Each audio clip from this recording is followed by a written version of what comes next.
All right, greetings, viewers, and welcome to Tales of Winternock and Chapter 8 of Book 4, Tales of Cybil Spear, actual play D&D 5e main campaign. I'm Silver, and I'll be your storyteller this evening. With me are our players, AJ, Conrad, Saga, Dustin, and Ernie will be joining us shortly, as you can tell from the screen, but we'll get there. For those of you tuning in for the first time, I'd like to encourage you to check out our other material on our YouTube channel, including books 1 through 3 of Tales of Cybil Spear, the previous chapters of Book 4, Thick as Thieves, our miniseries Part 1 and Part 2, Pens and Swords, another miniseries we ran, Luck of the Draw, which acted as a little bit of an introductory to some of the characters you'll see tonight. All those can be found on the YouTube channel. Please check that out. Give us a sub on YouTube, I believe.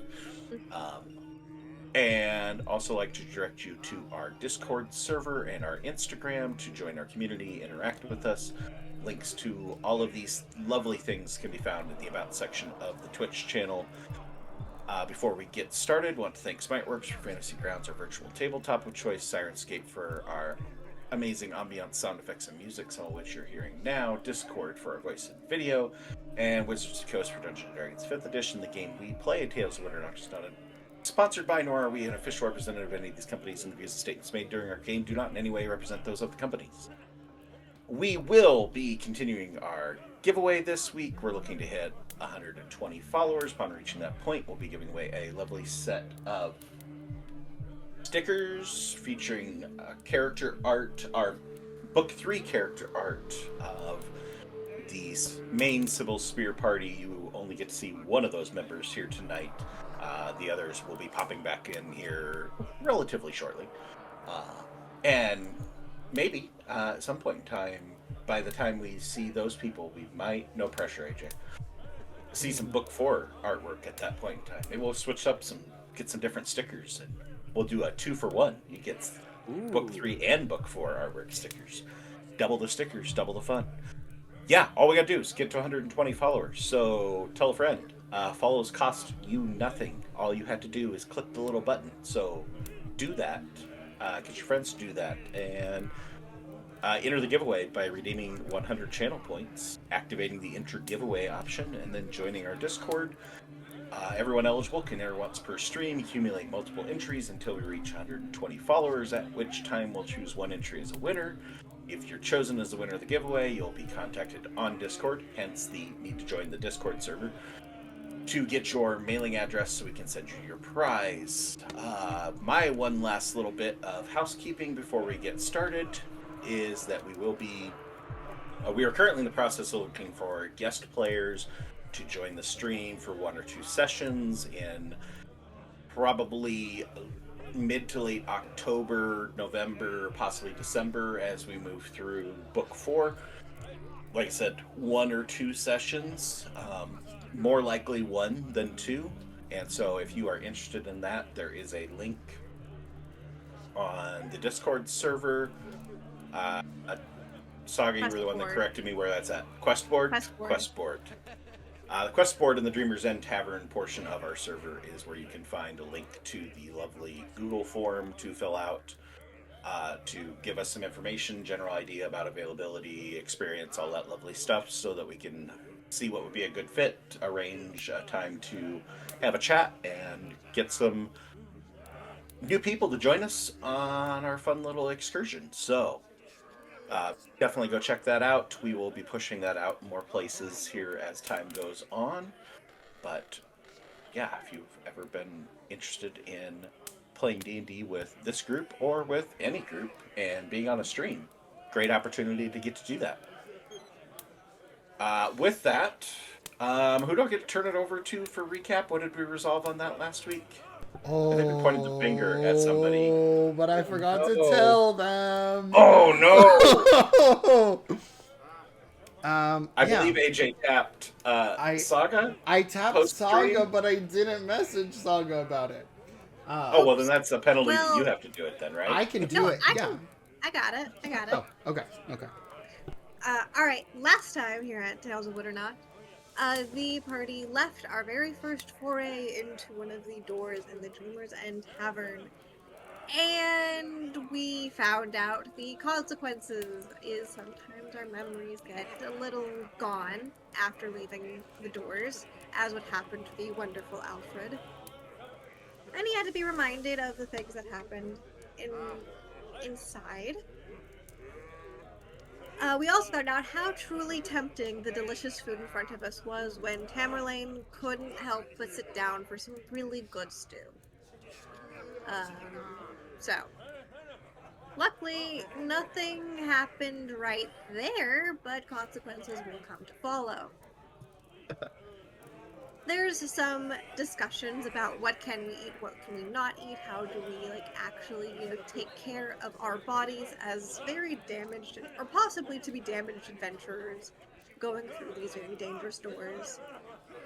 So most of the party decided to lay down and take a nap on the tables, while Tamerlane and our enigmatic Captain Wallace had a pretty in-depth conversation about motives.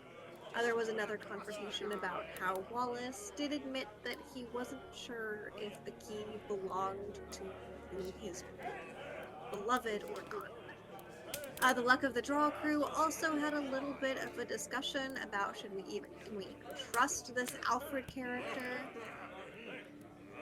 Before the party decided to go through another door, and we chose the very key that Wallace had brought with him, the Screaming Catfolk door. Inside was an endless ocean. Sorry. It was an endless ocean and an equally endless pier. We found another key, I believe. That one was the tree with the face. Remember correctly, because we found 2 last session. Yep. And as we were trying to figure out what to do next, these 4 giant tentacles decided that they just didn't like us. Some things happened. Curdwin almost died, but luckily didn't. Wallace did in fact get eaten. Poor guy. And we found another key, the Withered Crops key, as we were leaving. And we go back to the tavern, and we discovered that it was... Who was it? Atlan didn't remember? Tamerlane did. Atlan and Tamerlane did not remember the occurrences in that particular room. So Curdwin and Alfred are going to have a whole lot of it explaining to you as to why Captain Wallace is no longer with them.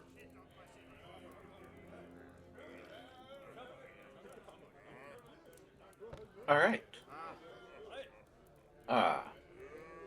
Picking up as all of you have, the 4 of you have stepped once more into the Dreamer's End Tavern, greeted by the laughter and soft murmuring of the other patrons here, the bubbling brews, mugs brimming at the rim, and platters steaming as though no time has passed. The food is delectable and enticing as ever. And a few of you, a bit foggy in your memory, as a fog clouds your memory. You recall subtle elements of heat, shadows, sense of dread, but ultimately not the actual anything that actually happened in the encounter, or that you ever passed through that particular door. You find yourselves, Tamerlane and Atlan, devoid of those memories, as if they have been surgically removed from your memories, leaving you with a lack of understanding of why some of you are a little bit worse for wear, and what the delay is in going through the door that you thought had been agreed upon to go through. Cardwin and Alfred, memories intact, other bits maybe a little bit less intact. A bit of damage taken in that encounter, both physically and potentially emotionally, psychologically. And the two of you being the only ones that know Wallace's fate. As the other two do not know where the auburn orange coated catfolk has gone at this point. I need everybody to give me wisdom saves. And Tamerlane, you are still at disadvantage on that. Still at disadvantage? Oh boy. It hasn't reset yet? This resets it. This roll does, so. Okay. I don't need disadvantage to roll poorly. Damn. Oh no, it didn't count the disadvantage. Oh, because I've setting I have advantage from something? Did you put something on Lance, right?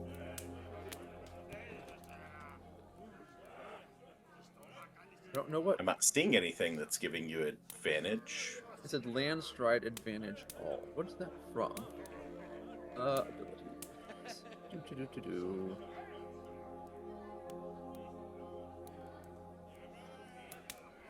Land stride. No, that shouldn't give me advantage on wisdom saving throws. I'm not sure where that came from. Yeah, I don't know, and it expired when she rolled it, so. Yeah. I guess just give it another roll with the disadvantage. Oh, another Okay. roll with disadvantage? Yeah, that's fine. We'll let you keep your 20 as your first roll. Okay. Because it just put it as a straight roll anyway. Yeah. So with 12's the disadvantage, probably not shoot enough, the though. 12. Okay. So, Caradwin, you are the only one in the staunchly opposed to I'm not touching that stuff. Or at least, no, I'll take that back. That's up to you, whether you want to touch that stuff. Mm-hmm. You are not tempted. We will put it that way. Your will has pushed back on any temptation, but the other three are tempted to varying degrees. I would say Alfred and Atlan, you're going to have to give me a real good reason on why you're saying no. Tamerlane, you're in the middle. Okay. And I will remove that effect from you as well. Atlan is going to go ahead and look to the others. And, like, before we reach the door, he's just going to kind of float around 180 degrees. Say, so, before we go ahead and go through the door, could we maybe go ahead and take some of this food to go ahead and go with us? I don't think that it lasts very long.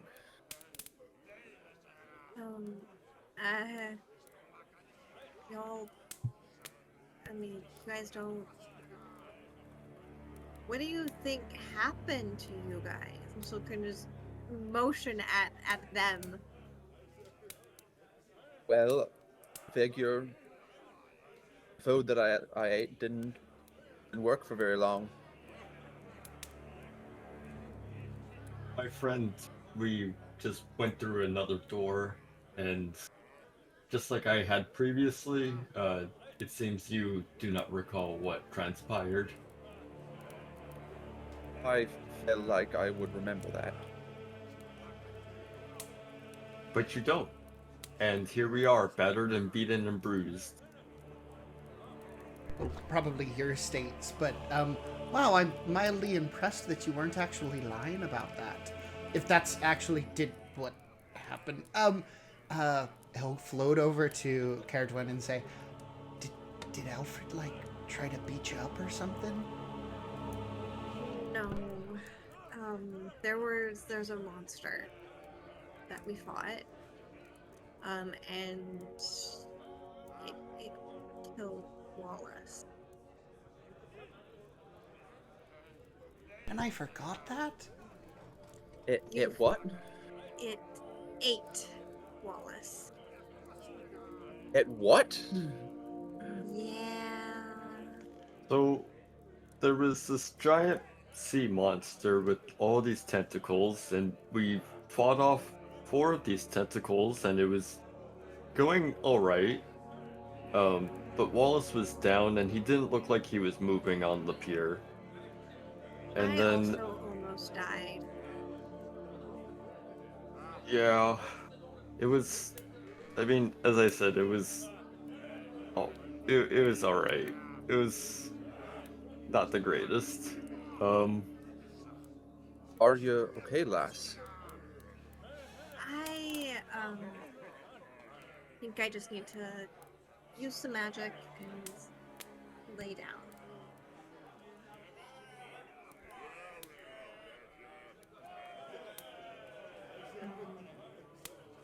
And she's not like looking anyone in the eye. She's just kind of like looking at her feet. Was a lot.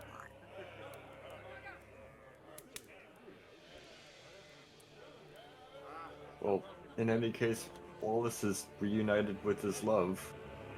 He was correct in that aspect. The ocean. No, I- no, his I, love was an amalgamation of this giant We- sea monster. we don't know that. Know that. Huh? That was an out of We- character piece of information. I'm so sorry. I'm so sorry. It's okay. Boo. I was so excited. Just lean into Atlas, right?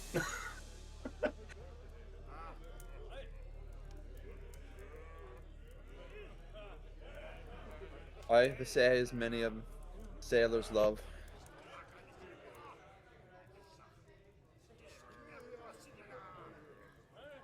Now I he's gone expect forever. I'll die there one day too. Hopefully not too soon. Yeah. Rather not.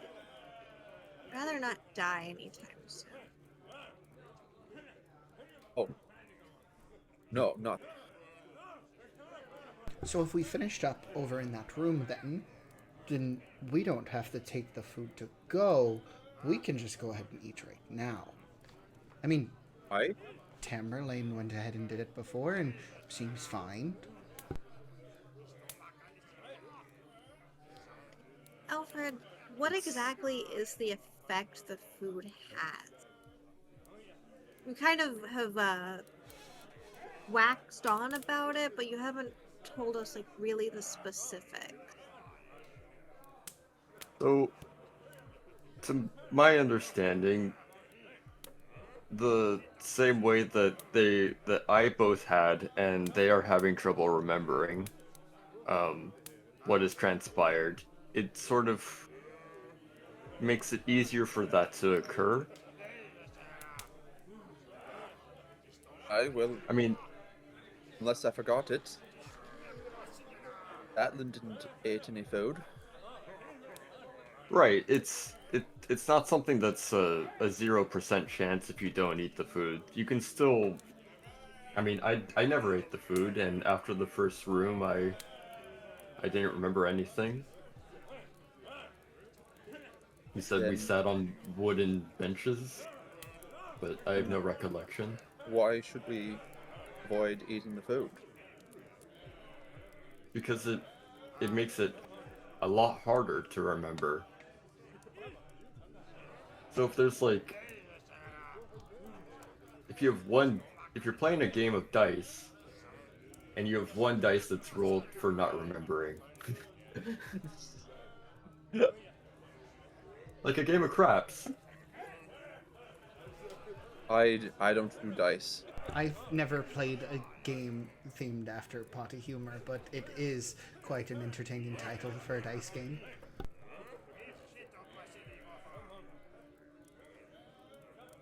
Is it kind of like there's some herbs that are like a light poison, but it can be used to treat an illness. So your options is like you either endure with the illness or you take something that's a light poison, but if you do too much of the light poison then it causes problems. I believe so. I mean, the food does have some good properties to it.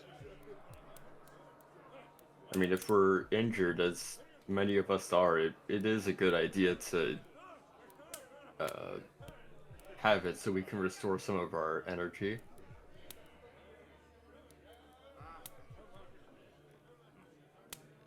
Well, I mean, honestly, I can recall quite a bit of the musical variety, but Caradwin has a much better memory than I.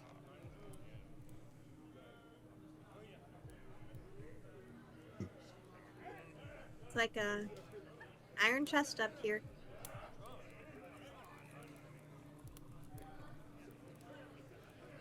well, maybe you wouldn't be so uh, unfortunate eating some of the food then. Well, I mean, she'll look over at it. It looks yummy, but I don't. I mean, even as injured as I am, I don't really feel any draw towards it.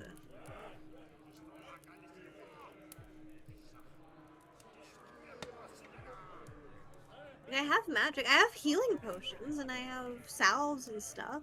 And she'll just like, she'll go over to the nearest table, and she'll just like start pulling out her healer's kit, like her like some just like bandages, her jar of leeches. Let's see what all is in there. A plague mask, some candles. Like I'm good as far as like healing, and plus I have magic, which to be fair probably would have done me good in there.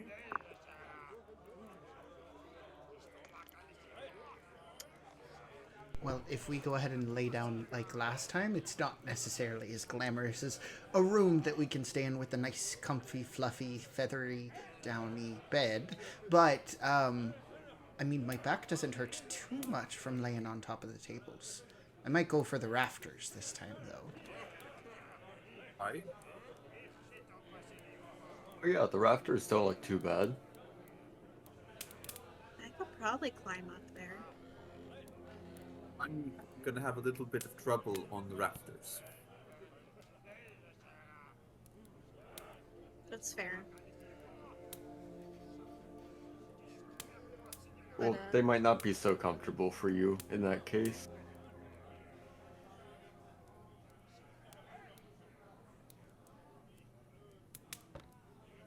Well, I haven't heard a good reason not to eat some dinner.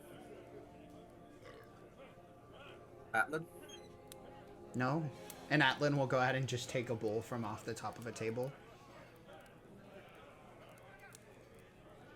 Oh. It's harder not to eat when everybody else is eating. Then you should probably eat with us. And he'll push the bowl closer to Alfred.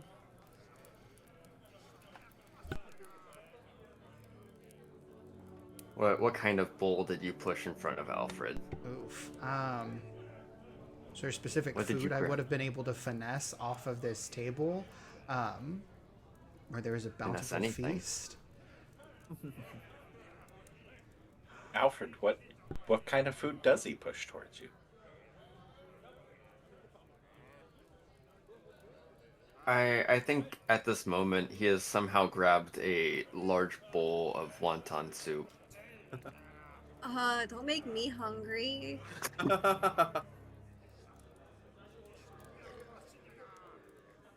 It is the largest bowl. It is a wonton soup bowl of wonton soup.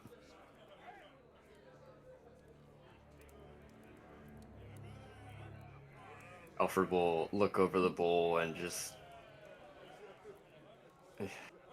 He'll shake his head once or twice and then he'll begin eating. Hey, Silver, just to quickly confirm, is when we sleep in the tavern but don't eat the food, we still get back like all of our spell slots. We just don't heal. Correct. You Alright. Let's see. What did we end up doing last? It was a short rest. You get the benefits of a short rest. Oh, that's okay. That's different than what we had said. Yeah. Yeah, we actually did a short rest on everybody. That was all anybody had. Oh, So Just if I wanted do to not test eat the it. food, I will never get spell slots you'll back. never get spell slots back. Yeah. Okay. 'Cause I think there may have been some misunderstanding. I think last time you Okay. did say you'll get all of your things that reset on a long rest back. You just won't heal. But Yes. we're just ruling this as a short rest. We can do that. For mechanics purposes, it's giving you a long rest requires me to then go put all of your hit points back to where they were. And that's the only way I can reset everything else on a long rest. So, Okay. for simplicity, this short rest actually fixes that issue. It's just a lot more punishing. Yeah. Oh, 100%. Not if you eat the food. Oh, 100%. Right. Anyway, Alfred has not given Tamerlane a good enough reason to not eat the food. As Alfred eats the soup after he just told us that we shouldn't be eating, Atlan's gonna go ahead and like fly next to him and go, either you are extremely weak-willed or you're not making enough sense to actually make an argument why we shouldn't be eating this food. unfortunately, my friends, I am extremely weak-willed in this moment. Cheers to that. And And I- Atlan will click a bowl against his because he has food already too. I hate you, but thank you. Tamerlane's managed to find some like pasties, like a plate. He's piled with several pasties and a big mug of something. By cider again. He does seem to like his cider. I think just because of how high I rolled, Goodwin has no reason to eat the food. Oh, I'm just absolutely. gonna 4th level cure wounds myself. Woo. Do I want to do 4th level or do I want to do...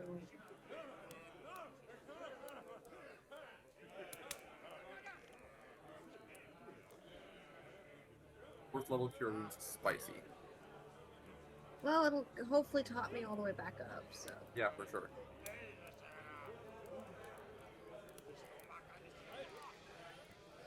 Yeah, so I'll do that.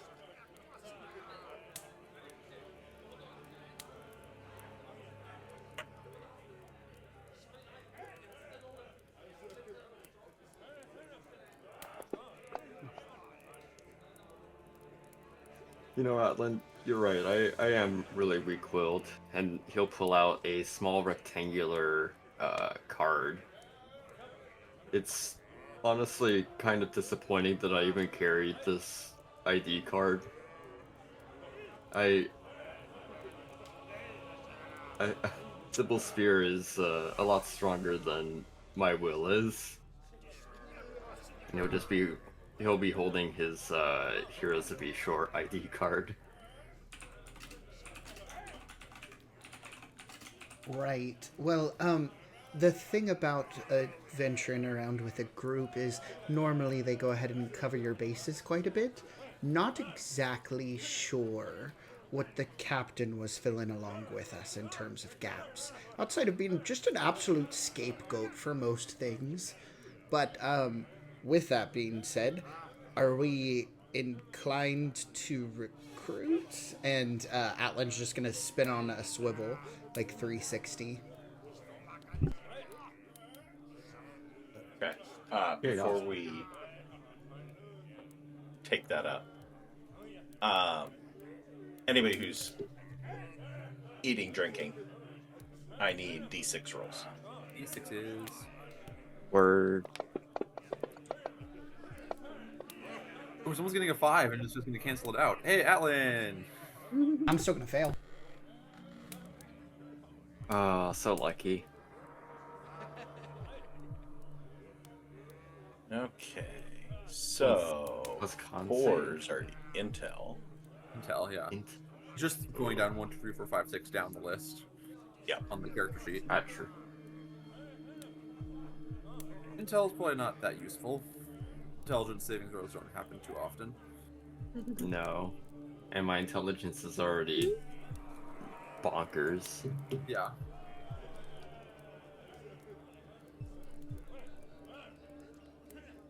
Oh wait, I drug those on the wrong, didn't I? Alan, you're the one that negated out, right? Yes.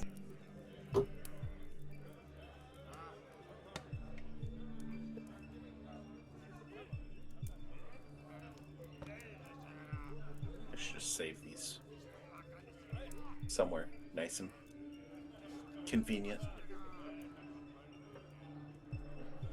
Make my life easier. Alright, I'll get those edited as you folks continue as you're doing your typical gyroscoping, so surveying the room. But yeah, as I said to Wallace, anyone that is conscious and looks like they are human, Your bar's really low person. and also exclusionary, but sorry, a person, Humanoid. humanoid. conscious, just like breathing. So I mean, like if they're just No, breathing. you know what I mean. Like they talk to us the same way that we talk to each other. They're not just about partying and eating the food here and can I take your order? So anybody who doesn't feel like they're exactly running on a script is probably keen to go ahead and be recruited. But Right, people that think for themselves. right, wouldn't What can I get you? so he's a no. Right.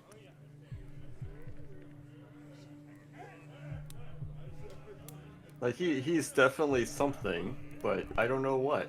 He could have been a person at one point.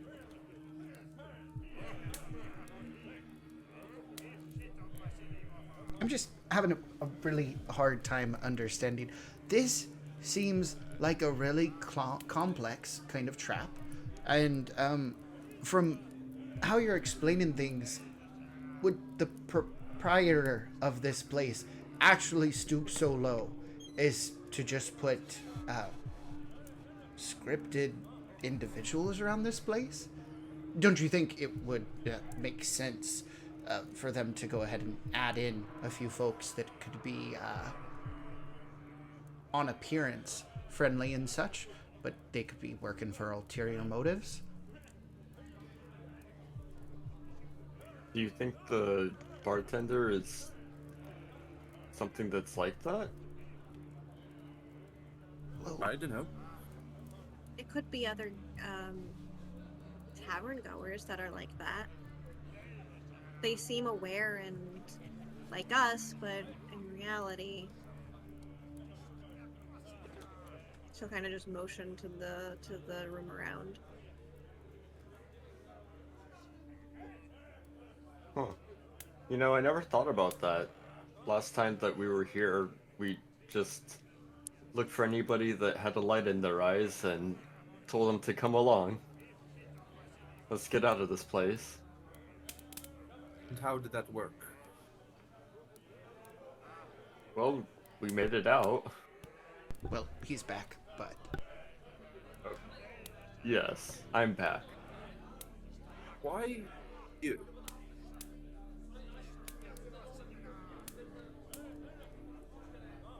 Were you separated from your party?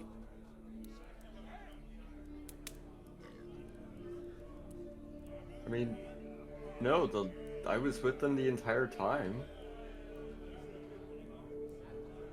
Then why you?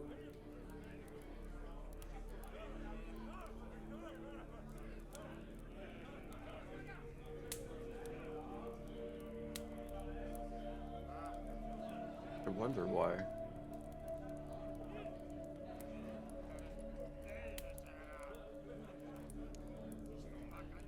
I wonder if he had some sort of vendetta against me. oh, I don't think it's that at all. I mean, honestly, if we're in the realm of metaphors, be they good quality or middling, this whole place seems like a workshop. The bartender is a first draft, and along the way there are probably a few others, and if we're talking about creatives, then maybe you're the muse. Wanted you back after all this time because you served as some sort of inspiration for something? I'm not following. For what? Well, that isn't exactly for you to know, I guess. Muses rarely know that they're coveted for a specific reason. I like squirrels, for example, and that's why Caradwin and I get along so well. Squirrels are great. I think even if Alfred is some sort of muse, I don't think that's good news for us. And if this thing has some sort of vendetta, I like that even less. Crunch. He's eating his Lorping. eating his hand pie.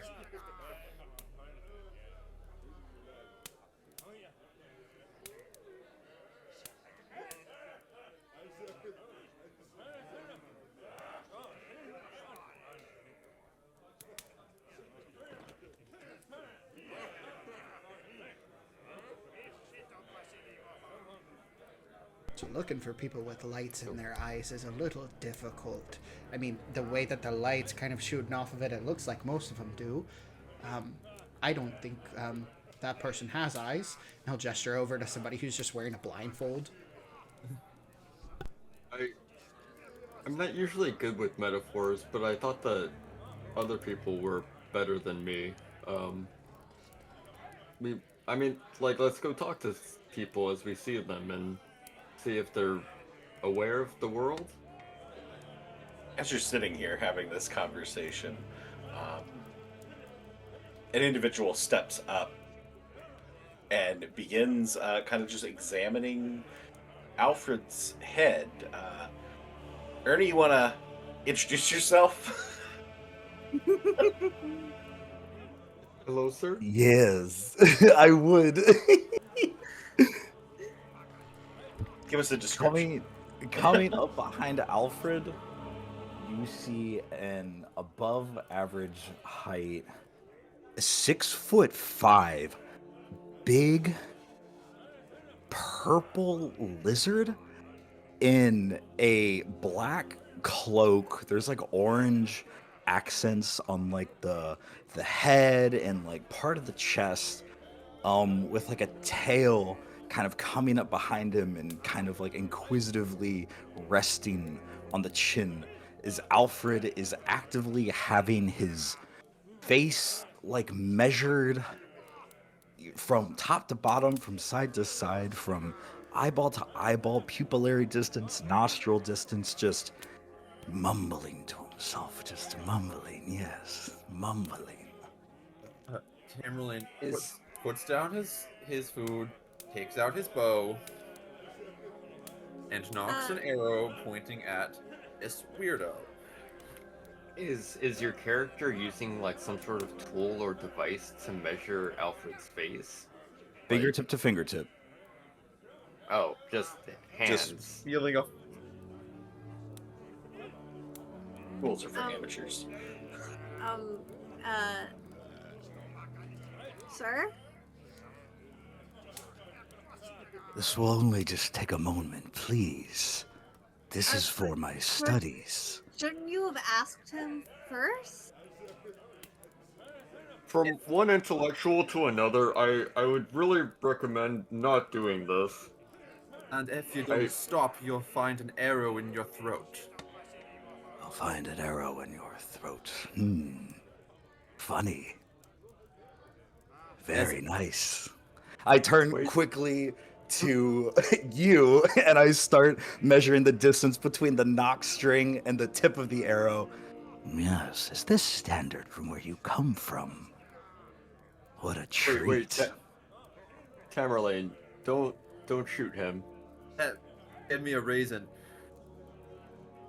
Well, he is odd. There are no raisins here. I've only noticed soups and pickled meats. He is extremely odd. which means that he is probably not part of this tavern. I turn very quickly back to Alfred. Surely you've read my books, yes? My many wondrous books I've written, anthropology. If you tell us who you are, we might have. My name is Gilgamesh from the swamps. Surely you've heard of me, you've read my books. They're quite the treat. Herdwin's I gonna look at not. Atlan. Atlan is like he's looking at Gilgamesh's arm and then kind of adding it to his height a little bit, like segmenting it, and then flying high enough to where Gilgamesh probably couldn't reach him. And we'll just kind of hover above. I see him out of the corner of my eye, and through my like many robe layers, I pull out a jar and I quickly kind of eyeball where the fairy is and how big the jar is. Okay, I think Tamerlane is gonna shoot this guy. At this point. No, don't. Okay. And PvP. Damn it! We can't do a tavern introduction without PvP. This happened last time.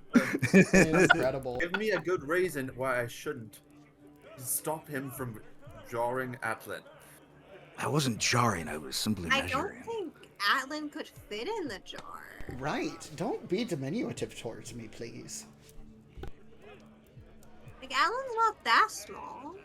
But if I could put each and every one of you in a jar, I would. It would be very interesting. Surely you've read my books, yes, on interesting creatures? Don't defend What the the fuck? weirdo. Yeah, no, let's shoot him. Okay, so Tamerlane's gonna shoot him. All right. Who still looks? Oh no, I would say you are within 5 feet of him, so disadvantage on a ranged attack. that's very fair. Everyone's up to full now. Caradwin, did you get up to full HP? Just pretty close. Not full, but I'm pretty close, so. Okay, if you look pretty good, he won't tack an arrow on there. I use head exploding arrow and I instantly kill you. Come back next week. No, I was gonna use my healing arrow. Heal her any further if I felt like I needed to. I think we've. Oh no! What is this? 18. I didn't think that hit. I have an AC of 15. I'm gonna use shield as a reaction to bump that up to 20. As you shoot the arrow, like 5 feet away, a book kind of comes out of wherever you were aiming. If it was the back of my head, it's just like a floating book kind of flies out of my robe, and you kind of like doing. He was aiming for like bicep or like shoulder area. Hey, let's kind of just like try to push Tamerlane's arm down to keep him from shooting again. No, I feel like attacking each other when we finally found someone else who just happened to walk up to us. She'll give him like a really long like glare for a second before going back to Tamerlane. He might be weird, but he's also aware. I need to know how this place works. From He might be another threat. From my research, I've gathered these people might not be fully awake, which is scary. I'll take the arrow out of my book. I will give it back to Tamerlane, and then I will turn to Kierdwin, and I will give her the book that shielded me. She'll take it. Thank you. It is a thick-ish book with a very old and nasty, gross leather exterior, and described very well on the front. You see a very lengthy title of the book being titled "The Many Races of Witternacht and the Quirks That Guide Them: The Complete Encyclopedia of Those Who Inhabit the Familiar Lands and Beyond." Incredible. Hello. Surely Like you've novel. read my book, yes? Not yet. And she'll kind of just hold up the book that she was just handed. I have many copies, many unsigned copies. They are quite a treat to read. But I don't know how I ended up here. I was on my way somewhere far, and I found myself an outhouse, and before I knew it, I was defecating in front of open strangers. So I don't quite know where I am. But I do enjoy studying the people here. None of them have protested yet, which is strange. I need a wisdom save. Gilgamesh. From me. Yeah, no, I thought it was from all of us for listening. Yeah, for having to. Hold on, No. that was a check. Hold on, this is a save. Oh, nice. Nice.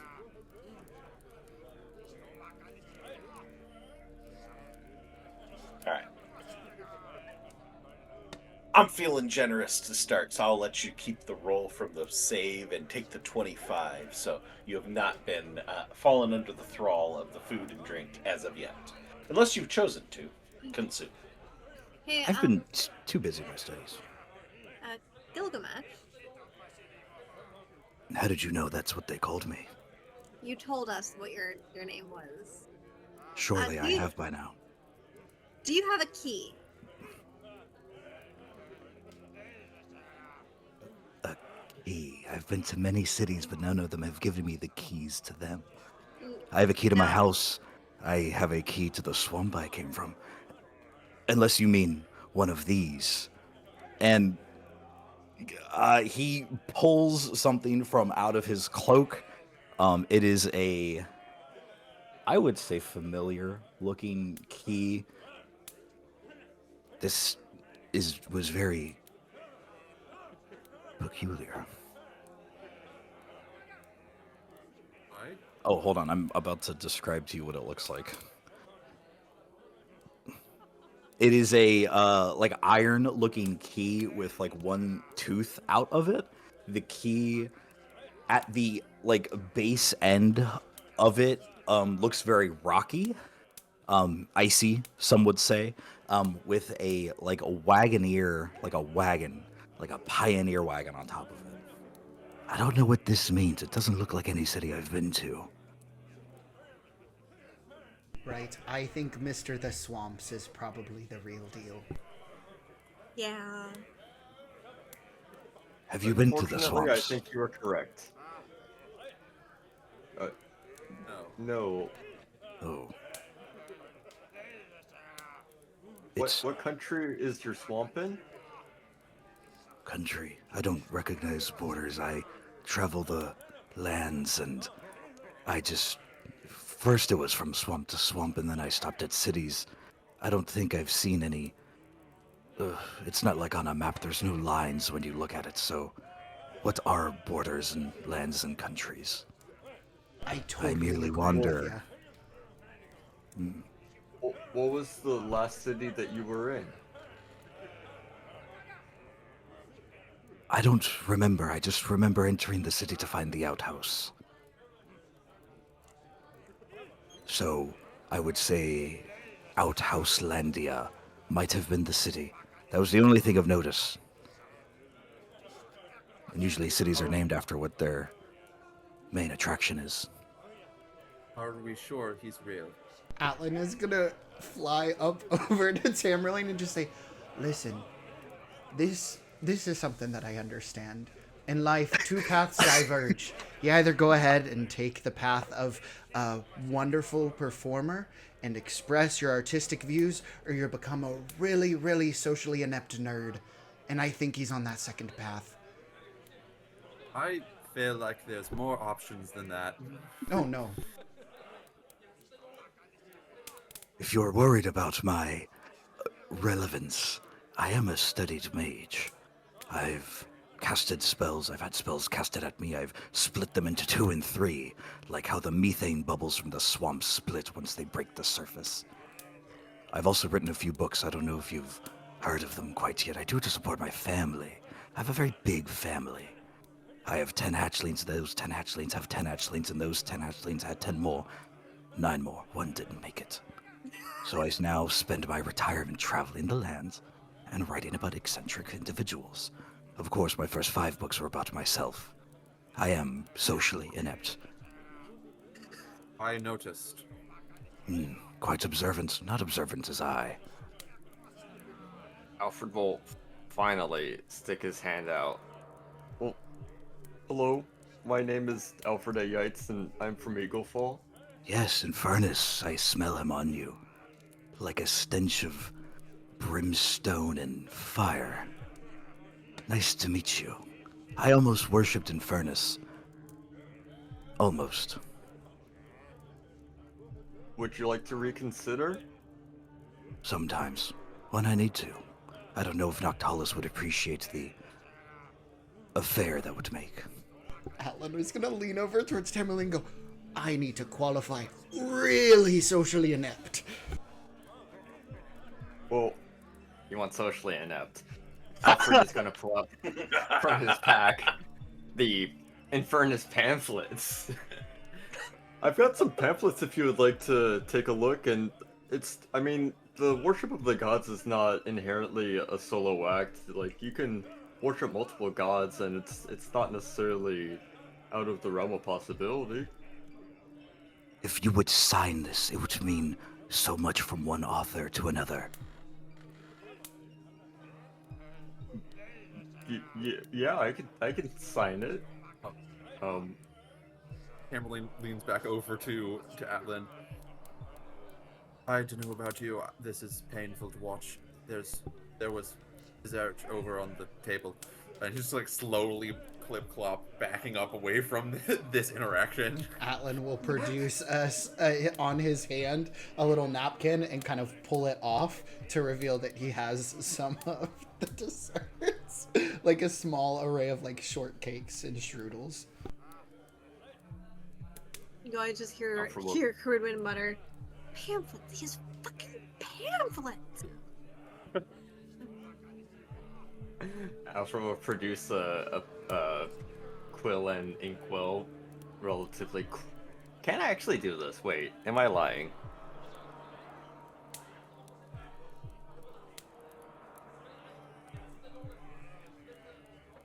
I have a small jar of paint. Ooh! He will take a small jar of paint and some of the hempen rope and cut off a frayed piece to create a small little brush and sign his name. He will twist the little end together. What a treat. Usually I sign my name with one of these claws and some bat guano. Although this will suffice. What a treat, what a treat. I've been holding on to this paint for quite some time. Oh, It's traveled quite a distance. thank you, Mel. But here you are. It's a relatively short read, but hopefully it gets the point across. I think it does it well. I will surely enjoy reading these. Typically before bed. Typically with a warm glass of milk. Or sludge, whichever one is available to me.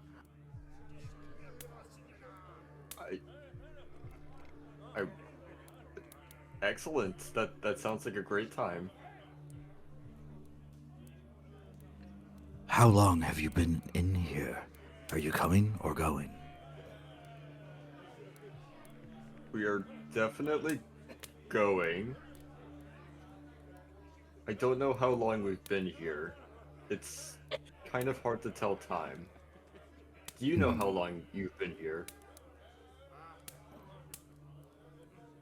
Long enough.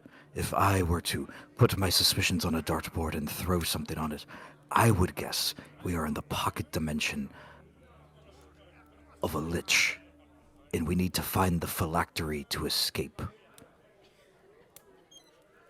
You are a well-read individual. Have you heard of a name called Kezarath? Have I? Give me a history check.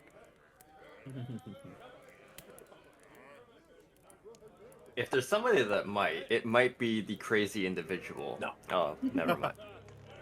It was almost a 20. It rolled out of a 20. I saw it. No. Does he hail from the swamp? No, he is the purveyor of this entire establishment. He is the reason you were Lich. here. Yes. Well, I actually don't know if he is a lich or not. I just know that he controls this sort of space and area and time. He is the what they call the dreamer as well. Given the fact that I've been here and measured 5 skulls in totem, I don't think I've been here for very long. I would like to stay here, but I don't think for very long. If you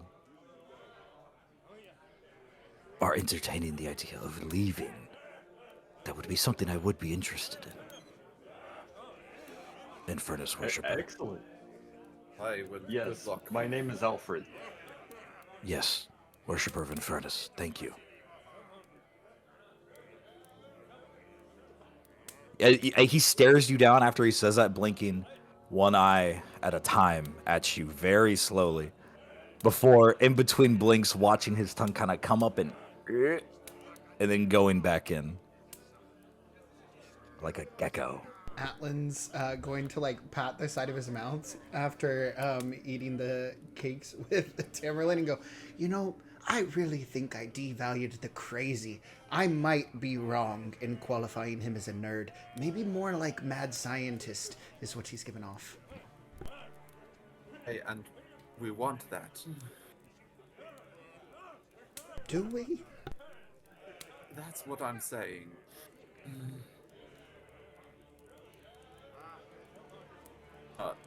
Tamerlane and Atlan are very Statler and Waldorfing right now.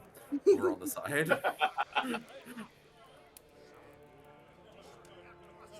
I'm just foreseeing you guys pushing Gilgamesh through a door and just closing the door behind him. Wait, no, I am more than OC. Wait.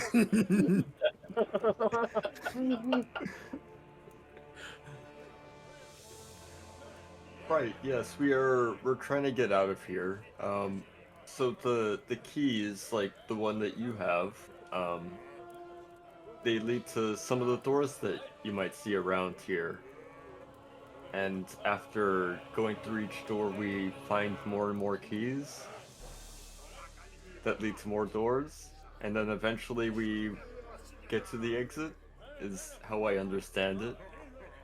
So you go through each doors like a labyrinth, and each labyrinth that you traverse is like adding one more stone to a stone door before you can open the last one. You have to go through several of these doors to escape. Right, and after every door we'll end up back here. And that's why it feels so odd. It's like it never changes here. Pocket dimension, maybe not a lich.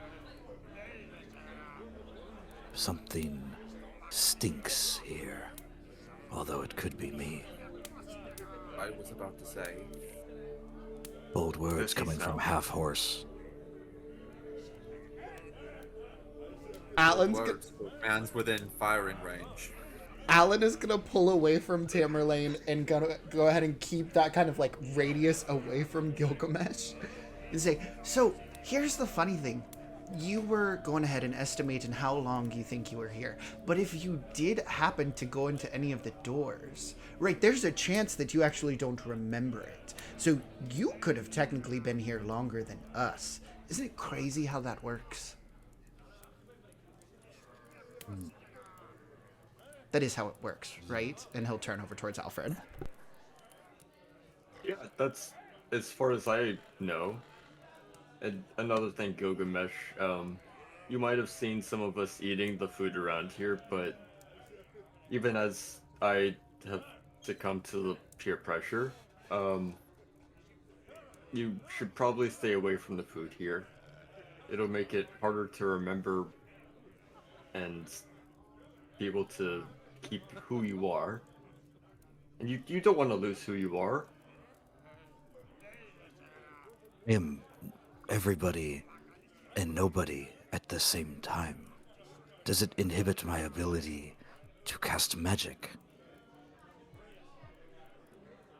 No.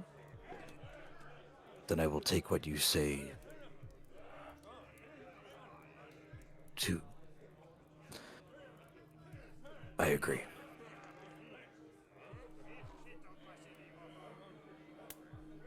Hi, Alfred. What do we do when we run out of keys? Well, Oh, I haven't. Oh. Oh. we got 2 more. She says she'll look at Tamerlane. I think you grabbed them. We did? She'll pat the chest pocket where she saw him put them. He's gonna reach in, and instead of pulling out 1, he pulls out 3. Well, what do you know?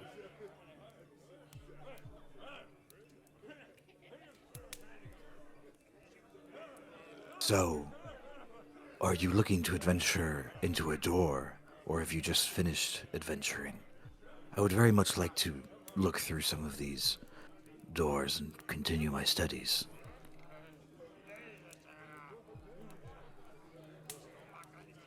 Well, we just came through a door a little while ago, but we were. Are we looking to go through another door right now? Well, what? I would... Oh, go ahead. You go, something.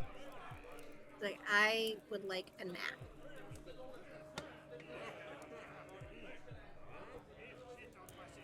And in the meantime, Tamerlane did mention when we run out of keys. So if you want, I could go ahead and shift my song a little bit to go ahead and make it a little bit more interesting to the folks around here, should they have any metallic door opening devices on their person. And he's going to go ahead and produce his lutes.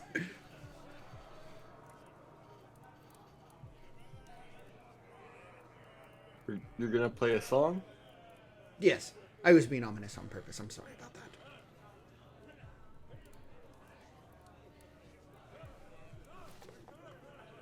Yeah, if specifically Caradwin is going to go ahead and try to lay down, then for his Song of Rest, he's just going to go ahead and fly up near the rafters, take out a small metallic rod, go ahead and press the button on the end of it, sit atop it, and go ahead and strum. But as he strums, it's quite loud, and he's going to go ahead and shout out, "Keys, keys, plenty of keys, turn it clockwise at 90 degrees, keys, keys, can we get free? The doors they go to, double of 3.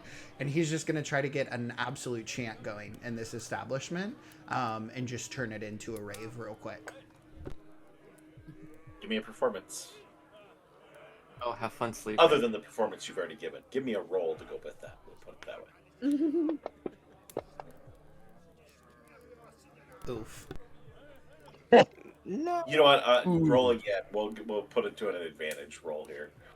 So just roll one more time. 26. All right. With a 26.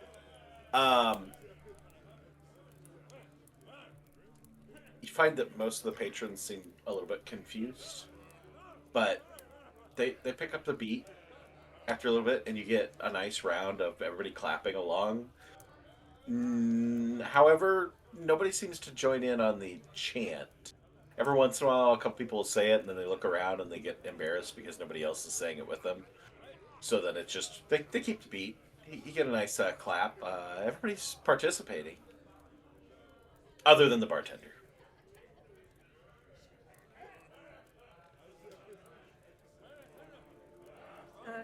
Herdwin's going to, using her broom of flying, gonna go find a place where a couple of the rafters meet, so she can just basically like lay against them at the ceiling. Okay.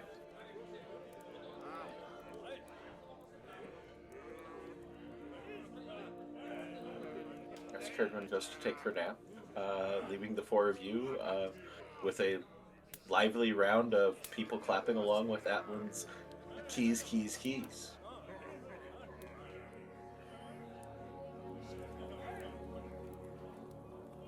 It sounds like a pop song. I'm sure it'll catch on somewhere.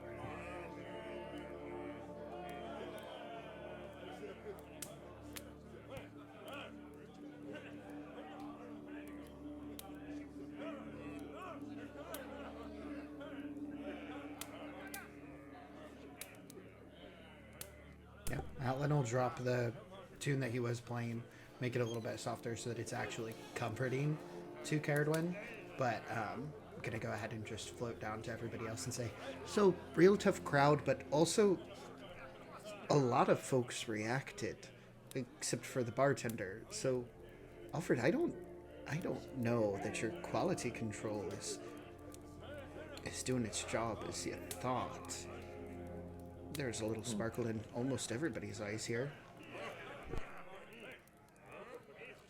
But, I mean, do they do anything else? They seem to go along with the rest of the room, Suffer. but they don't necessarily act like individuals. Right, I guess not. So, the best thing to do is for us to go ahead and stick together then? With, of course, Mr. The Swamps here. I really like you, I have to admit. You do? Oh, yeah. Thank you. It's not often we find someone of your stature flying. It's like a threat. It's very new to me. Oh, the opposite. I'm quite intrigued. I just love learning about people and their languages and where they come from. I come from a swamp, and the only thing there is things that want to kill you. But here, it's so nice to shake someone's hand or have someone shoot an arrow in a non-lethal area. It is quite the change of pace. So I take your admiration very deeply, ferryman. I really feel like we're going to wake up and he's going to be harvesting our organs. No, I think you're missing the point. The whole mad scientist thing that he has going on. It's like really sincere words, but like just such a tense voice behind it. It's like, I love you. And it's like, are you gonna kill me? Is this when the psychopath comes out? Like, do you have a knife behind your back? Or do you have a box of chocolates? Like, I don't know, and it's kind of exciting, exhilarating in a way. It's probably just a passing fancy, if I'm being completely honest. For the first time in my life, I feel noticed and seen. Oh, trust me. People have seen you before. I'm quite large and old. I have like 15 years left to live. I've reached an old age of 40. I have a big family, you see. You mentioned.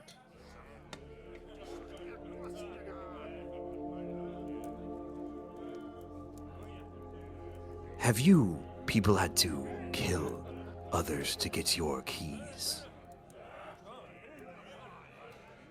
Did you kill someone for your key? Yes, but not for the key. Before I went into the outhouse, I felt disrespected, and he was quite rude. Not as rude as Hooves, but still very mean. And you would think, being face to face with a almost 7-foot-tall lizard, you would be a little nicer. I really must insist. In my No. reservations. The entire time I have addressed you has been with my back facing you. I don't think I have looked at you not once.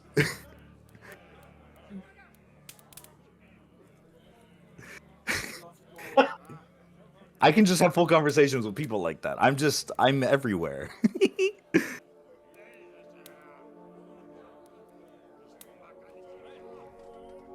You see, we were fighting over the door, and he said some mean things to me. I pushed him, he fell, he hit a rock. And I do a lot of research, you see. And I found this key. So, I don't know if killing people, I would rather not. Not that I'm not adept at it. I have a family to provide for, you see. I have a very big family.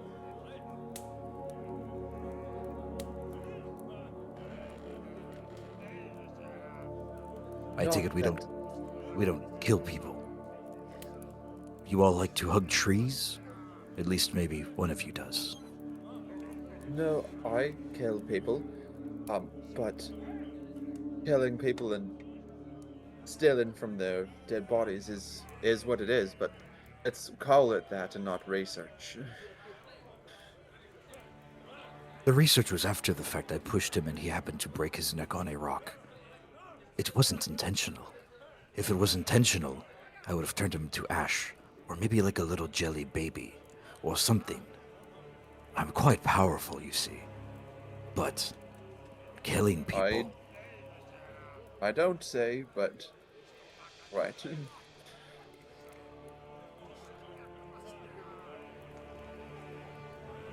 In that case, if we were to go through a door, what door would we be going through? If it's one where we have to kill people, I have not made a very good case for myself. I'm more interested in killing books and researching people. Not the other way around. If we need any books to be killed, I'm sure we can ask you to do it. Well, Gilgamesh, to continue your research, I think it would be best to leave this tavern, correct? Yes, I was headed west. I think once you head west enough, everything is west. So I don't know if I have circumnavigated properly. I've been traveling for a long time. But getting out of this very large outhouse would be ideal. If you know the way out, or if you don't know the way out, surely you can point me where you will be, and we can find it together. Right. So, I don't know the particular route out, but I know that going through these doors, we might encounter some individuals that we might have to kill. Messy. Are you prepared for that? I'm not a loose cannon mercenary from the east, but I can make do. I can defend myself. I'm quite powerful, you see.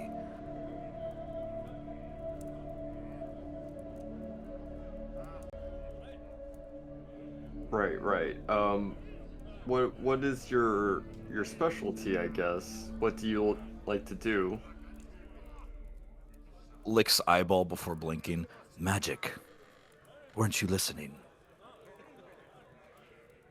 That was rude. Yes, I'm but- sorry, Furnace Worshipper. You've been very nice to me. All sorts of different magic. Okay, I'll just have to see for myself. I'm excited to see.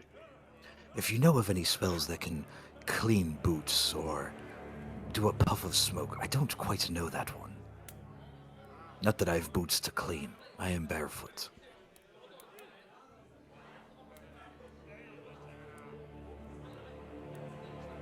I can do a poof of smoke.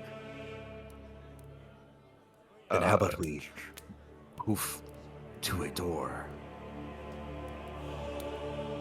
Can you poof a door open to leave?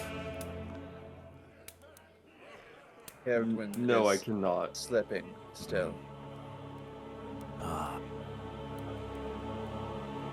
The teenager. Alas.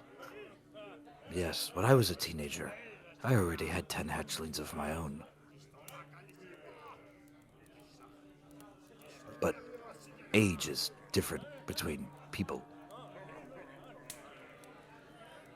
since people isn't a human term.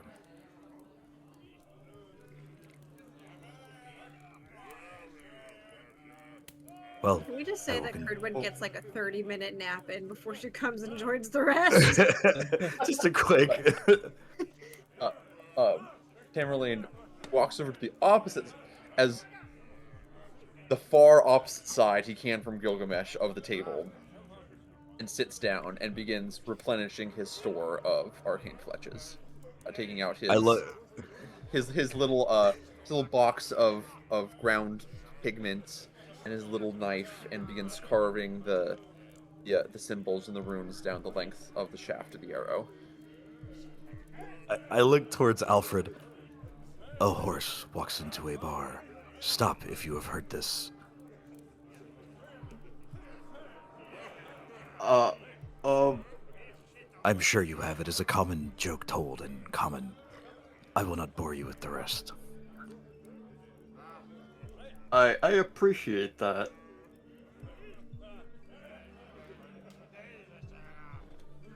Quite a long face. Do you... Right. I've heard that one.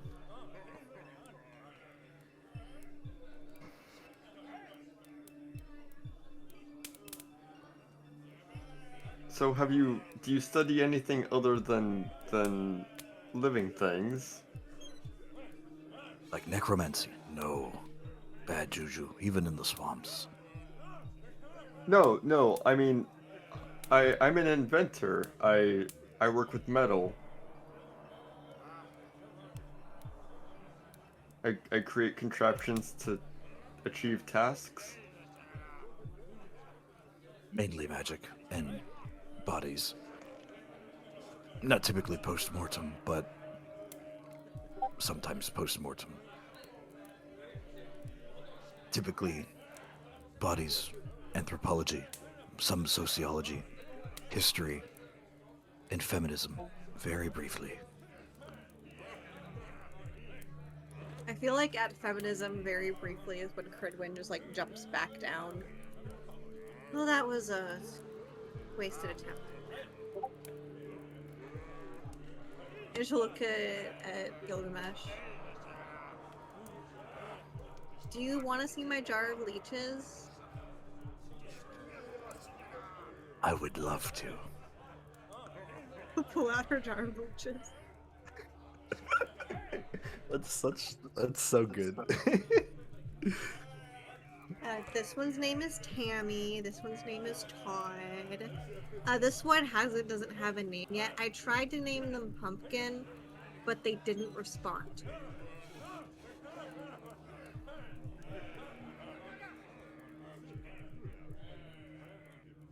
You have them grow fat after battle?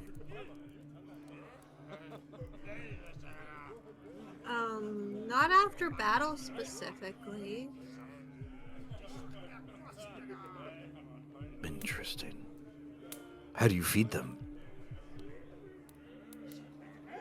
When I need to like help get like poison out of people. Oh, like an apothecary. Mhm. Excellent. Apothecariosis. Apothecai. You know, if you feed leeches troll blood, boil them, and then squish them like grapes, it makes an exquisite tonic. She takes back her jar of leeches. No, the ones you raise like chickens, not the ones you raise as pets. These have quite the sentimental value, and I feel very special that you share them with me. I have no interest in making them into wine, but I'm saying you could use them as something of the fact. You could use them as fishing baits too. I'm just saying, leeches have very wide use of talents. She'll just nod. Or if you're into cryomancy, you can squeeze them, freeze the blood, and then they become like needle missiles.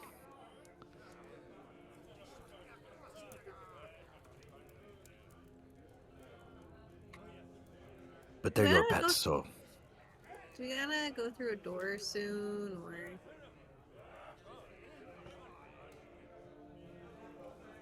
Oh, you're muted, Conrad.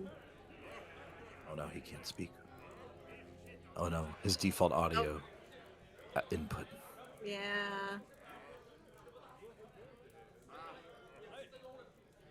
I have a mouth, but I cannot speak.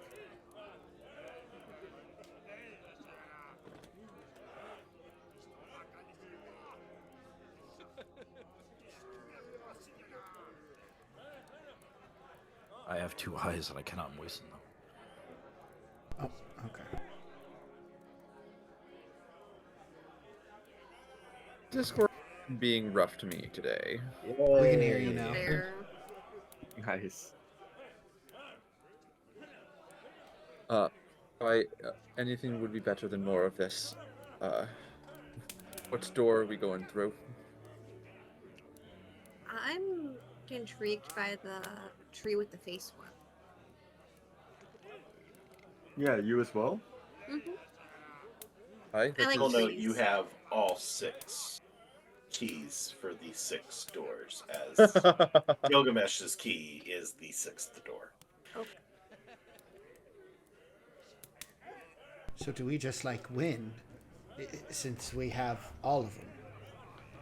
Is this a bingo bango? Well, maybe? I don't know which door is the way out. If we pick the right one, then I guess yes. I don't know if the right door is even available. Which one's on the right, Silver? Tower. Oh, well, that's the tower. And he'll go ahead and gesture over to it with a huge smile on his face. It is most definitely the right door. Unless you spin around. I've been wanting to go into the tower. Seems like a good place. Well, Gilgamesh, your first decision to make as our new team member, I suppose. Tree with a face door or tower door? Face inspires an uncanny fear. But Gilgamesh does not like heights. But I will take the primal fear of heights over the uncanny. Emily leans over to Alan again. We're letting him choose.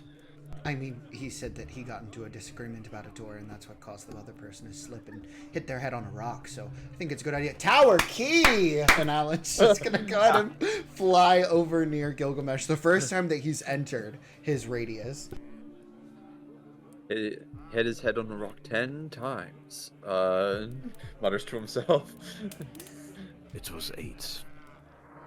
What did I miss while I tried to nap? You know, if you are into political literature, I have been writing a book on the abolition of monarchies, indirect systems, so I do appreciate a more flawed democratic way of letting me in. Very enlightened. Not something you would find in an outhouse tavern like this. The rest of us just entered a normal tavern. Oh, Yeah, I was at a party that my mom was throwing. ooh. Well, we should be going. Aye. Gestures to door. Tamerlane will take the key and insert it into the lock. All right. Here we go, kiddos. As you choose the right door, as Atlan has described. Turning the key, opening a door into a black abyss that 4 of you are familiar with, having done this before at least once. A little bit of confusion on how many times, but for Gilgamesh, it is a door to nothingness. That requires a little bit of a leap of faith that this is the right way to go. Does Tamerlane lead the way as the key holder? Sure, yeah, he will.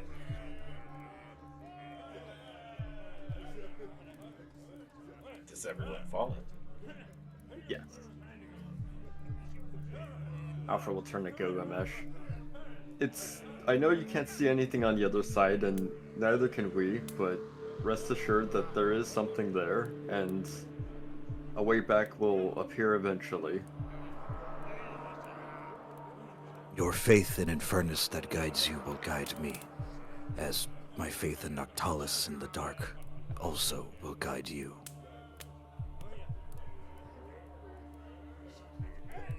I can respect that.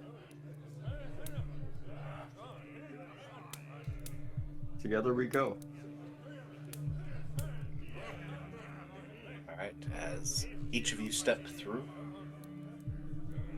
into the abyss. Gilgamesh got something. He strokes out upon entering. Oh no, I didn't mean to type that. Tadafta. It's a very intricate acronym that only if you know, you know. Exactly. And if you don't know, then don't even bother. All right, as each of you step through into the abyss, into the nothingness on the other side of the door, the first thing that strikes you as you step into the void is the wind howling in your ears, whistling. As your vision sharpens, you find yourselves in a stone tower surrounded by 8 windows, all of which used to be stained glass, but have been shattered, pieces of broken glass scattered across the ground, broken into very small bits. And a few lanterns light this towered space. You stand at the top of a staircase that appears to lead to nothing below. The stairs crumbling away a few steps down, falling into a dark abyss. Maybe another floor below. Your intelligence suggests there should be, but you can't see one. On another part of the room, you can see beyond a railing another set of steps leading upwards to another floor, potentially, to another location. Anybody's guess at this point. The wind continues to howl in your ears as you start to get your bearings. You can hear subtle shifts across stone coming from almost everywhere.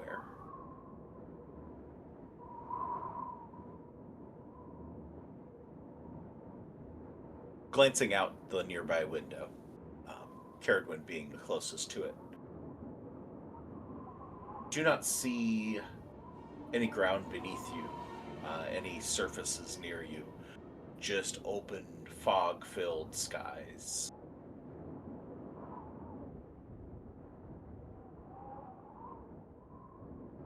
Occasionally, that fog illuminates. There's a fork of lightning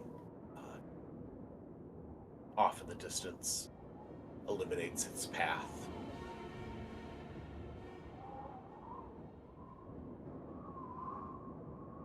I suppose it would be as good a time as any to share a map.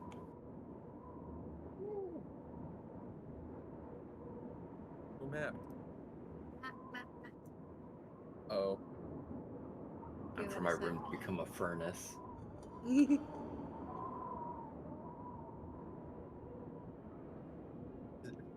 Is it supposed to look like that? I think there's more to be loaded. Okay.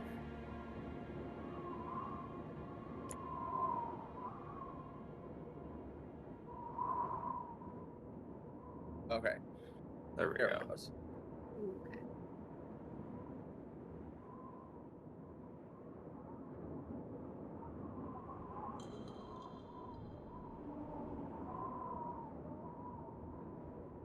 I suppose I'll turn it over to you. What do you do as you find yourself in this semi-vacant space? I think Kurdwin. So, how large are the broken glass pieces? Very small. Okay.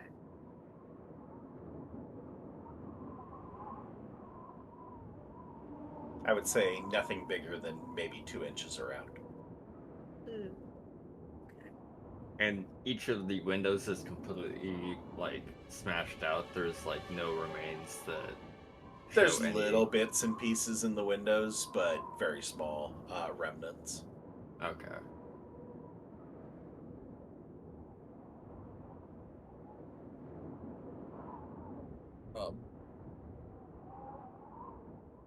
Tamerlane is gonna look around and see if there are enemies, if any enemies abound. Give me a perception. All of you can give me a perception.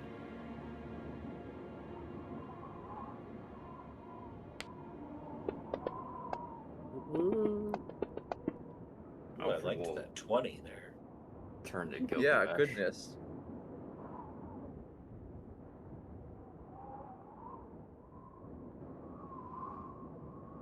Gilgamesh, you have just the sound of the whistling wind in your ears.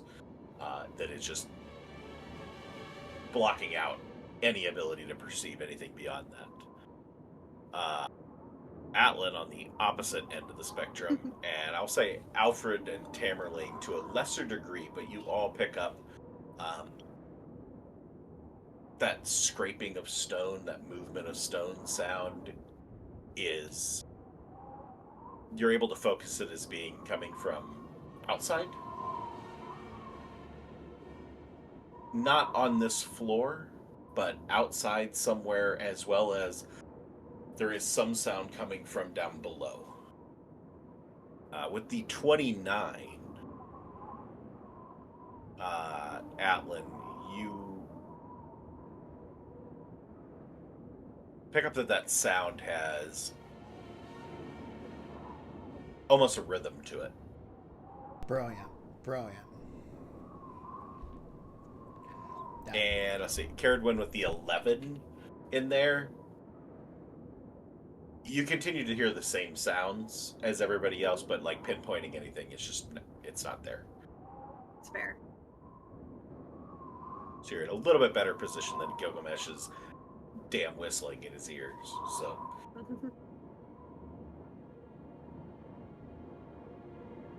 She was right by the window too, so like. anybody have a fear of heights? Alfred. It's in the name. It's in the name. Mhm. I'm Alfred Heights. And Gilgamesh should also just say that he didn't like heights either. It's a primal fear everybody has. Atlan does not, as he's floating, and he's just gonna go ahead and kind of snap along with it. Oh, okay, that's the tempo that I need for it.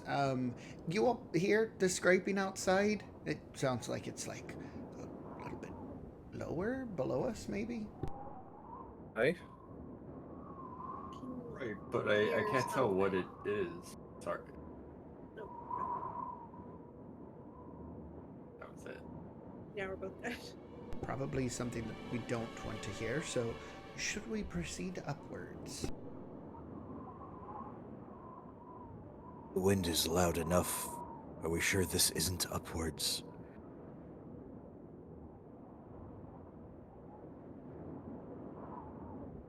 As in, this surely can't be the ground floor, can it? There's more floors below, so no. So, up or down? My vote's up, But I mean, this is a flawed democracy after all. Excellent term. Well, it looks like the staircase down is a little decrepit. It might be best to go up with something that's a little bit more usable.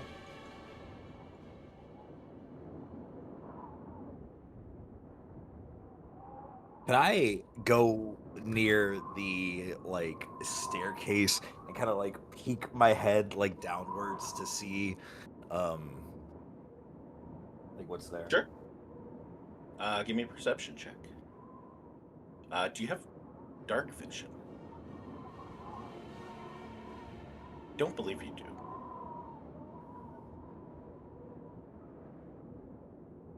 Let me see. Yeah, No. lizard folk do not have dark vision. Okay, so disadvantage on your perception check.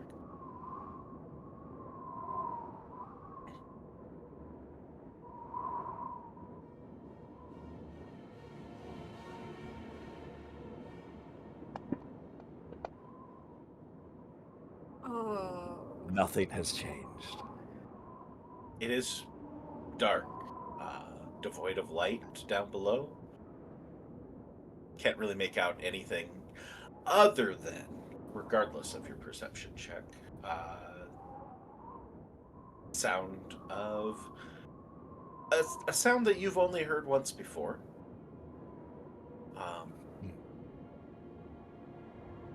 A sound that you heard once that obnoxious fellow cracked his neck.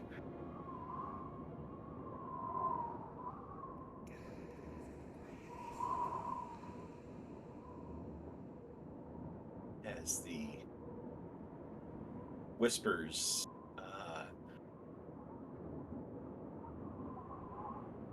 invade your mind a little bit. It's maniacal whispers of something. There seemed to be some pattern to them, but the language is lost to you. Out of my many languages, I am a polyglot after all. I would not be able to understand what was said to me. You can attempt, let's say, we'll go investigation. We'll lean into your intel here. Celestial, Common, Deep, Draconic, Elvish, Goblin, and Halfling.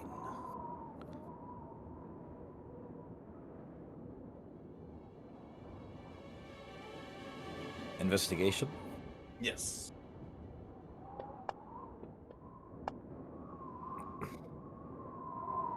I'm very powerful. It is none of those languages. It's not a language that you're familiar with. Yeah. I lean back up, and I very quickly turn to the group. Somebody was whispering things in my ear. From where?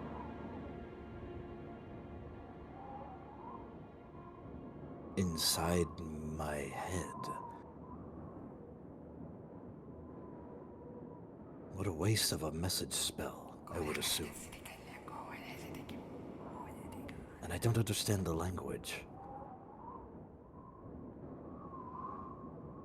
Well, you might be close to a key down there. Would anybody like to accompany me? Curtin will also go and try to poke her head down to see if she sees anything with my 120 feet of dark vision.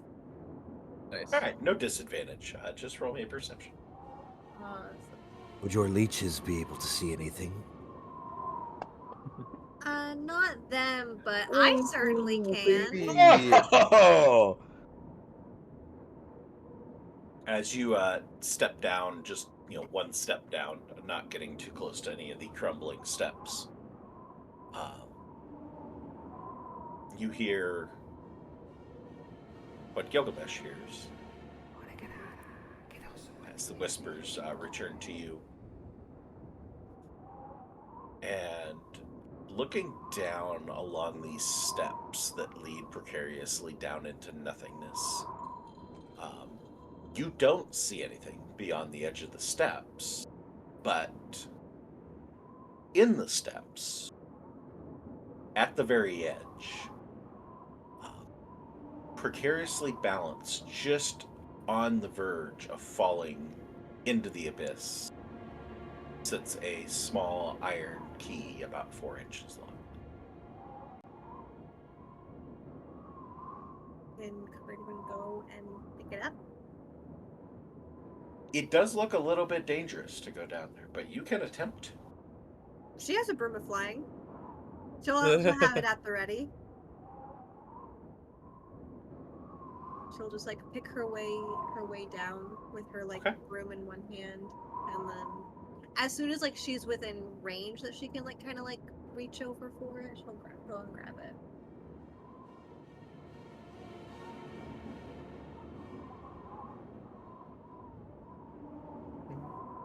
Let me look at something quick.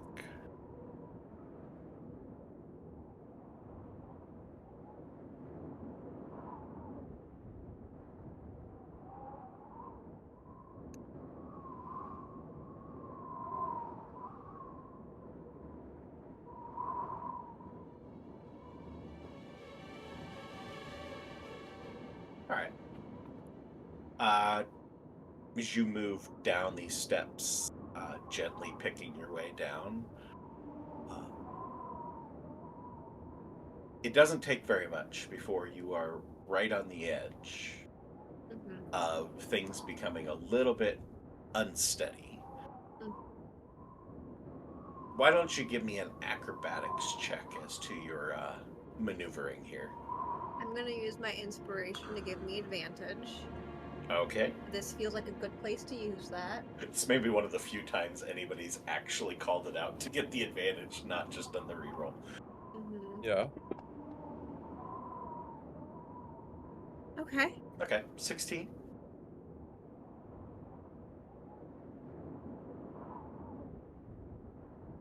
You keep yourself in a relatively safe position as you basically hug the wall, keeping at the point where the stone seems the sturdiest, as it seems to be attached to the wall structure, and find yourself right down at the edge. A few pebbles falling here and there, but for the most part, the structure holding,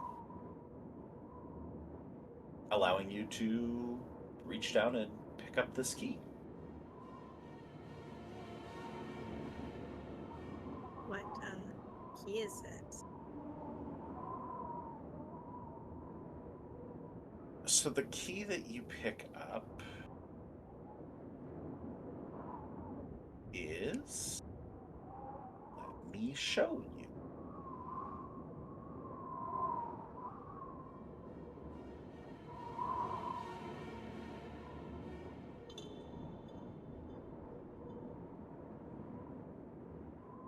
You pick up a roughly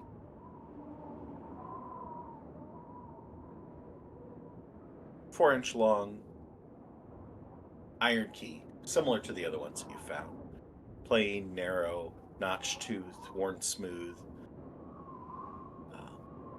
Very similar to everything else, with the exception of the bow of the key, which appears to be cast in a round, somewhat irregular round shape, with an emblem basically stamped into this round shape of what appears to be some sort of columned building that is engulfed in flames.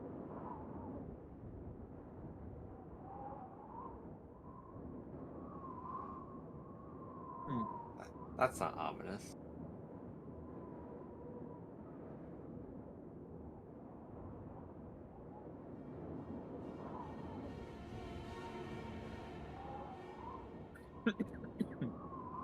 What did you find down there?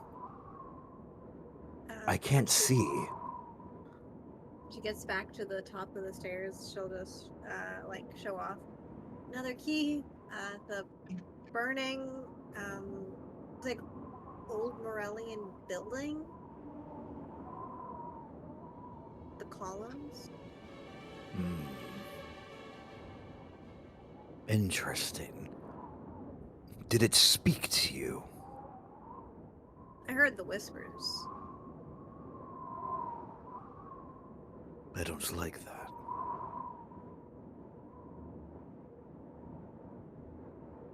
Do you mind if I see your key? Yeah, she'll hand it over. I don't like that. In a very quick motion, I do this, and a quill appears in my big, meaty claws. And if I may, the quill that is foreverly inked on the tip, I would like to start scribbling in on the key. And in my book, I have 2 books on me, not in my spell book, but in my anthropology book. I would like to try to make an impression of the key on the page. Okay. As you're working on that,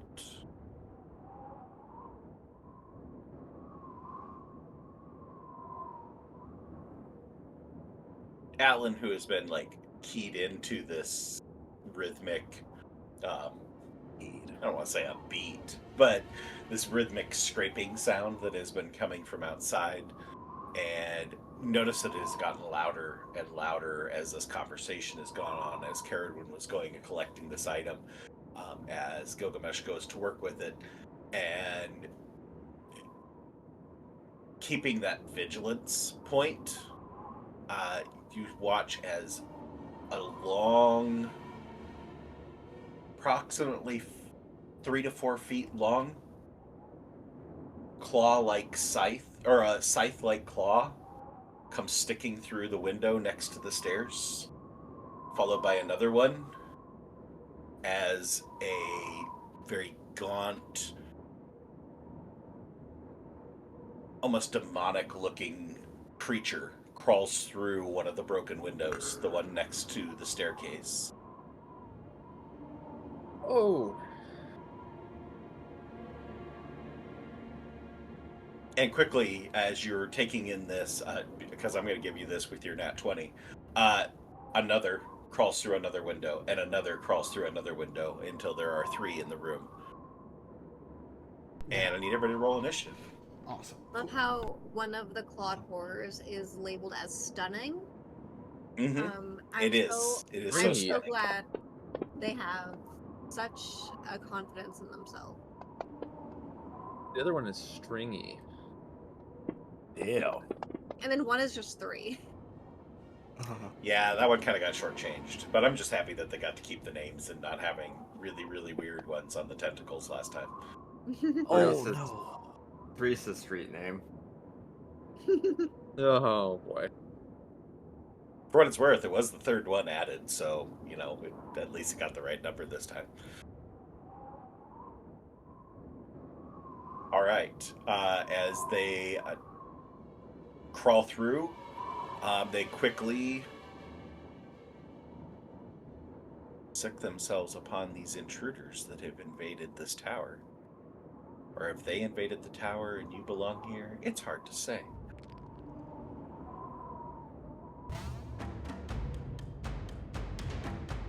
As Mr. Stringy is going to get things started by heading after good old Gilgamesh.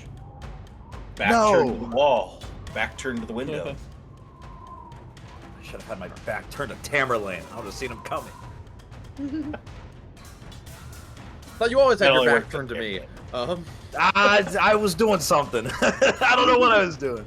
Yeah, no, canonically you still haven't looked at Tamerlane. Ooh. Why does it have Alfred's picture? I got a notification too. Yeah, it has I think we my all got it. picture, Yeah. Interesting. Yeah. Gilgamesh can use shield against this attack. Yeah. Gilgamesh uses shield Uses against his shield. attack. As you throw up your shield, as this scythe-like claw just goes and starts try and slash against your back. Which book would we like to deflect this with? Oh man.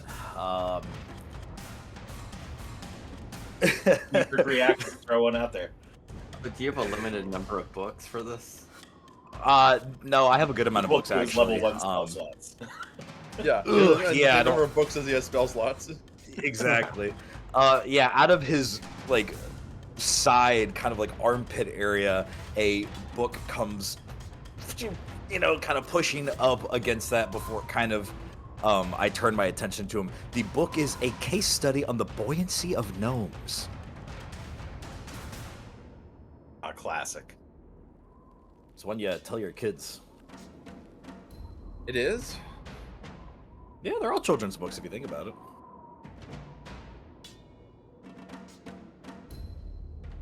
It seems more like a Alright. dissertation. So, Smart kids.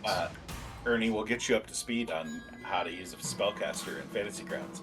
All your little spells have a little gear next to them.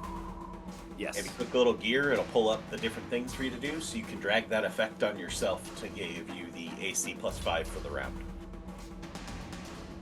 Oh. So drag it onto your token or onto your character on the combat tracker. Ah. Yeah. It's like a whole new There you game, go. man. It is. World changing. Alright. It is going to throw another attack at you, Oh man. I thought better AC though. but it's going to miss. Yep. And that will do it for the stringy one. So we head over to stunning.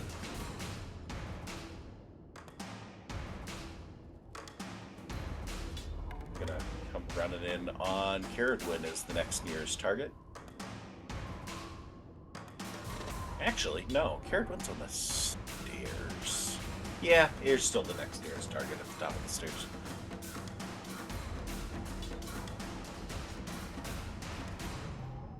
Take a swing with its claw. Oh, 100% miss with that. They may be onto the same thing that they were last time with the NPCs. And then I said it too soon. So,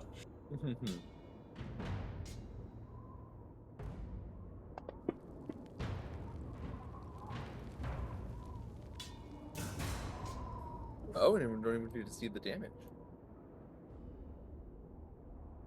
alright, as it goes slashing through with the first claw, missing. Second claw comes back with the left hand, or left claw, there's no hand there. It just brings it up and slashing into you, it actually goes and hooks into you, and you are now grappled. Not again. Why do you Just like grappled using? this time. Why do all of your monsters do this? I'm gonna make a 20 strength fighter. With freedom of movement, so you can't be restrained. Yeah.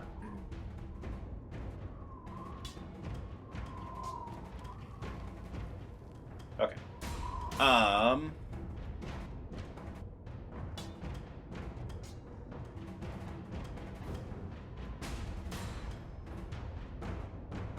Give me a moment to, I love that it's going to make me put the authorization key in every week.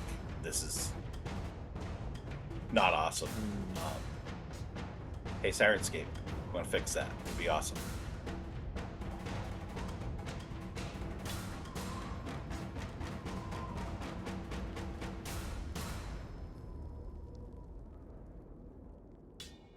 Okay. Should have that fixed. Let's see. That's its 2 attacks. That's its turn. And number 3.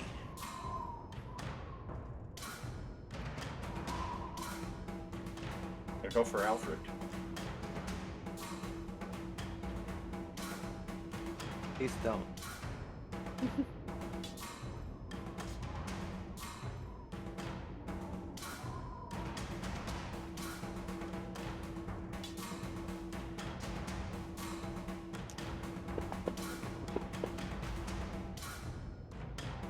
Twelve Nice. misses.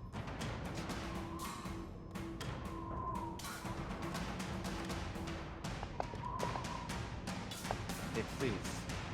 Oh, 22. Yeah, that and you hits. shield. Nope. Second attack seems to be the charm at this point. As first attack misses, second attack comes in, and you find yourself similarly as this thing goes up into your armpit, slashing across your side, and then holding you in a grappled position. You take 12 damage. That will be its turn, which will put us to Carradine. Okay, I have a couple of ideas. Okay. So, I have a spell that it's called Shifting Shadow. You move up to 5 feet. Am I able to use this, like, while still grappled, as if to maybe, like, move, like, right here? And get out of the grapple.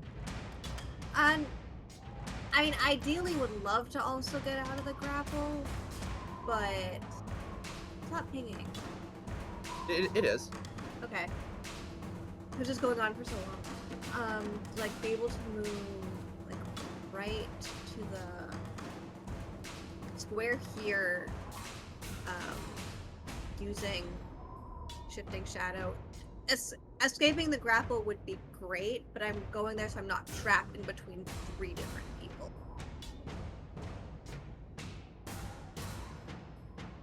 I will also accept being able to move there and having to escape the grapple myself.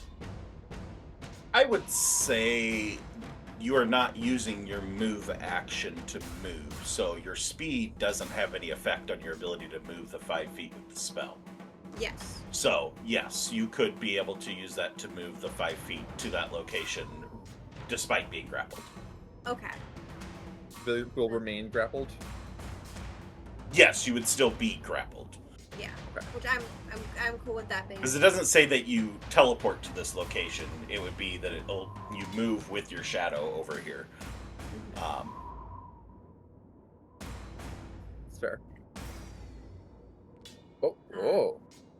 Whoa. The walls. I'd go around the window. Yeah. And can I? So that's escaping a grapple is an action, isn't it? Or is that?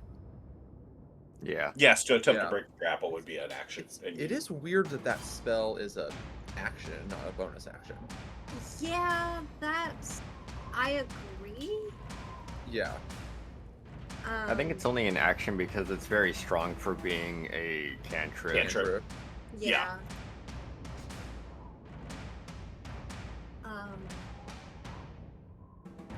Yeah, so that's all I got right now. What you could sorcerer quicken spell I don't have to. Spell.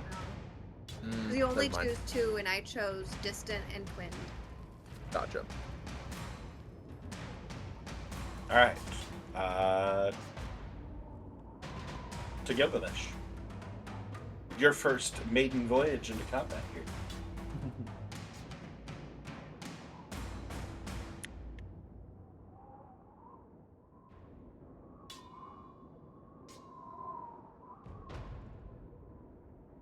They were right. You could spend your whole turn planning on what your thing is going to be, and you're going to pick out the exact spell you want to, and then right before your turn, it's like, actually, I wasn't going to do Circumstances this. change. Yeah. Oh, fuck. Yeah, dude. Hold on.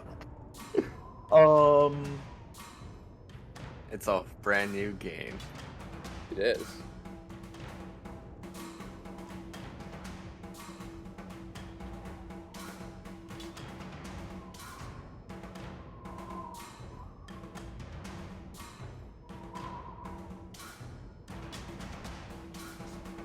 Oh, jeez, man. What am I going to do?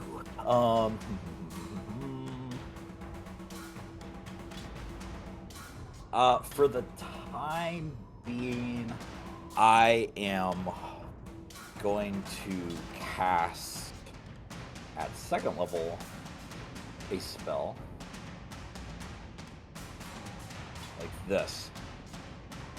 So as I'm getting caught up here, and she does that thing, and all these people are getting laid into. I need to kind of protect numero uno here. So from my belt, emerging from the robe is like a wreath. It is a thick rope, and on the rope are 6 detached humanoid-looking hands. 6 very distinct-looking hands that kind of go behind me and form this half circle before kind of moving around me to where I become blurred. Mm.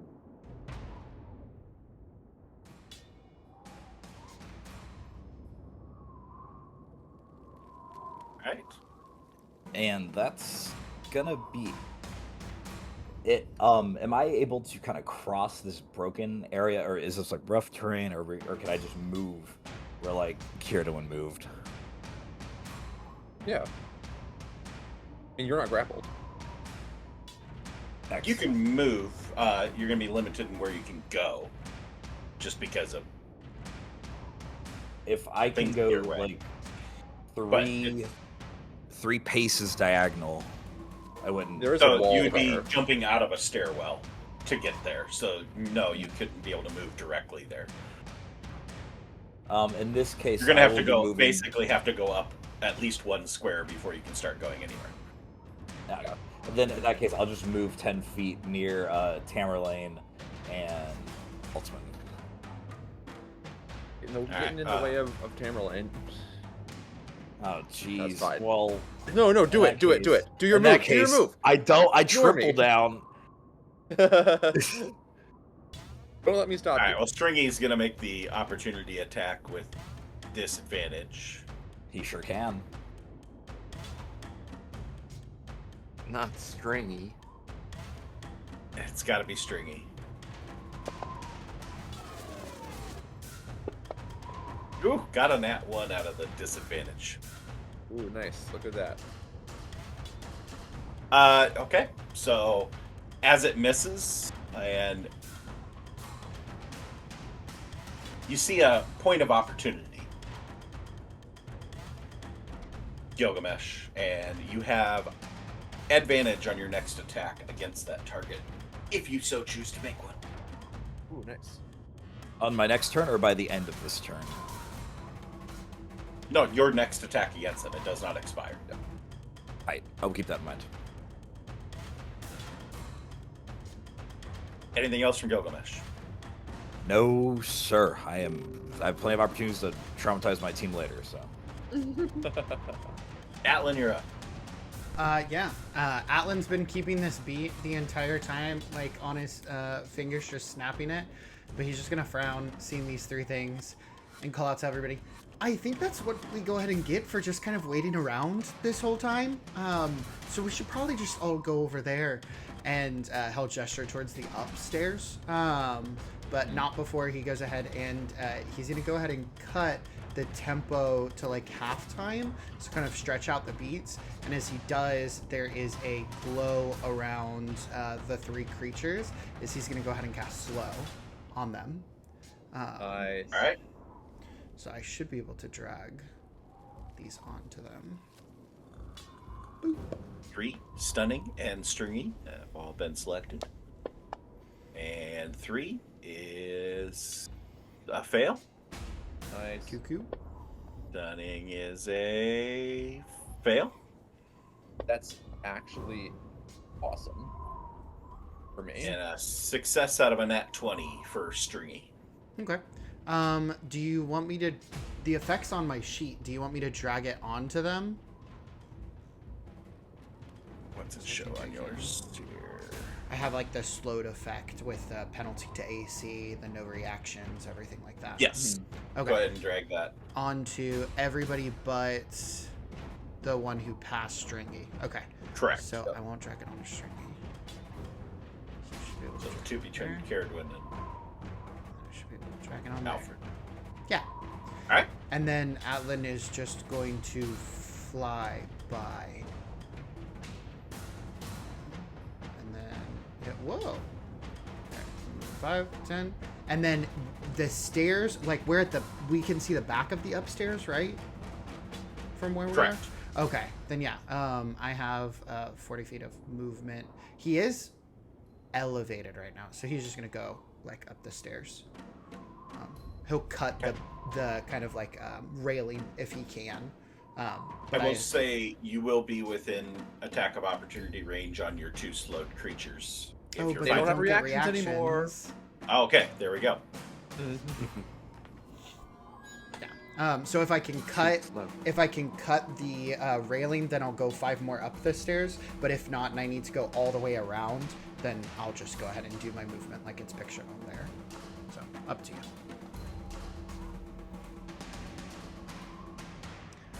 And that will be the end of Atlan's turn, as he just gives a wave over the side of the railing. Tamerlane. Tamerlane is finally getting his bearings to this whirlwind of activity around him.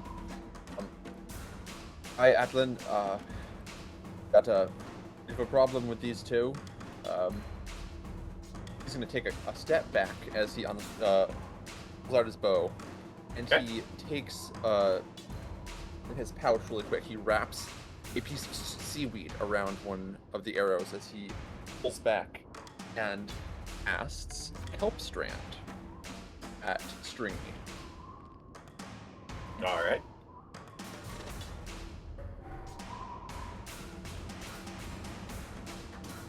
Really hope it hits. That's all I think that's gonna hit. So it does some damage, and it pulls the creature to me and lines it up in the kelp.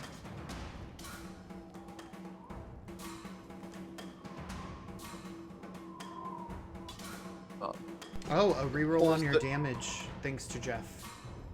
Oh, sure, thanks. Nice. I don't need it. I'm about to do something very very rude to it. And you It's somehow, even lower. Yeah. It's the So thought if that I- counts. Yeah, I pull it 30 feet closer, and if it gets up next to me, it wraps the creature in kelp and grapples it.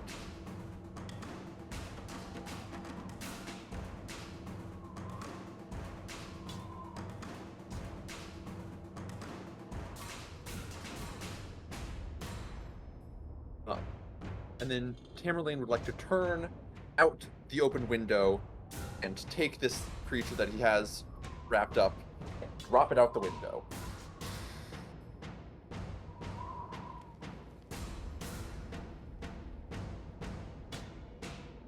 Can that be my object interaction?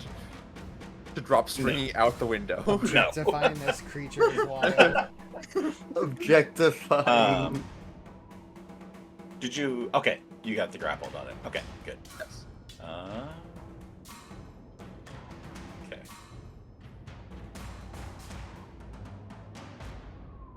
Moved up next to the open window for a reason. I feel like you could do that next turn. I don't feel like you could do that all in one Yeah, turn. that would be an action to throw a grappled creature. Am I throwing him though? Yeah. You're utilizing force to move an object. I thought we Okay, agreed whatever we're you wanna not call going it. to objectify the monster. But, like, if I wanted to just move and drag him with me, I could do that. Dragon. Why can't I just? But I can't. Yeah, I if you can't want to drag drag him him out out of the the window with yourself, you could, using the move. But that would Like be dragging. horse kick him out with It's your not 2 carrying legs. him; it's dragging him. It may just be the map. So are the windows like a certain aren't like floor to ceiling? Pretty close. Okay. Well, I may have done something very different on my turn if I'd have known that. Well, okay, we'll put it this way: if you would like to do that, I will warn you. I will kick your ass with it next round. That's fair. If you want to let grappled be able to put somebody out a window, we may have a total party wipe by the end of the session. Just slam them on the glass shards. Alfred can fly. Everyone has a broom. Just taking stuff. Atlan can fly. Well, Gilgamesh, what you got? It's nice knowing you. Tricks and trinkets. Yeah, I guess that's my really shitty turn then. I wouldn't say it was a shitty turn. Dealt damage. Yeah, it was pretty Moved the bad. target around. And And he's grappled. he is. My archer has grappled a target. Goody.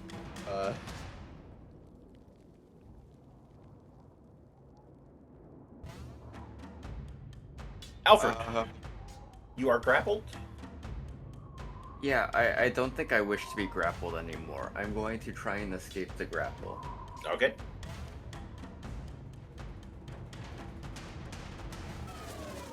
We're doing a strength save?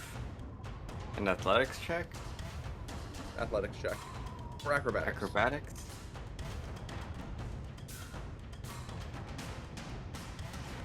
Okay, I'll take an acrobatics.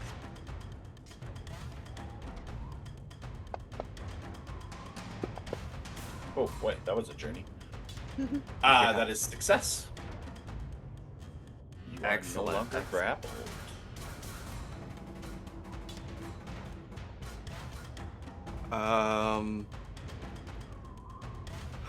God, do I have to risk the opportunity attack anyway? They don't have Right. reactions, right? Or do Oh yeah, they don't have. attack or- Well, They don't have one reactions. has reactions. No, he used his reaction already to try to hit Gilgamesh. Yeah. Oh, wow! I'm free. I'm running all the way the hell over here. Goodbye. That's my turn. That's great. Why? Goodbye. Goodbye. Goodbye. Oh, here, I'll even hit the... Oh, you already switched the turn. Yeah, I did it, and it's not working the way it should, which is lovely, but it is what it is. Okay, grappled Mr. Stringy here. Yeah, just going to... Let me check something.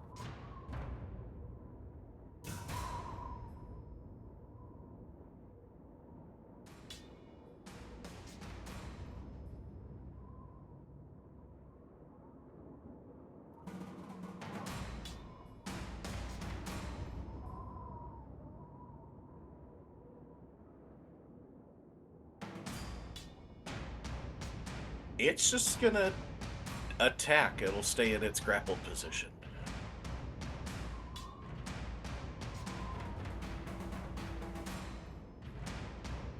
And since it's all kelpie stranded over here, it's just gonna focus on Tamerlane. Yep. 20 to hit. Yeah, that hits.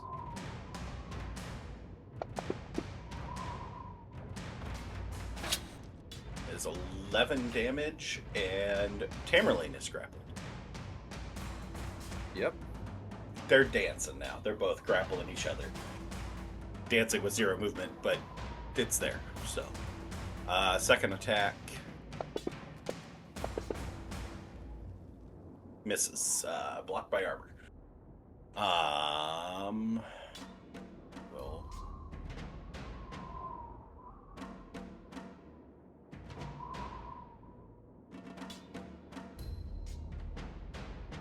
okay, that's its turn.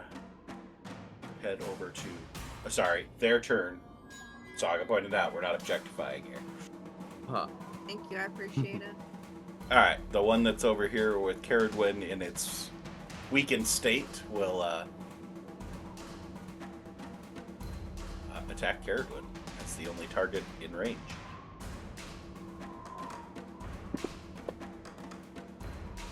Oh, 100% misses.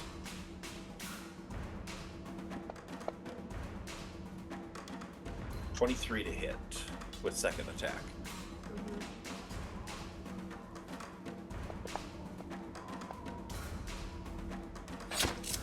It's 10 slashing damage. Is it claws at you with its other arm? Technically, it's slowed, so it can only make one attack through Only its one attack attack. action.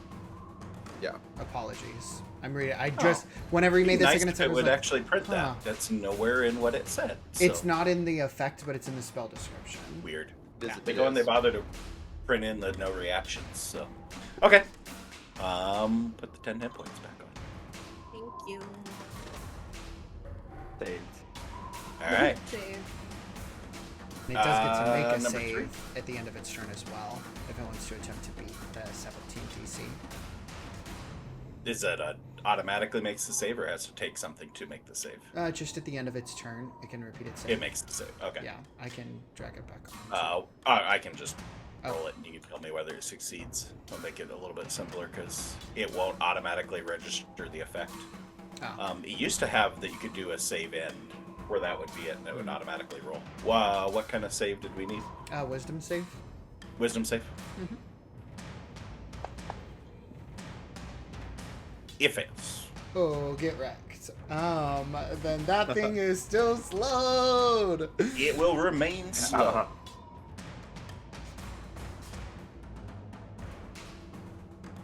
Alright. Other one will just move 5 feet over.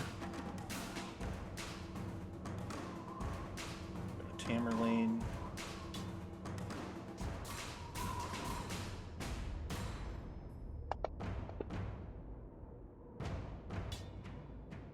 $23 to hit. That hits.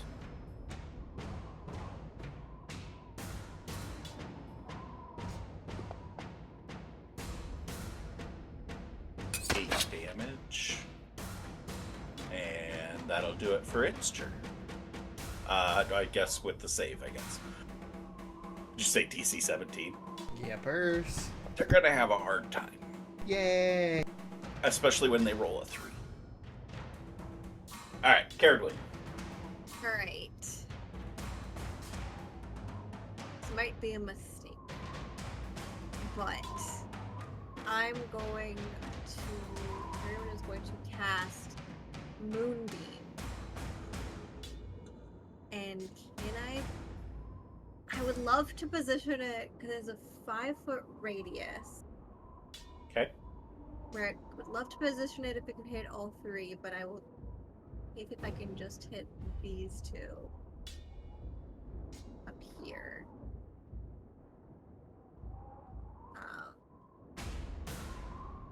Because the radius is half the circle, so I guess I could put it like 5-foot radius is like a 2x2 square. yeah. So could I put it like right here?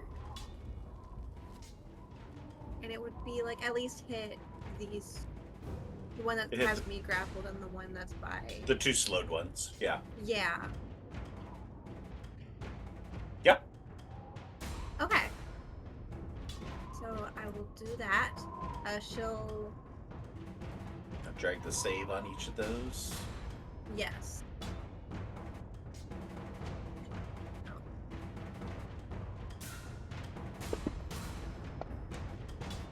Stunning fails.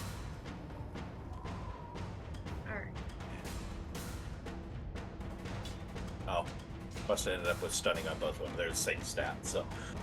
Okay.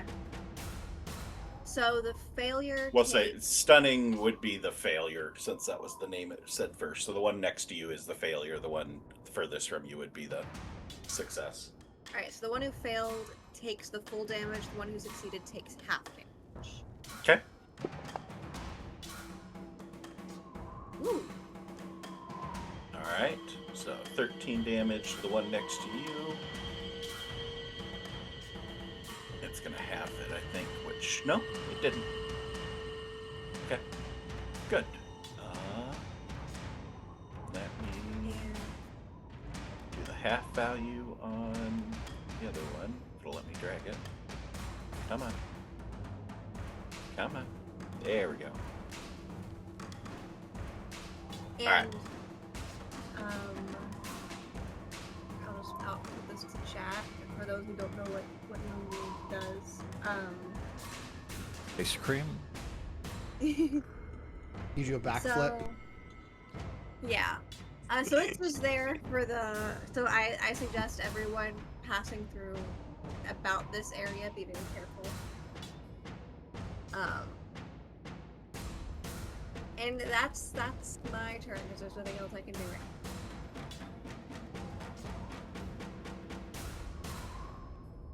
All right, I'll put us to Gilgamesh.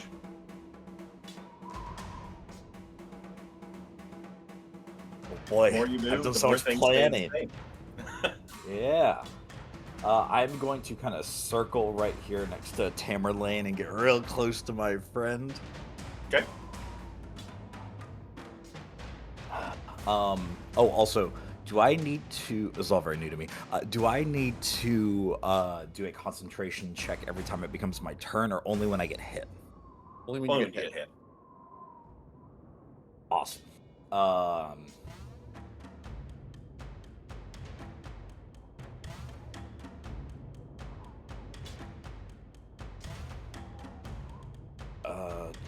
Jeez, I don't know how this works. I'm gonna run next to Tamerlane and just kind of look at him. Would you like to get out, or would you like to stay and fight?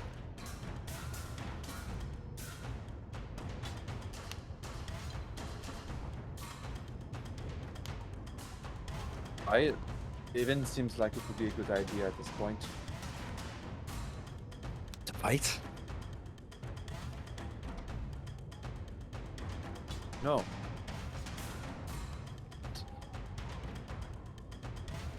To leave? Living. Yes. Then I will grab onto Gilgamesh because he lets me, and I cast Dimension Door to try to get us to the other side.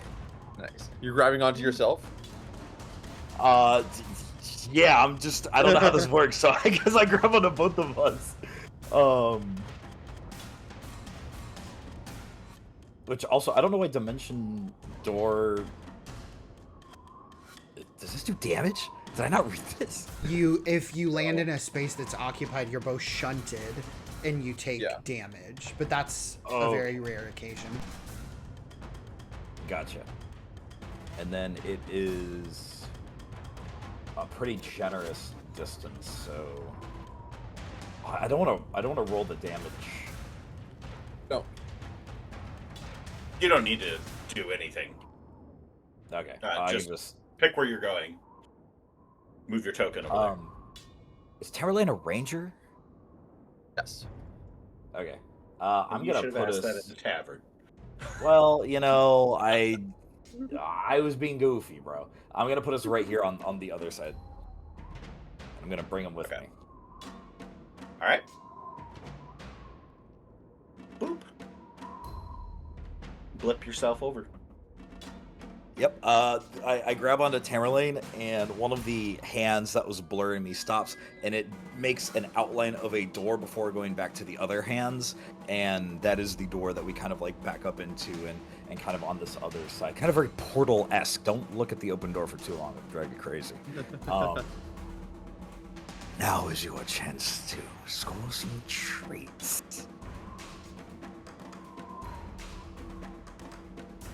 Fire away. And that'll be my turn.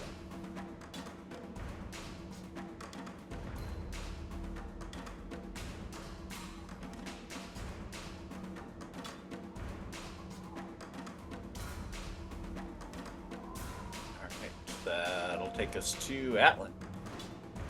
Uh, Halfway up the steps. Yeah, the entire turn cycle has gone through, and Atlan sees that nobody's like heading up the stairs with him. Okay, so I guess if we need to go ahead and wipe them, we can go ahead and do that. And he's gonna go ahead and point towards one of the cracked glass shards that's still there on the window, probably like over like here. I don't know how to ping. Over at the edge. Button up at the top. I tried You to open your do that. toolbar. And then it's like giving me all this crazy stuff. like Okay, the really, really tight concentric circle bullseye. 'Cause there's two yes. different bullseye buttons. Up over here. There you go. He's gonna go ahead and like point up over there and just say, "Oh my gosh!" every single time. And he is going to go ahead and cast Fireball, from up over there. Okay. So he's just gonna explode the already broken door, or the already broken window, just even further. And luckily, the two who are slowed are gonna take a penalty to their deck save. Hey, I'm working on getting there. The only thing Give me a moment. If you cast it there, it's 5, 10, 15, 20. Cast it there, it's 5. 10. Yeah, I think you should be able to cast it where it's not going to get anybody else. Yeah. Because it's What's 20 the- feet. what's 20 the foot radius on it? radius.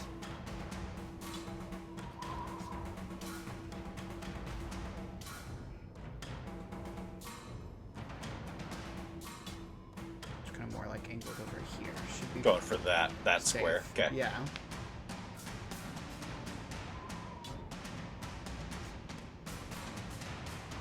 Yeah. I would say that would just be the 3 enemies. Cool. Just outside of Gilgamesh. Yay. It'll probably be a little warm, but that's okay. It's pretty breezy up here, but it could use a little bit of warming up. So, oh, we're rolling a lot of failures here. Oh boy. Awesome. Well, the slowed ones take penalties to their saves. Yeah, they had the -2 on there. 13, 14, 14. Boom. Everybody fails. Let me go ahead and then I guess I'll just roll it Boom. in here. Boop. Nice. They'll take 27 fire damage. Nice.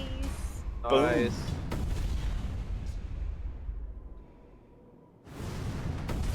Oh, I love that there gets to be an extra fireball sound for every time you drop it. It's not as good as the lightning sound, but it's pretty solid. No, it's 100% better than that stupid lightning sound. But yeah, Alan I will like just- the lightning sound. Alan will just kind of shake his hand a little bit as his fingertip is now burnt like like a match that's just gone out. And he's gonna say, "I'm going upstairs. Please follow me." And then he will go ahead and just continue floating up the stairs. He'll move his full 40. Okay. Okay, Alan, you're gonna fly here for a moment. Actually, I'm just gonna delete your token off the map. Ah! Ooh, goodbye. You blinked out of existence.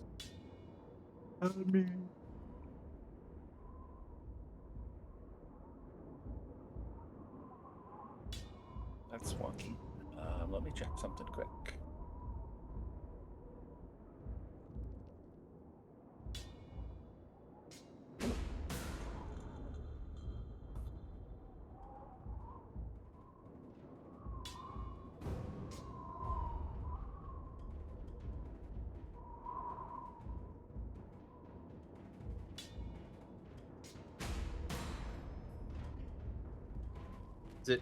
Is it my There we turn? go. Just a second, I was fixing something, getting Atlas Sure, put okay. on the right part of the map here. No worries. Okay, so Atlan, that would be 5 feet of movement. You can move yourself the rest of your 40. Well, where am I at? Slide to the right. Oh, okay. So I can use the rest of my 40 feet of movement? Yeah, you used 5 at this point. Okay, so... No, sorry. Where were you at? You were at the second step? Yes. So they were like right about here. So you 10 feet of movement has been used to get Okay, where you're at. so I need 30. Okay. So it's throwing me off the gold pillars. That's the back of the stairs, or that's the end of the stairs? Oh, all the lovely... Gotta love when things are not lined up right. For some reason, this was not lined up right. Oh. And so, I have to do some fixes here on the fly.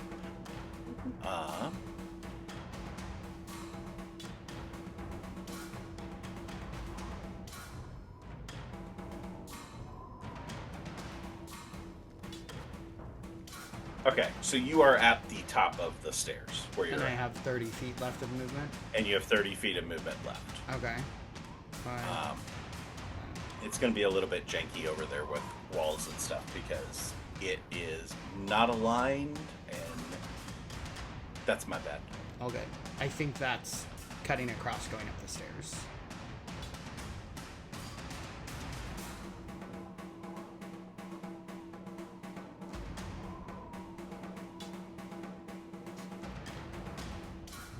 Cool. That'll be all of Atlan's turn then.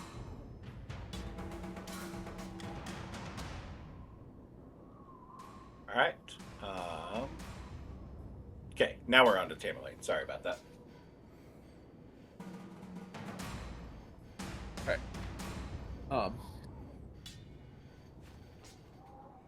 Tamerlane gives a grudging nod of respect to Gilgamesh. And Gilgamesh, you see him out of his quiver, out of a specially kind of sectioned area, pulls out an arrow that has this kind of blue text that's been rubbed and carved into it, and he pulls back and fires.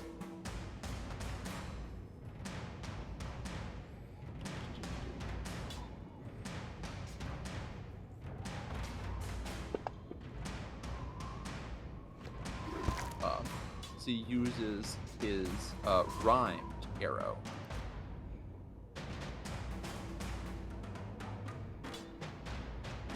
Okay. So one of my arcane fletches, my rhymed fletch.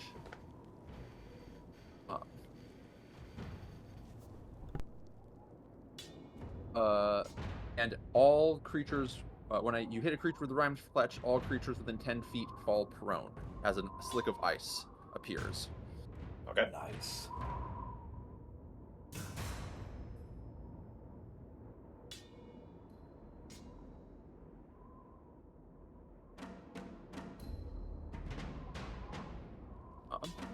You know, drag the prone yeah, I have effect on each one. Yes, I do. And on each of their turns, once per turn, if they try to move within the area, they have to make a DC 17 Dex save or fall prone again. And that would be anybody moving in that area. Anyone Correct. moving in that area. Yes. Okay. And then he, with a second shot, he's just going to shoot a normal arrow at the one holding Caradwin. I don't know why it says I have disadvantage on that attack, but... You were the same thing twice, so yeah, it doesn't even matter. yeah. Just don't know why it was giving me that. Yes. Nice. Thank you. She's free. The satisfying Wilhelm. Yes.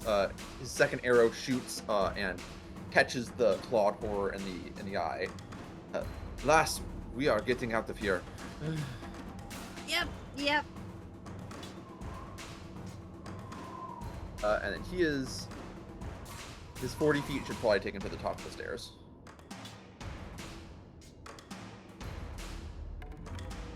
All right. You wanna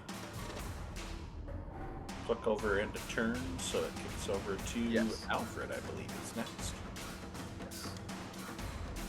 Sorry, I'm gingerly trying to fix my map over here on No, you're fine. Atlan's floor so it doesn't look janky. As he's attempting to run to another floor. It's okay. It's okay. Yeah. Alfred is taking the hint as to get out of there.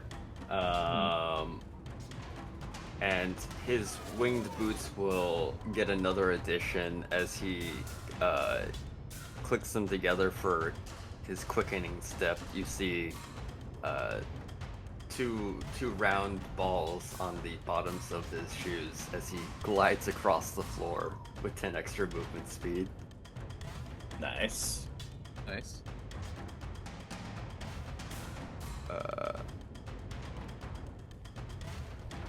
So 10, 15, can't see, but there we go, 20, 35, 40, and then Solid. that'll be 50 with the extra 10. Do you have base 40 movement? Wild. Wait, do I? Wait. Oh wait, no. Take that back.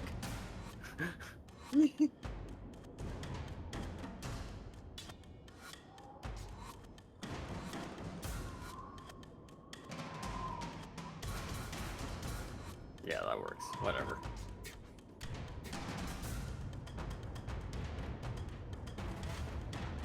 I don't know why I thought I had 40 haste. It just feels right.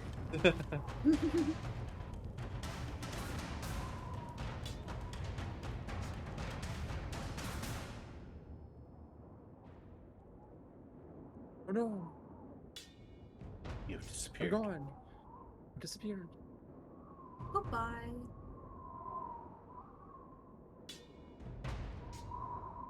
Okay.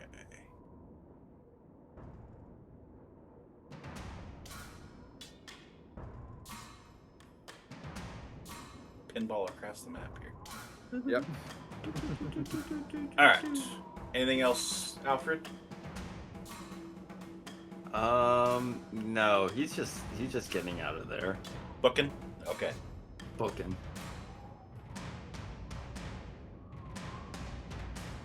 Alright. Call to your next round. It says it's the next round, but doesn't bother to give anybody the next turn.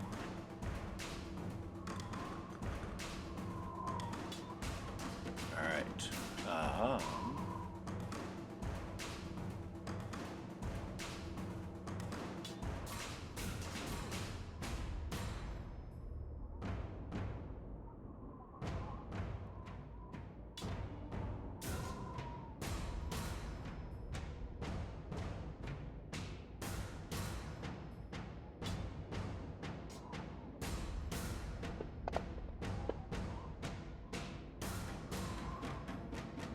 Also, if when one of the Clawed Horrors starts their turn or enters Moonbeam, they have to make the saving throw again.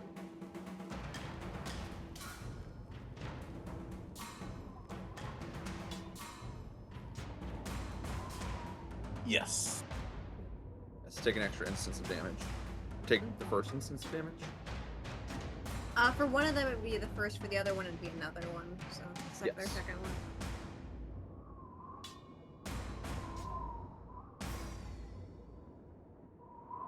Alright. At the top of the round, 3 more of these clawed horrors crawl through the windows. Ooh.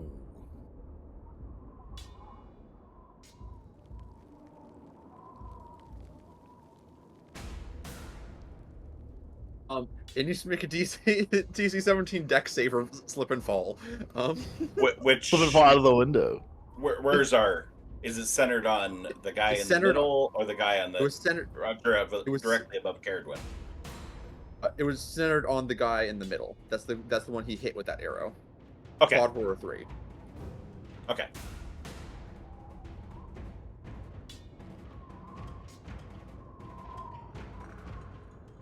I can drag that deck. save. Okay. Okay.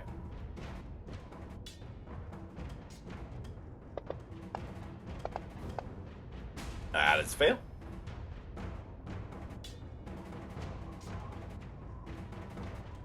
Did he patronizing lisp? Yep. That's what we got this time. Oh, there's another one here. Undersized. I'll drag the save onto him as well.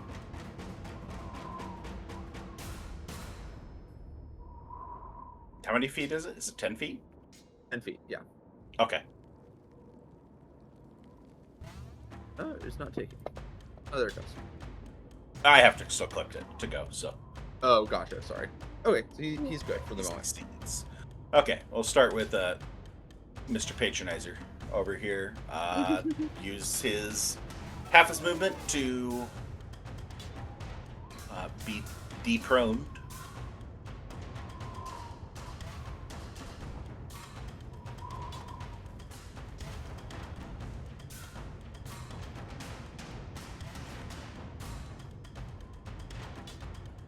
I think, in all fairness, we'll say that that's probably all of his movement at this point. You're crawling through a window. Yeah. Okay, so we'll go over to Mr. Stringy. He'll use half his movement to stand up.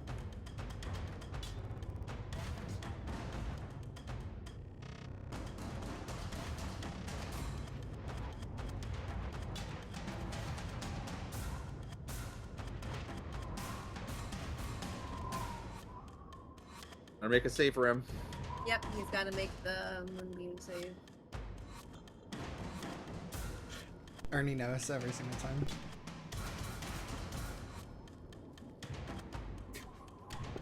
Moonbeam They're save is doing the it- top of their turn, so we'll do that one first. It's Okay, 20. top of their turn or when they first enter. So he still takes half damage. Which this guy was already in it, right? No, he was No, just the other outside it, one. so he moved into it. Okay, Yeah, and we'll do the half damage. So whatever is half of 17. Would be 8. My God, it does not want to let me grab half damage stuff here. Okay, and then death He save falls is over gonna again. fail. Okay.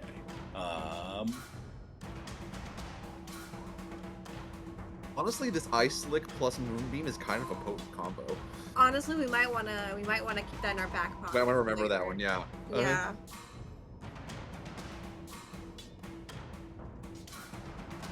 All right. Stunning's dead, so we'll go to undersized. He didn't slip. Except if he moves on his turn. Oh, I guess he'd be crawling in. That's probably when it would count. It'd be his turn when he moved into the tower. Yeah. And that's when he made the save. Yeah, I think that makes sense.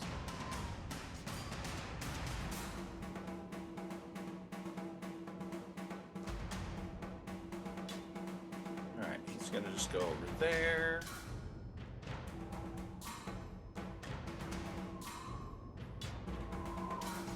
And Oh, new guy in the back. Alfred. Alfred, you're the closest target, so.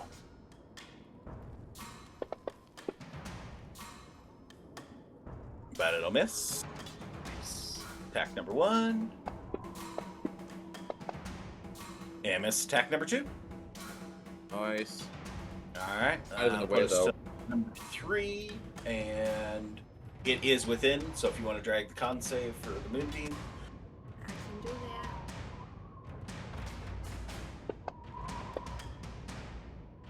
That is a fail.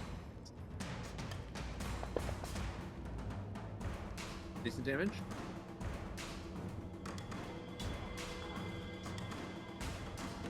Takes 11 radiant damage as he starts to his flesh burning away from the really awful sunburn that you've decided to give him.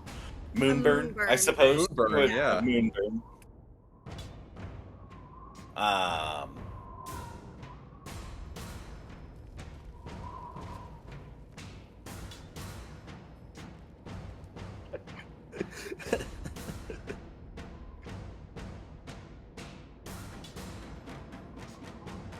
I guess he will stand up. Yeah. That's He has a movement penalty too, so He I don't think does. he can move after he gets Once he up stood up. because his speed is half. yes. His speed is half. Yeah. That's, yes. Yo! Slow plus ice slick is also a killer combo. Yeah. Oh, that is nuts. Okay. I was so hoping that would happen, yeah. Stands up. We did the moonbeam. He can't do anything else. Very low investment, move-wise. Okay. I think. And then he's got the wisdom save on the slow, correct? Yes. Gotta roll high. He got there. Wow. Ooh. 19. Well, good for Mm. him. I'll be right back. He's pretty banged up. I'm not sure he's gonna be able to do very much with that, so. That'll bring us to Caradwin. Caradwin is going to probably just dash over so that around the staircase so she can get upstairs. Let's get so that fine. grappled remove off of you there. So Yeah. I don't think the dead guy's grappling you anymore. So the bottom of the stairs is where Alfred's at. Yeah, so she's gonna 35 will get her there. And she's gonna dash, so she's going to use like more movement to get upstairs. And get to the top of the stairs on the other side. She has 35 movement. And she's hopping the railing. No, she like went around this way. She's going around that way. Yeah, Oh. just because of how the... It should be exactly What I'm 35. trying to figure out is whether you're going through the ice or not. To go that way. That's the part I'm trying to figure out. Because the ice was centered on the guy. 10 when he feet was centered off the guy, the right bloody here. guy. 5, 10, 10. No, it's centered off the guy to the left. Oh, it's centered. I thought it was centered off of Stringy when he was right here. No, I was told Claude Horror 3 is what Tamerlane said Oh, at the okay. beginning of them. So,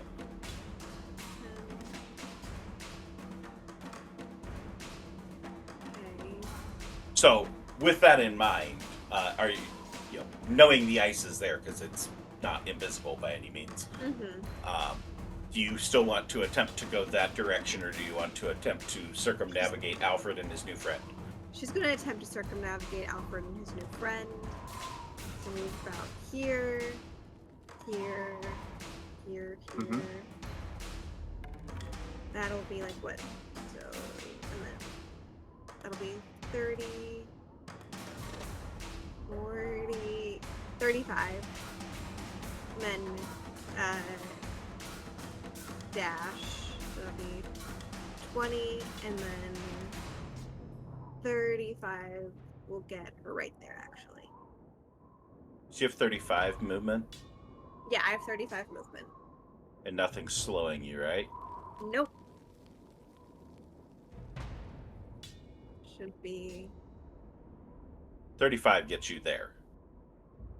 Well, because I dashed. Yes, I'm just saying 35 gets you there, not just okay. making sure you know where your next 35 would go. Okay. Starting from that Mhm. point with your next 35. And then, so 5, 10. If you're going straight up the stairs towards Gilgamesh, that's on the other side of the wall. That's what she's doing. Okay. So I will say, before she goes up all the way upstairs, she's going to move Moonbeam. So I can move it up to 60 feet. Mhm. I'm going to move it so that it's centered right here. So it'll catch anything that's coming to try to chase us down this way. Nice. So it'll encompass Claude Horror 16, but it won't get Alfred. Okay. And so then Claude Horror 16 also has to make their check. Or their save.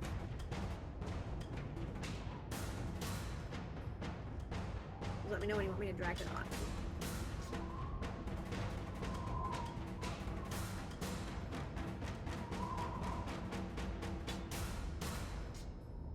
Wait, no, it's an action to move the beam, not a bonus action. Shit, never mind. Dang. Never mind That's about the unfortunate. moonbeam. Yeah. The whole ass action. Yeah, That's annoying. it is.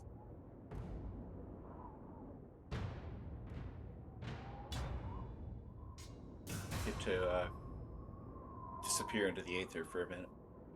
Awesome. It's her Goodbye. favorite place. That's where I am. I haven't Okay. gotten moved to the new No, you map have yet. to. Yeah, you are. Yeah, you just have to scroll. Scroll right. to the right. Yeah. Oh! I didn't realize this one's on the same map. I was waiting for a new. Economy. I don't hate myself, so I kept it on the same map. Yeah. Gotcha. I was waiting for a new little window to open. All right, that'll put us to Gilgamesh. Your friends have left you. Like it's time to go. I'm going to move, but before I do that, I want to look at these guys who are going to no doubtably follow us and cause me heartache and cast. Pointing with my finger, a beam of light shoots out into the corner of the tower, casting Fireball. Yay. Everybody casts Fireball. I don't care how big the room is, I said I cast Fireball. All right. And because I mucked up my inventory, my wand that I have, my uncommon wand of the War Mage, gives me a +1 to my spell's DC save, so it should be 18, but it's going to roll as if it's 17. You can also always Shit. go in and the little gear next to where the saves are, if you like drop down or Click on your it. spell stuff, you can add a bonus to it if you Yeah, you can change it. You want. can change it to 18. Gotcha, gotcha.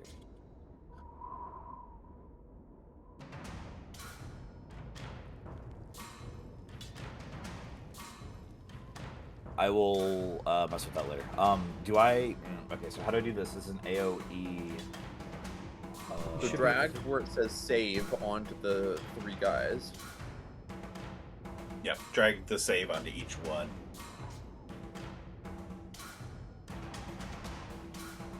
one by one. Yep. One by one. Excellent. Okay, we got all 3 there. 18. Beats it. Meets it, beats it. Dang. That's a fail on the next guy. And Stringy, bringing up the rear. Nat 20. Are any of them currently prone? I think Stringy is. I think he moved and then failed. Because if they're prone, they should have disadvantage on deck saves. Correct.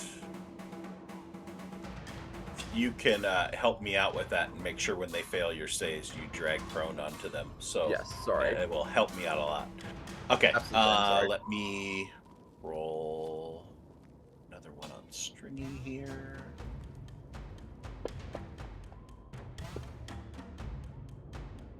All right, that's a fail then.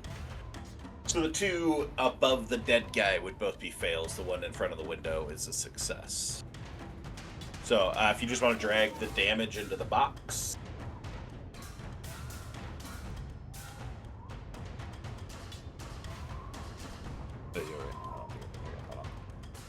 Into the box. Nice. Holy Yikes, crap, it's a that's lot lot of ones! That was a crap ton of ones. It's so many Holy ones! shit. It was ooh, I need some of that 5 Hims for ones. Fireball. Yikes. Performance-induced Fireball. 1 dead. 2 dead.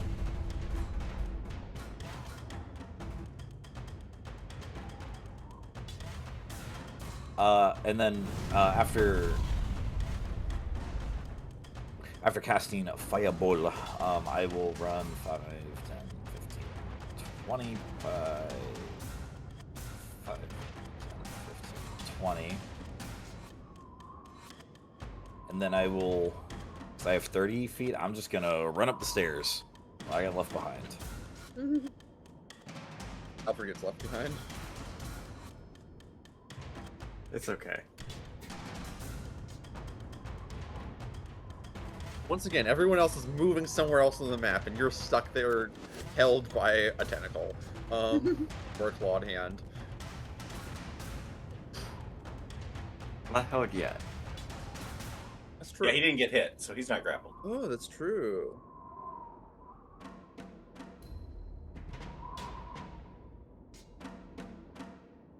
Okay, so you're on your way up the steps. Alan. Yeah. Seeing people come up the stairs, he's like looking over the railing again. So we're all in agreement. We're just gonna keep on heading up this place, right? I Sure. And yeah. The explosion that rocked this place cannot happen too many more times. Was that Gilgamesh? And he's gonna try to like look over, but then shrug before heading up because he can't see him right now. But yeah, Atlan is gonna go ahead and dash. Well, he'll move his 40 feet first, and then he'll go ahead and see if it requires.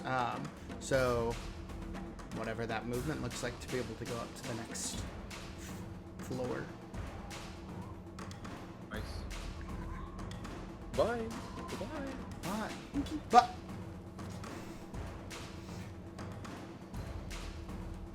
Bye.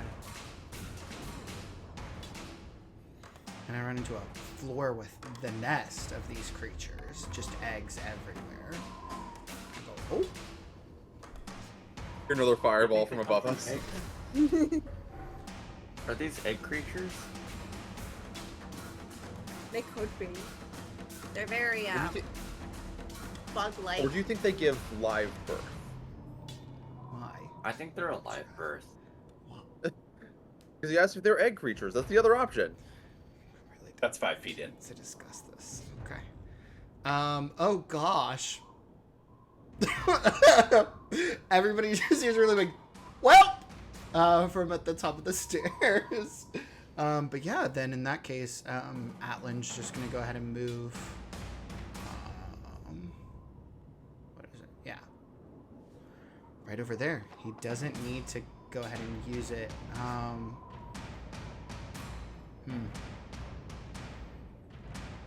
There's nothing else here. Investigate? Yeah. There's nothing else here. Alan's just gonna like cross his arms and yeah, he's gonna go ahead and use his action to go ahead and just kind of search this place, just slowly spinning around, try to check it out for anything that might be sticking out, especially if they seem to be iron-based implements shoved between two stones.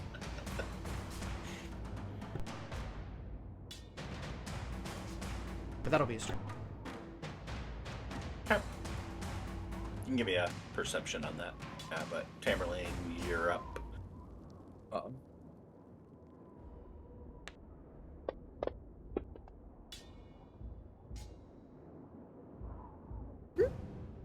He's gonna call down. Hi, Alfred, are you coming? On my way up. All right.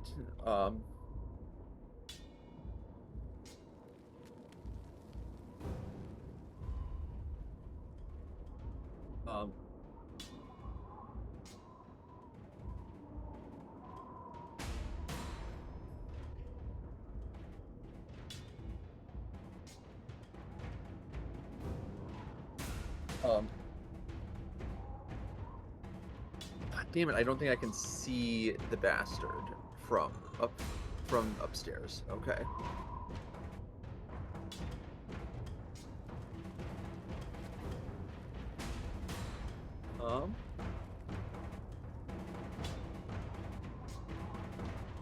Yeah, I guess he'll just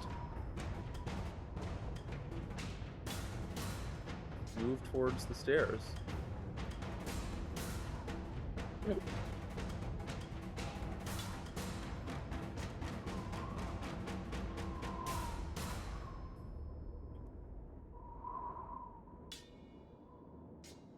You have 40, right?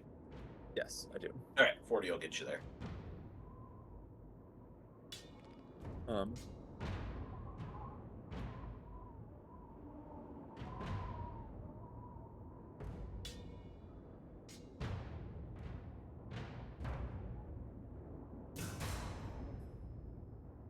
Yeah. And then he's gonna hold his action to shoot if any of these if he spots Can you still see like the mouth of the stairs here? He'll move slightly less if you can't still see the mouth of the stairs coming up. Yeah, he can still see. There's a railing that runs alongside, so he'd be able to see something at the top of the stairs. Okay, he's gonna hold his action, and if he sees one of the creatures run up to the top of the stairs, he's gonna shoot an arrow at them. Okay.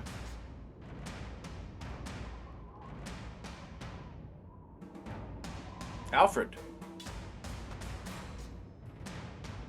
Yeah, Alfred is going to take out his scimitar and one parting shot before running up the stairs. He's going to use Quivalin Sloth Strike, and hopefully hit this thing. Nice. What does it do? What does it do? What does it do? What does it do? Breaks into song and dance and a tap dance routine. On hit, suffer normal attack effects and takes an additional 1d10 cold damage. Until the end of your next turn, the target's speed is halved. It takes a -2 penalty to AC and dexterity saving throws, and it can't use reactions. Nice. On its next turn, it can either use an action or a bonus action, but not both. And regardless of the abilities or magic items, it can't make more than one melee or range attack during its turn. So it's a one turn slow kind of thing. Yeah. That's cool. So let's take a stab. You stab at it? Possibly. Quite literal stab at it. Oh yeah. Okay, Nice. thank you. That's the one. That'll hit it. Possibly. Oh, I didn't roll the other thing. Here is a d10. Nice. 2 7s. And then Alfred's gonna run away. It doesn't have a reaction anymore. It has no reaction. Correct. I was like, do I disengage or do I hit it and disengage?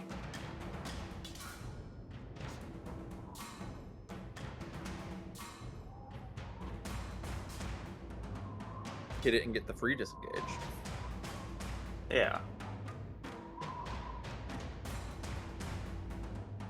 30 feet puts you there.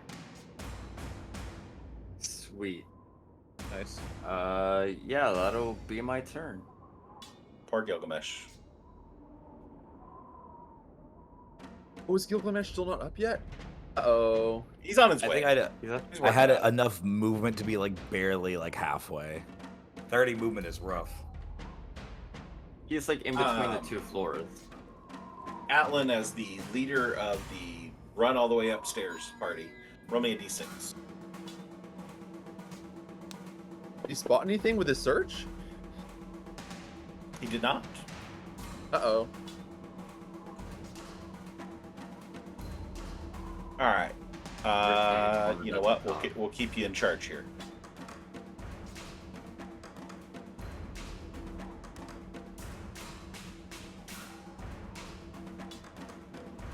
Roll me 2d10s.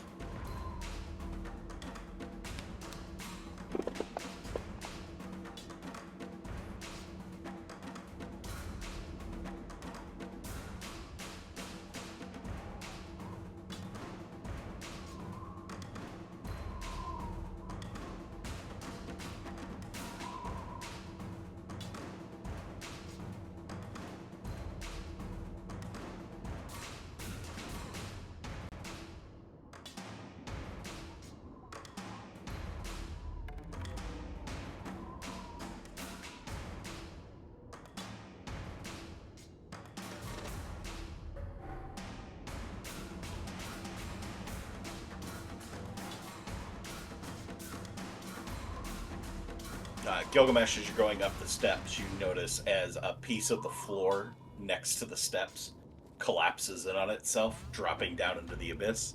It's still a good 10 feet away from you, but there's now a giant hole in the floor. Thank you for your assistance, AJ. I appreciate it. Maybe next time you could roll it someplace little more dangerous. It'd be more fun. I'm sorry Okay, I didn't see your battleship. I was gonna make you have to call it out as being B12, but I decided that was too much. It was too much. And then you made the joke, and now it wouldn't be too much. So should have taken advantage of it. All right, that'll put us over to shitty patronizing, whatever the rest of his name is, because it cuts off on my screen.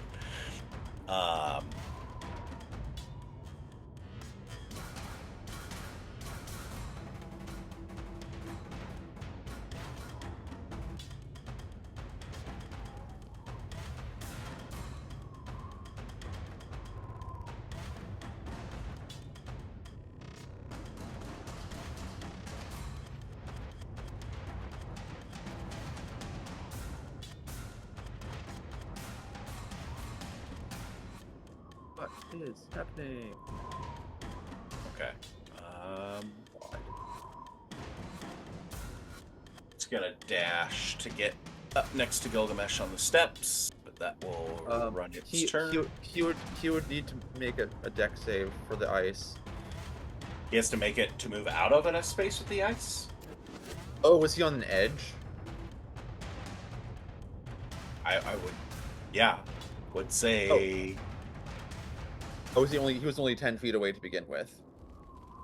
Well, he was 5 feet away. He moved into the next square, and he avoided within the 10 feet. Gotcha. We're on an angle, and so it doesn't fill every single square within 10 feet going diagonal, or is it around radius like it's supposed to be? I'm taking the approach that it's around radius. Okay. So that it would go 10 feet out, 10 feet up, and diagonal, basically turning into a diamond. Yeah. So was he stepping onto one of those half ones? Yes. Okay, so are you ruling those half ones just aren't affected then? If we rule the half ones are affected, then we are making a box. But if we rule we aren't, then they're just a cross, and then it's just a cross. It's a diamond. Yeah.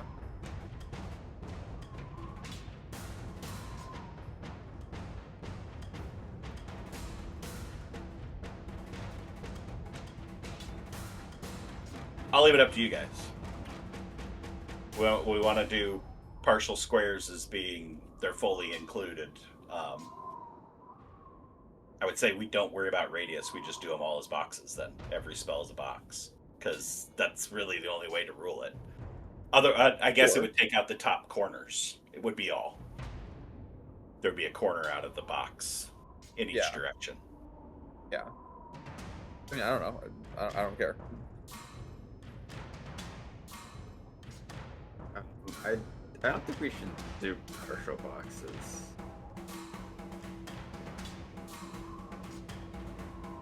Right? I'm cool with whatever. Yeah, just full ones.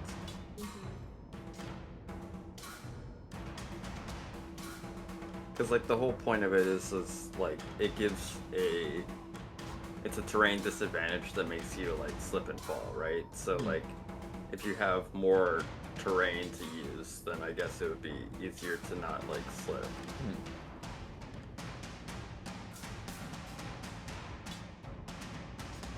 Half boxes are tricky. Either way. I can see the argument either way. That's why I say I don't particularly care one way or the other. Because it's, could you if half the box is in, do you step on the part that has the ice, or do you step on the part that doesn't have the ice? Is it automatic you step on one or the other? Do you want to make it super complicated and do a roll to figure out whether you can avoid the ice or not? Would be a possibility too, but you guys tell me what you want to do, and that's I'll make him make the roll or not. I feel like he shouldn't make a roll here.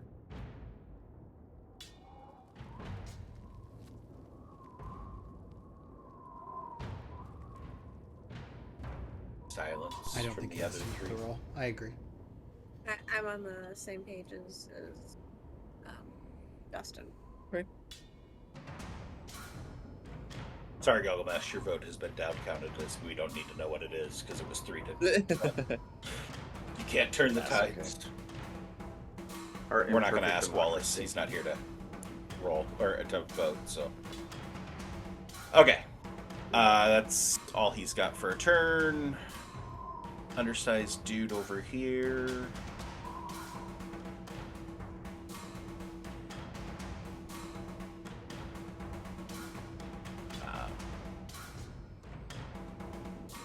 He's gonna dash that far up the step. Let's see.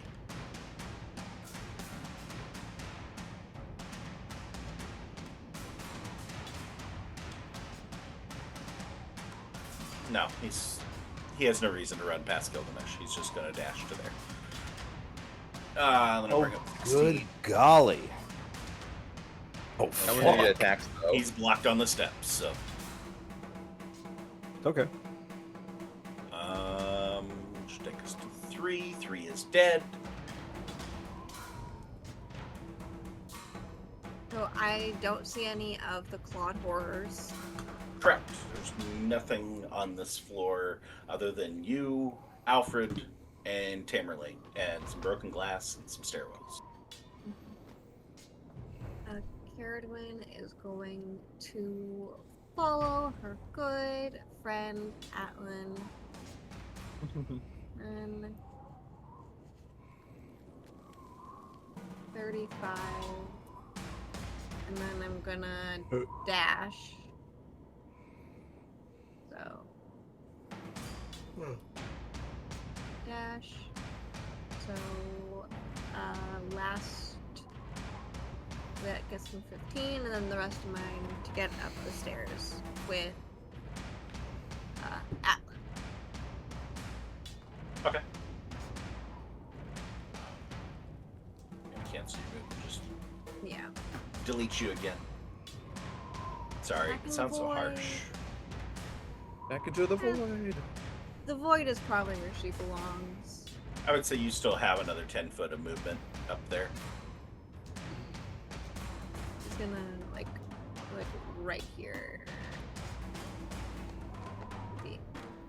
And just try to get on her tiptoes, but still staying away from the edge to see if she can see anything over the edge.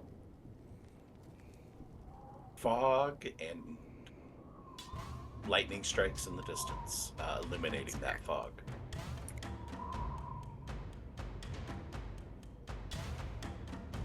Gilgamesh, you have friends. They're somewhat lizard-like. Very powerful.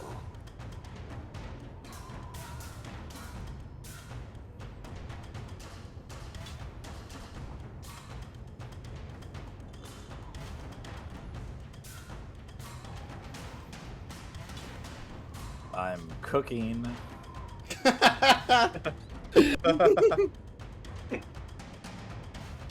What's in the pot? Pardon me. Expeditious retreat bonus action. Yeah. I am cooking. You're Unless you get hit by a act of opportunity. He is blurry. It's true. Oh, actually, He does, can he I? does have shield. Can I? too. Oh yeah, Can your I expedition not- retreat would drop your. Oh, Blur. Drop the Blur. blur, yeah. I'm not cooking. Fuck. Okay, then I'm not gonna do that. Okay. Then I am just going to run up the stairs. Wait, can you not take disengage as an action? You could. Yeah. Use your action to disengage. Yes. Not to back I- hit you. I'm not even engaged.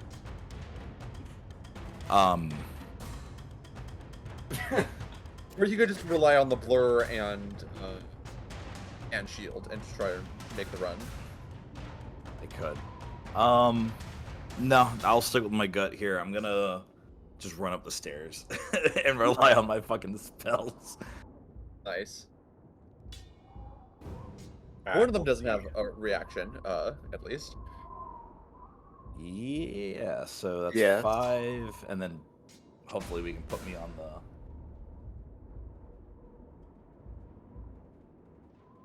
You want to see what everybody else sees. Please. Please.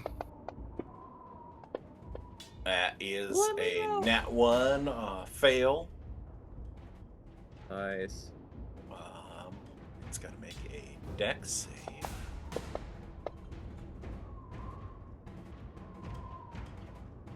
Knock himself prone. He, Get enough of the slipping he and saved falling. just enough that he stayed up. Aw. But that is still a miss. Who else do we got here? Undersized.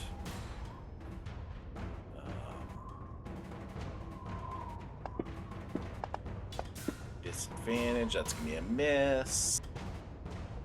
And 16 doesn't have a reaction because of Alfred's spell. Yes. Yeah, do you have that lovely stuff that you want to drag there, Alfred? Is that somewhere on there? Or did it not put that An anywhere? effect.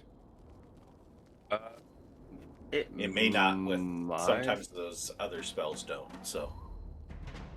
Yeah, the black staffs. Yeah, no, it just has the use power and then the damage. Okay. Alright. That's annoying.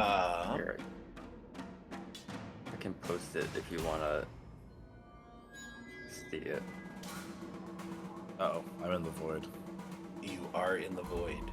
Join us in the Goodbye. void. The void is comforting, brother. Okay, that's 5 feet into your movement. You have the rest of your movement.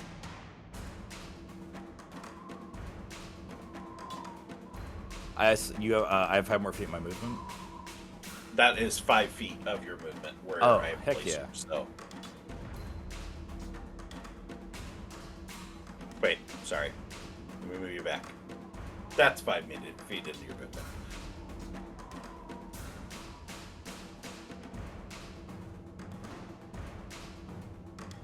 Nice.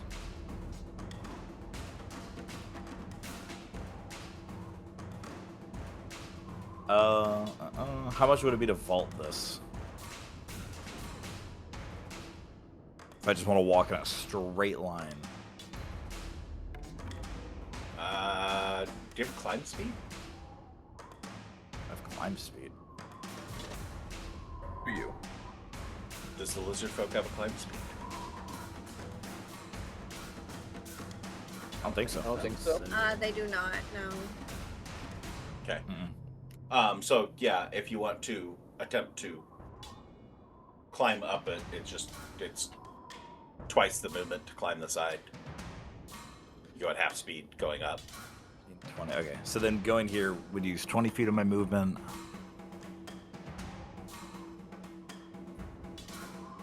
No, you'd be at 15 there. Sorry. I'd be at no, 15 feet. No. Yeah.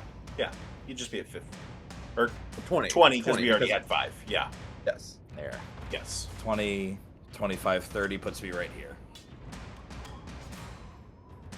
And that's For your it. action? You have an action? My you wanna do? action. Pick my nose. Is it dash? You could dash up the. You would dash up the stairs.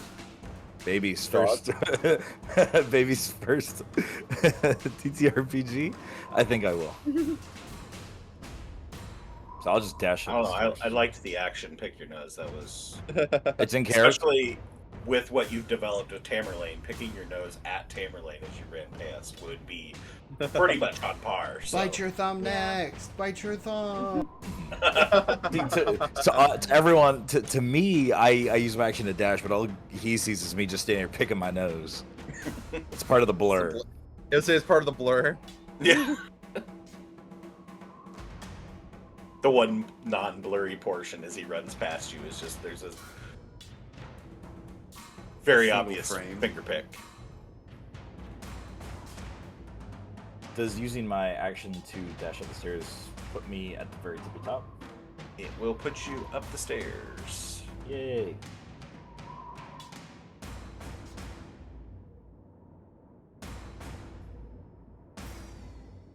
"30 feet puts you there.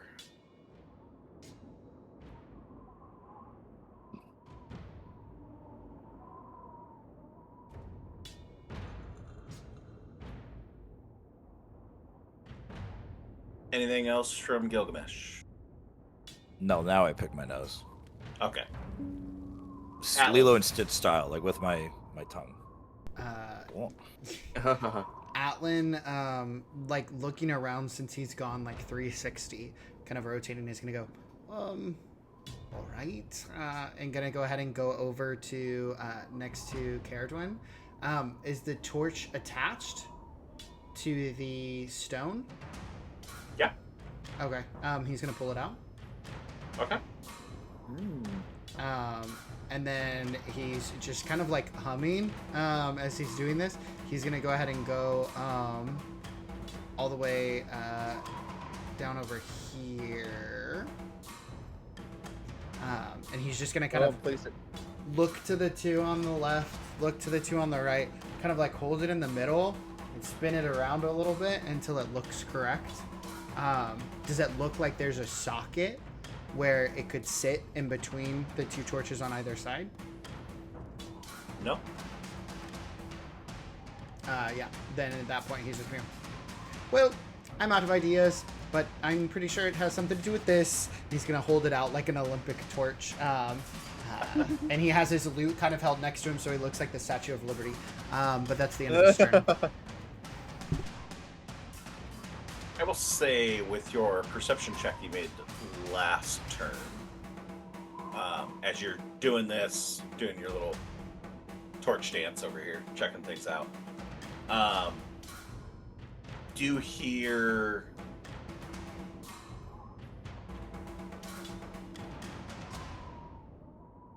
really no other way to describe it? Loud, just like beating against the wind, wing beats. Perfect. Oh, good. Don't see anything as of yet, but hear this. Tamerlane.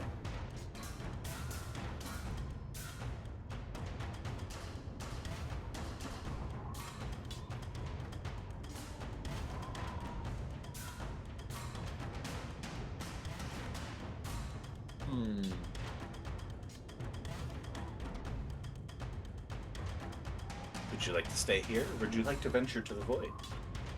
Okay. So, DM. Mhm. With my equine build,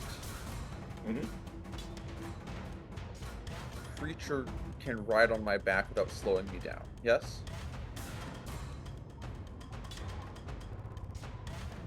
As long as it's below your carry limit, yeah. Okay. How heavy does Alfred look? Tamerlane, you don't be asking these kind of questions. A date first, you dog. You equine. Alfred doesn't look like he would pose much carry weight. I'm just gonna shake his head. I don't like doing this. He's gonna come back to Alfred.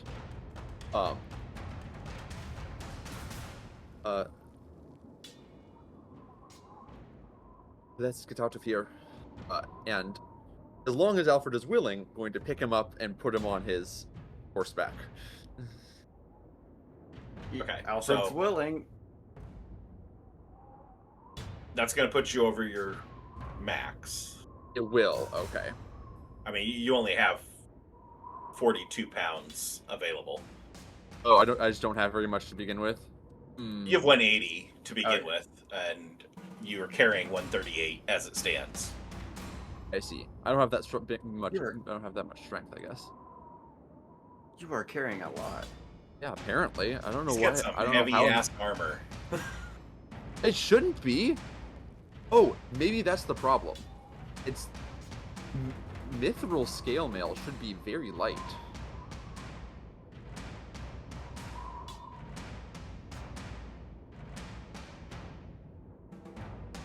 It is mithril.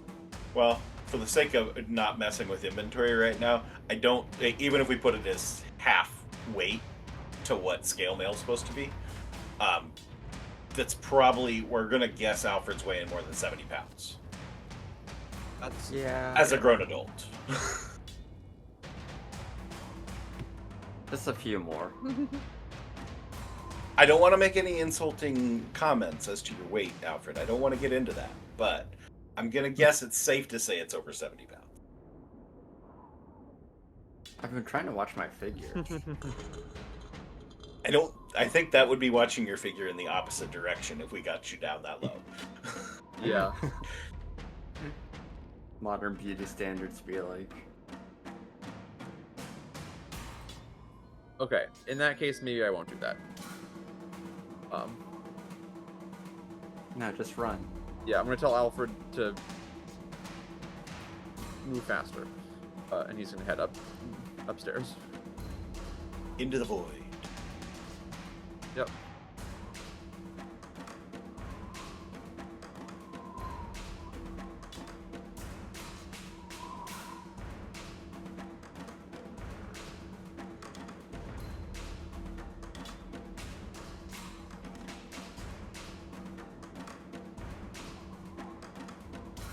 That puts you at 30. You still have 10 Okay. left. And then he is going to hold his action to shoot an arrow if he sees an enemy coming up the stairs. Okay. And which will put us to Alfred, the lone guy on middle floor. Yeah, no, he's going to be very good at following directions, and he is going to dash the hell out of here. Good, please, thank you. But you don't need to map it out. Okay. Thank you. I'm free! Let the void consume me. Are you sure you want to put that out into the world?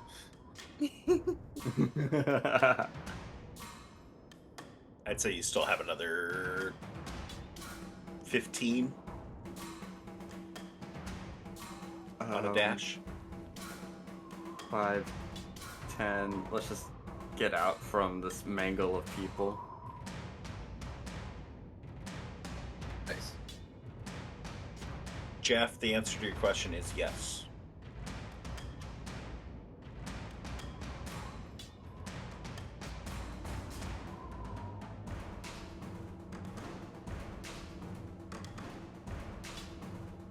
I think when you redeem it, it asks you to name somebody that's getting it or something like that. I don't know how that exactly that works with Twitch. We've done it where it floated amongst their groups before then, so.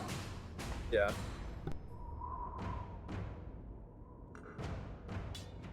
Okay, Alfred to the top. Used up your movement. Yeah, all done.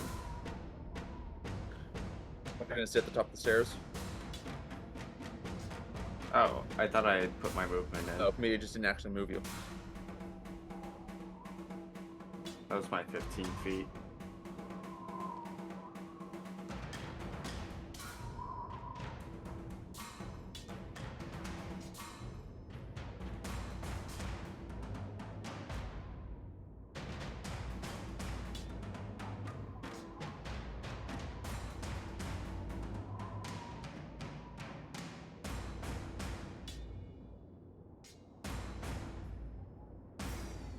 Okay. Come on. There we go. Didn't want to let you pinball. But I'm a Caradwin, roll me a 2d10. 2d10s. I can do that. The one in front of the door. The one right in front of the stairs, I mean.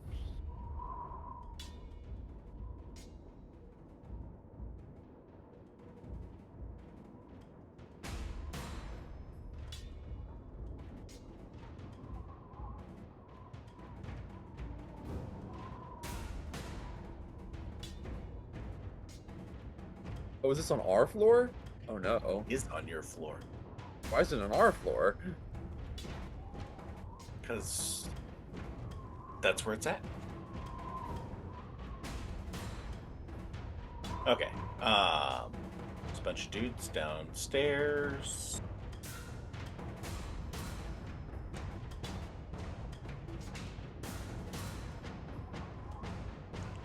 off all these unconscious prone folks. We don't care about them anymore. They're dead. They're dead. Okay.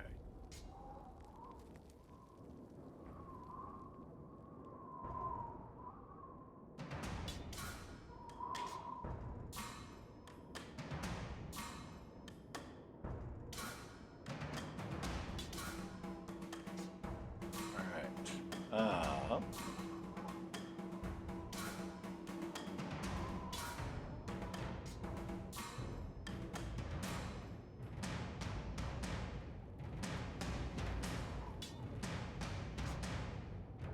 With everybody up top, that guy's moving, that guy's moving, that guy's moving. Caradwin, you're back up. So, after seeing Atlan pick up the torch and try to see if they could place it there, I mean, how to put it? I can see on the map that there are what looks to be half of torches in like 3 matching spots to the other 4. Is So- that accurate to what I'm seeing? Or... Yeah, each of the square, or each of the pieces of the battlement that are that shape are supposed to have a torch on them. The ones that are being cut off is because I deleted the background from the image in order to make it work, and it nicely deleted the torches on top of it. So Okay. So there are torches all the way around. those spotted increments. Mm-hmm. Yeah. Gotcha. Okay. And you said we heard wing beats in the distance? Atlan did. Atlan did.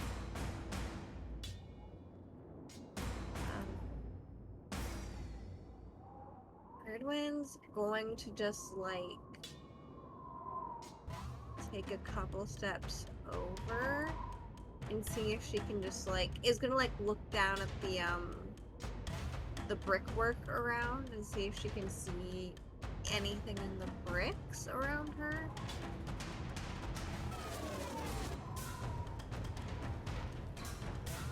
Give me a perception. Perception 19.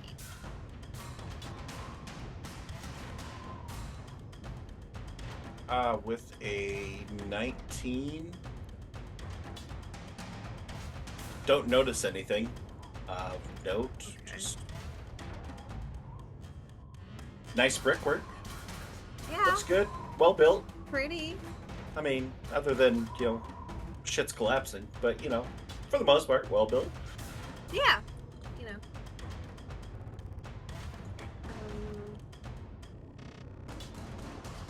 With your 19, just for fun, I will say that rough approximation, where that piece of floor collapsed would be into the stairwell below it. Ah, Interesting. would Give me an that perception- investigation, Caradwin. I can do that. I'm happy to do that. Ooh, Nice 26. roll. With the 26, there's a good chance that passage from the second floor, or first floor up to the second floor has been blocked off by the debris falling from this floor. Okay. So your Claude friends may not have a path up at the moment. Not through the tower, but they can still go back out the window. That's a fair assumption, too. They did do that once before. Yes. Or up the stairs. Oh, you No, think? 'cause Oh, this- it's blocking the stairs. Yes. Oh, that's kind of nice. Also kind of bad. Messes up my plan, but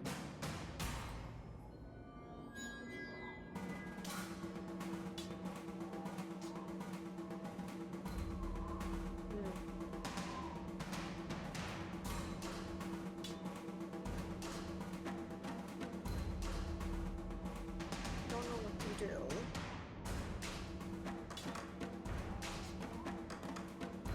I'll give you an easy question. Would you like to drop Moonbeam's concentration? Oh yeah, I'm gonna drop the concentration on Moonbeam. I'm I happy don't to know how oblige the easy question. Yes. I'm out though. That's all on you now. Yeah, no, that's fair.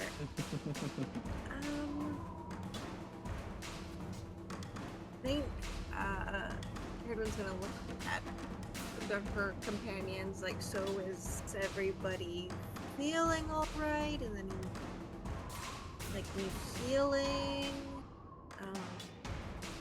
You know, What? there's people with a couple injuries, not like a ton. Well, she's asking in character, so she's Oh. like, how's everyone feeling? Like, physically?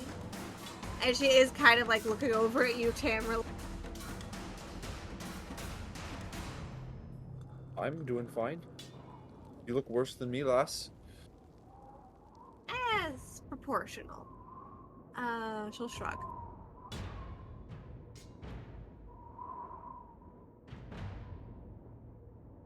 Yeah. I mean, that's hey, my- he's not gonna turn down healing, but like, Yeah.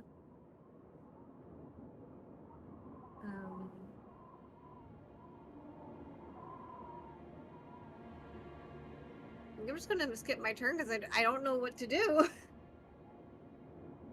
hold an action.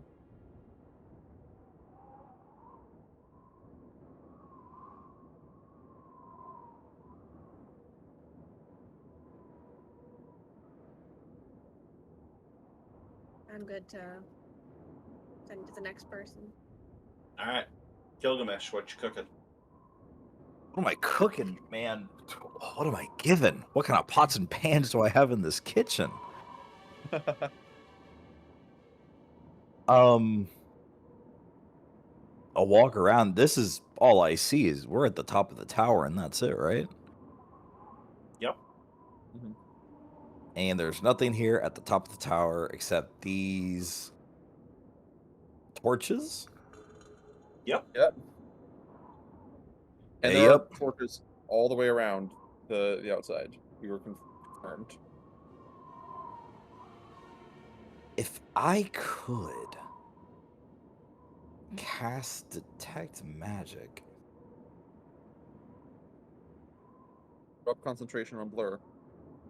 I will have to. But that's okay. It seems like we're fine for the time being. What's another spell slot that I'm running out of? Dear God. Music did change. That's usually oh, it's the nice happy music. Okay, maybe not happy. Tense music. Less drum tense. beats. See, as I drop concentration on blur, my severed hands return to the inside of my rope as a belt of some sort. And I want to see what we're working with up here. Is there anything invisible? Or am I just doing something? You're always doing something. Always doing something. Is there any magical something going on? What's the distance on how far out you can see with your detect magic? 30 feet. 30 feet? 30 feet. The spell is blocked by Okay. 1 foot of stone, dirt, or wood, 1 inch of metal, or a thin sheet of lead. With 30 feet, you do see one key-sized object illuminate over in the hole in the floor. I think there's another no. key. I will... Or I guess in this case, because I'm 6'5" and like 290 pounds. Stomp over. I'm not a cute little guy. I'm actually a big, scary fucking lizard. Hey, watch your step. We have downstairs neighbors. Ooh, yeah, You don't that want we them don't coming up here and giving them a taste of. I'm gonna their like mind. courage the cowardly dog. I'm gonna like poke my head in, and when I pull out, it's like just my skull. Like all the flesh is like gone. Yeah. So if I can kind of like maneuver like around the hole. Are those guys that were chasing us like through this hole, or is this like a separate, The walled hole off? looks down on the stairwell that they were coming up. You do not see any sign of them down below. And it's dark, I would presume. But you still have, there's the lanterns that are lit down on that floor that you were just on. Can I see where this key is, or is it like in a box or something? Or is it just You light can out? see it. It seems to be embedded in the stonework. Oh. There is a key down here, but I can't get to it. It's in the stone. I mean, you can reach it. I can reach it. It's in the stone. I could reach it, though.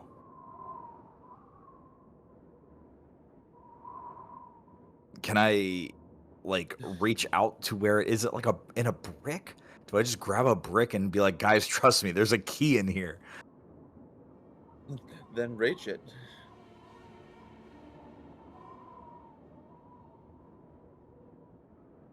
What are you waiting for? I would most rather not it be my arm that gets ripped off. I can go ahead and give you some words of encouragement. Ooh, lay it on me.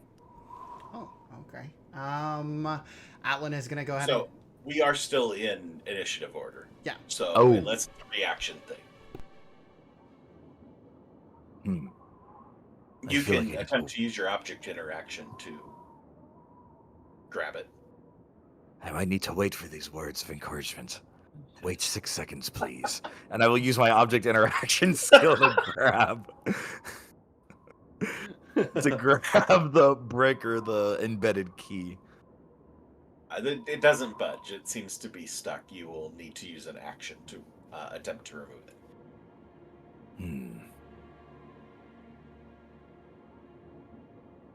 All right. So action, object interaction, part Yes, of your movement. action. What else would you like to do with your turn?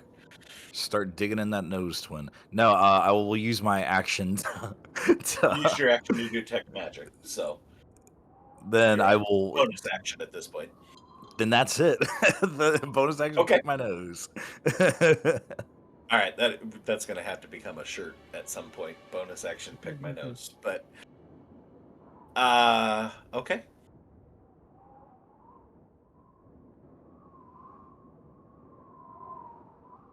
Atlan, you get a moment to hear that those wing beats have grown closer.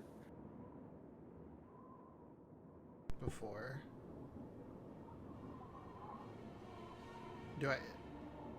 Are we still in initiative though?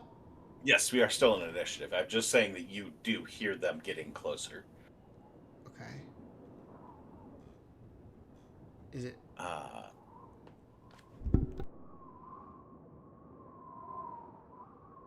Let's see.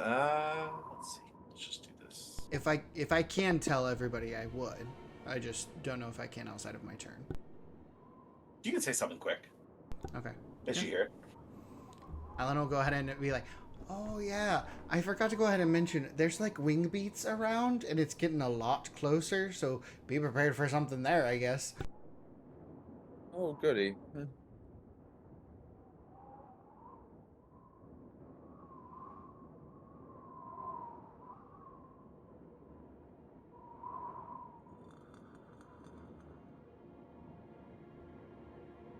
And as you're saying this, Atlan, you hear those wing beats get right at your back. As Oh. Oh no. 3 large Oh, they have- creatures come flying in, flanking in, and look like a werewolf with giant bat wings and a very long rat tail. Not the hairdo, but an actual rat tail. No, they have the hairdo too. You made a mistake with that one. One of them Hey, does. I'm sure it needed to be on vato. there. You know what? Winged Horror 11 will be Ringed Horror Rat Tail. Just because it needs to be there. Yes. Incredible.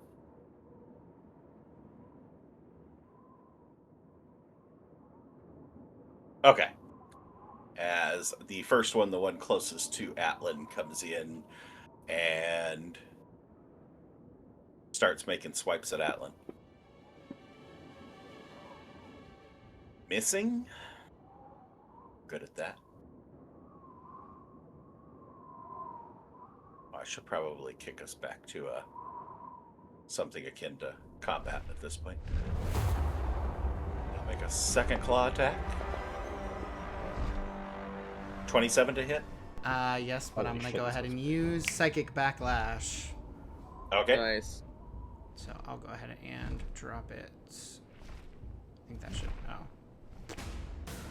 So it has to go ahead and has disadvantage. So it just rolls one more time and takes the lower of the two. Yep. See if we get lower than a 19 on that. Which is a good chance of it. 16 to hit. Okay. That'll still hit, but now it has to go ahead and make an intelligence save. So I'll drop that on there. I don't know how intelligent Mr. Creepy Frown is. Not very. As he, did do very, very poorly on that roll. 15's pretty good. Yeah, so it takes 15 psychic damage. Okay. And then damage as usual, I suppose.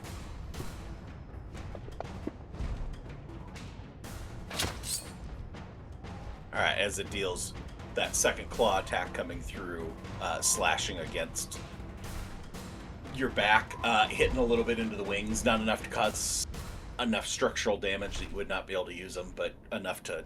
They're not as pretty as they used to be, so... and then the third attack is going to swing that rat tail. And that one. Nice.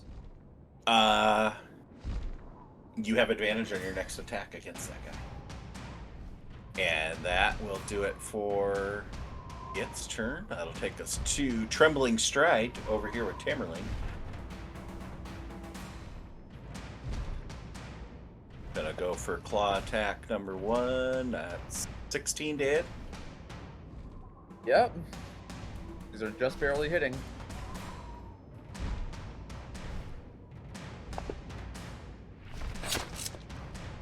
$15 points of slashing damage from the claws. Second attack. That's a miss with an 11. And it'll attempt to do tail attack on you. Look forward to the rat tail doing a rat tail attack. 25 to hit with the tail.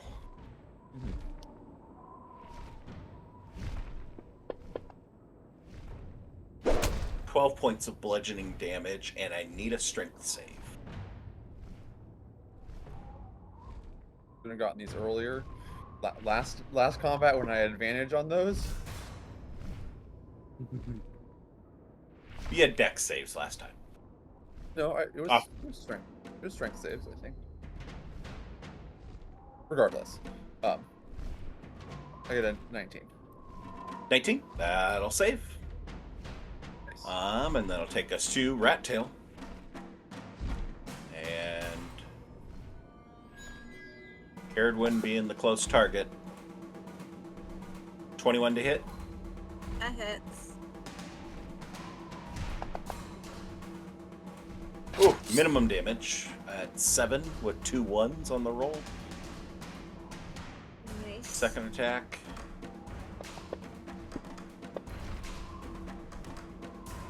Ooh. Oh. Uh-oh. That is a crit. Trying to roll the... Okay. Oh! Well, I was going to mention we have the floating inspo and reroll. Should we need to use it as a group? So I guess... He said the reroll on a low roll. So I'm Yeah. assuming reroll for you guys to reroll, not Oh, a reroll yeah. for the enemy. Yeah. And then, yes, you have an inspiration.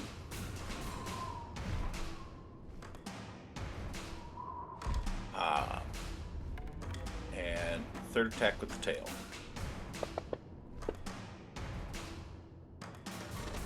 $17 to hit.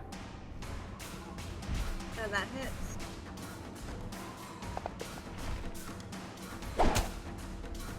It's 22 points of bludgeoning damage, and I need a strength save, Caragwin. Mm-hmm. Strength save. As the rat tail makes contact. 11 is a fail, as the rat tail hits you and launches you 10 feet, putting you right on the edge of the parapet. I should have willingly failed that save. I would have loved to have been 10 feet away from this guy. Alright, that's it for its turn, which puts us to Atlan. Yeah. So, Atlan is going to go ahead and move away from this thing. He'll take the attack of opportunity. Okay. Let's see, that was Creepy Frown, wasn't it? Here.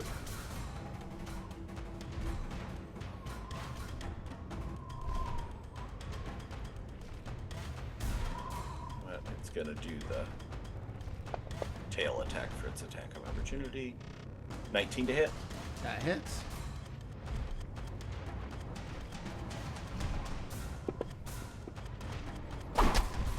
.26 points of bludgeoning damage. And need a strength save. Okay. Nice roll. 18 is a success. Move away. Yep. Atlan will go ahead and move there. He will go ahead and put a hand on to the shoulder of Gilgamesh and say, I did go ahead and promise you that I was going to go ahead and assist with some words of encouragement, but I kind of need to assist the others too. And he's going to go ahead and strum on his lute and cast Mask Your Wounds. So he'll go ahead and nominate everybody in the group, since they all should fall within 30-foot radius. And Nice. everybody gets to go ahead and heal. Ooh, Boop, 33. massive. Alright, thank you. He does have a song he's going to sing, but I'll save it for later because we're in combat. So that will be his turn. So functionally as well, Gilgamesh, you have a D10 of Bardic Inspo. Yay. I'm full. Okay, Caragwin, you took care of yours. Gilgamesh, you Yep. were already at full health. I took care Anybody of want me to drag theirs? Tamerlane, Atlan. Yeah. You get me. I don't think I got done mine yet. I'm all good. Okay, Thank you. alright. Everybody's looking much better. Well, yes, everybody's much better. Alright, Tamerlane. I need to figure out something to do because I do not sit well in melee. I can run over to you and Dimension Door again.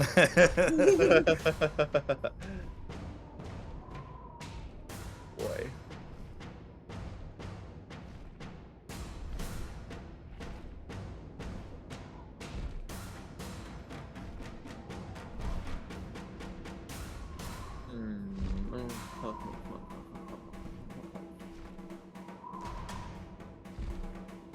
Does he do?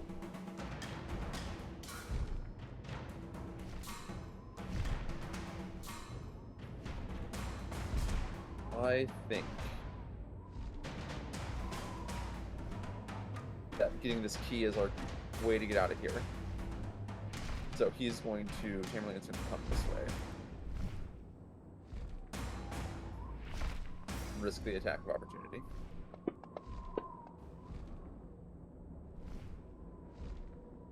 Okay.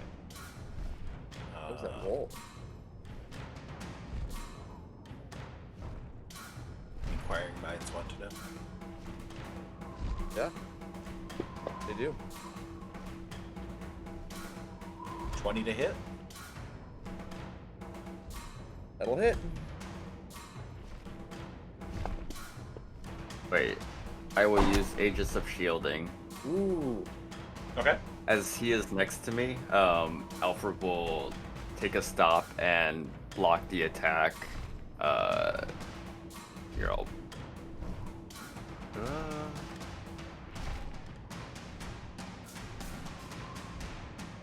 So, until the end of the turn, you gain resistance to bludgeoning, piercing, and slashing, and a +5 to AC, including against the triggering attack.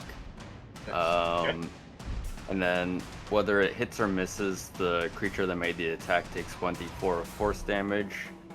And I mark it, and then it has disadvantage on anything that's not targeting me until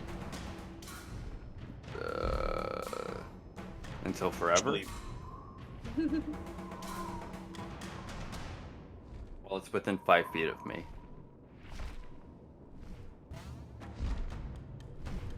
Uh, 16 I don't is know your how to AC, put the- right? Tamerlane? Yes. 16. Okay, so that puts you at yeah, What? so that put it, so it's a miss. Nice. Wow.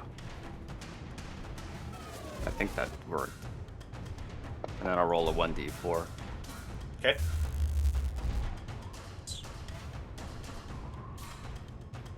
Okay. Alright, skedaddle along Tamerlane. He's gonna run up to Gilgamesh.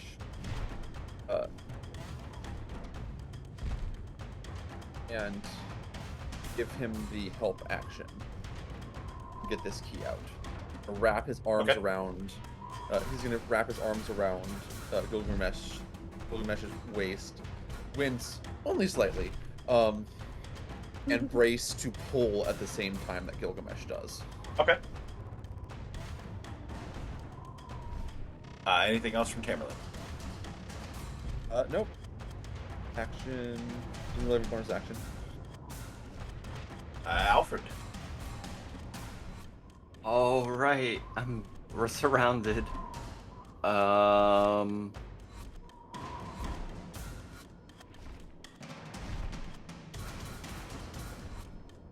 There's so many options and also no options. Yeah. I think Alfred will take his turn to equip his arcane firearm with the protector Nice. bit. Okay. And just for this turn at least, he'll move up. It's within 10 feet, right? Sorry, I need to check this 1 second. Yeah, within 10 feet. So he'll knock it so that Caradwin can get the first round. Screw the rest of us. You guys are fine for a second. Strength in numbers. And Caradwin is still a little knocked. So 7 temporary HP. I think Or 7 plus 3, sorry. because it's or already no, added yeah, the plus. it's Yeah, 7 it's already total. got the 7. Yeah, it's 7. I got it. The- Thank you. Yes, try and keep you a little alive. And that'll be it. Action, bonus action. Alright.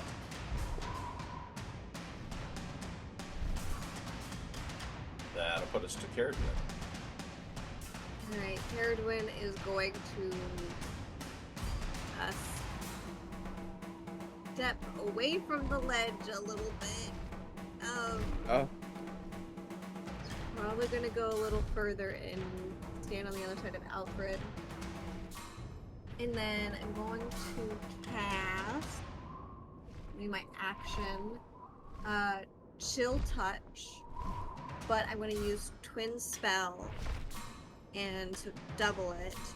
So I'm going to Chill Touch, Winged Horror, Trembling Stride, and Winged Horror Rat Tail. Nice. Okay. So, Chill Touch. They have to make that's impassable. Oh, so I have to make a ranged spell attack against each of them. So that one hits. That hits. And that one That hits also as well. hits. Nice. Right. And so because it should be 2d8 necrotic damage, and also they cannot regain HP until the end of my next turn. Okay. So They don't happen to be undead, are they? that would be the only problem. Doesn't seem to Wait. be. No, if they're undead, I'd also have a disadvantage on No, it. Yeah, as if they're undead. not a it's- problem. Yeah. And they take that much damage. Nice.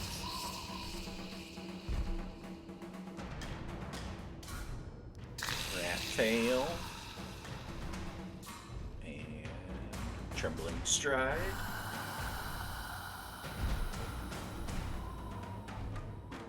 Okay.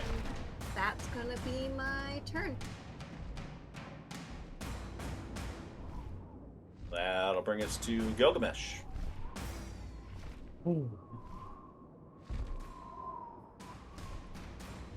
Okay. So as my action, I'm going to use my full action to put my whole arm into it, and I like to think that I am holding on to something. I don't want to say I'm holding on to your hair or to your mane, but I am in some way in form being held on by the centaur man helping me. And I'm going to The reach. centaur's holding on to you. He's holding on to your robes.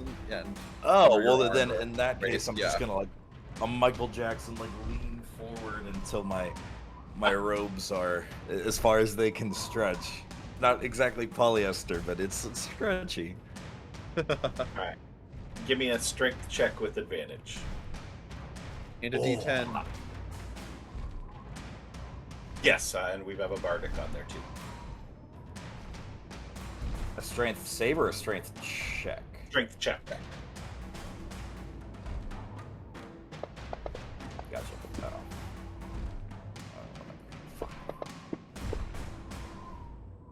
No, hold on. With advantage, with a D10. Just all these dice roll up. I know. What the hell? Okay. 12 plus 7, 19. Alright. Yeah. With a 19, you go and you tug at this. There's a moment where you're not quite sure, and then you just feel that little bit of inspiration. Give you that last little tug as you pull free this key, and thankfully, Tamerlane, holding onto you, pulls you back out of the hole so you do not fall down into the next level.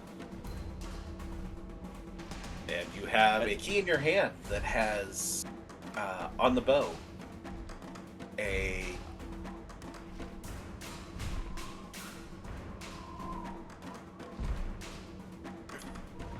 image of a humanoid figure with a finger in front of the mouth,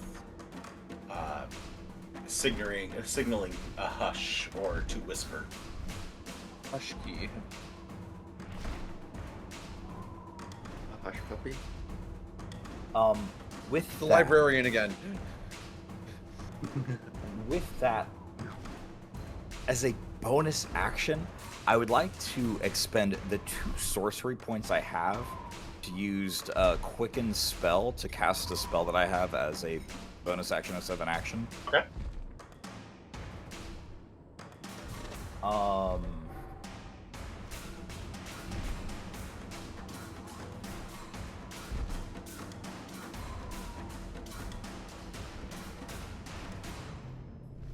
Still a lot. Okay.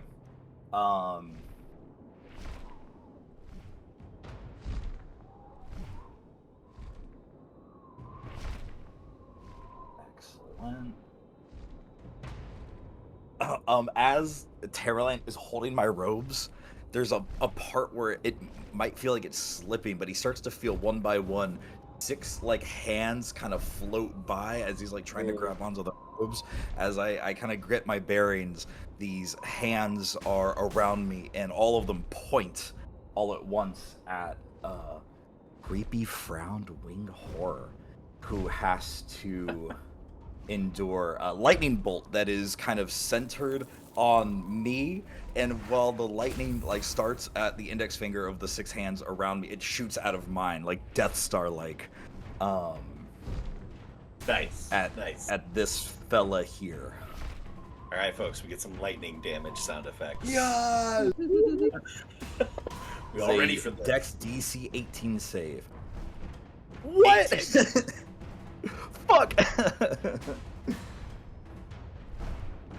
And he takes 8d6, so he takes half of this. So just roll it in the box, and I'll half it and put it on him. And we'll get our lightning sound effect. 1, 2, 3, 4, 5, 6, 7, 8. He won't, because he's not doing it from the. No, he's rolling it.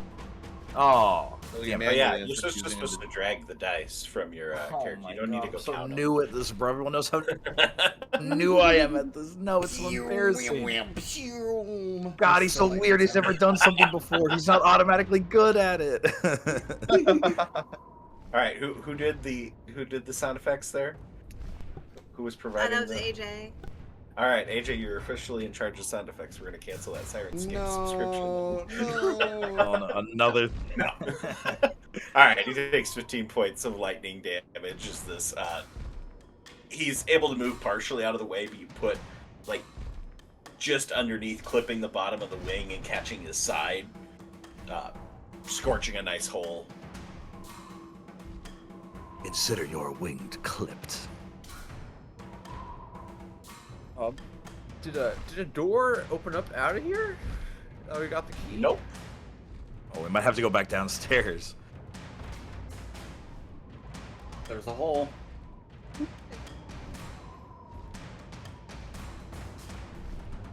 Anything else from Gilgamesh? At this point, I'm probably in like the safest position. Actually, I move here. That is the safest position I could be in. Okay. Conga line. All right. I'll put us to Creepy Frown, newly scorched from the taser blow that he just took.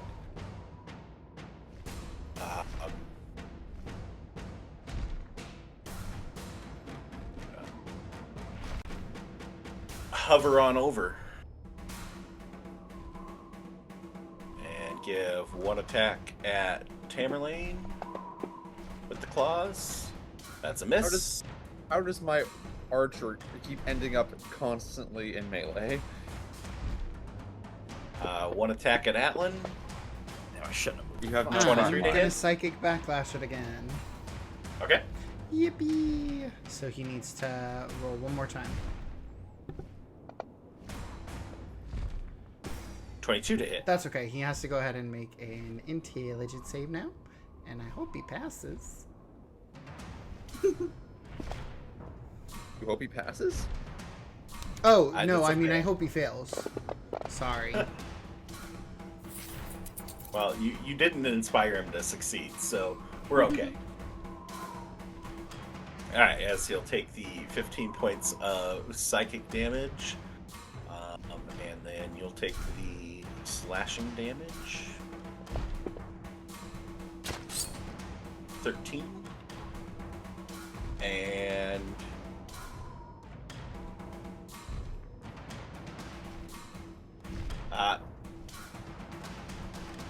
he's noticed every time he goes and attacks you, he keeps on getting this psychic pain coming back.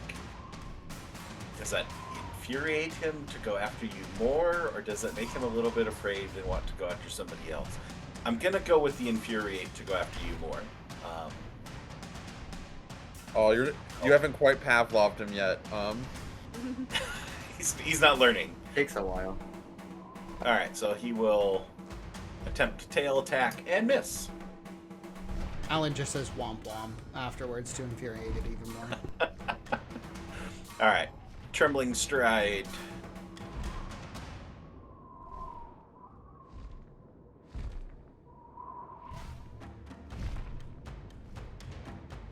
He's gonna move up and swing at Alfred. That is a crit. No.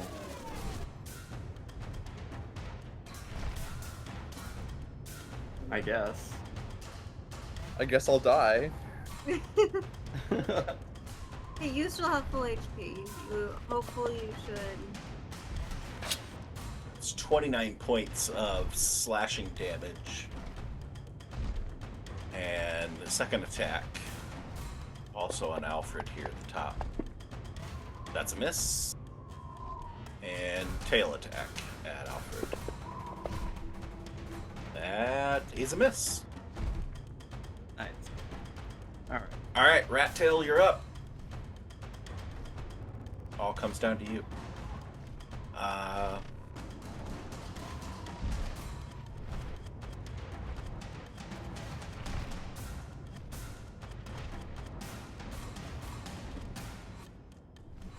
Move into the crux of the L here. And gonna do one attack on Tamerlane. 16 to hit.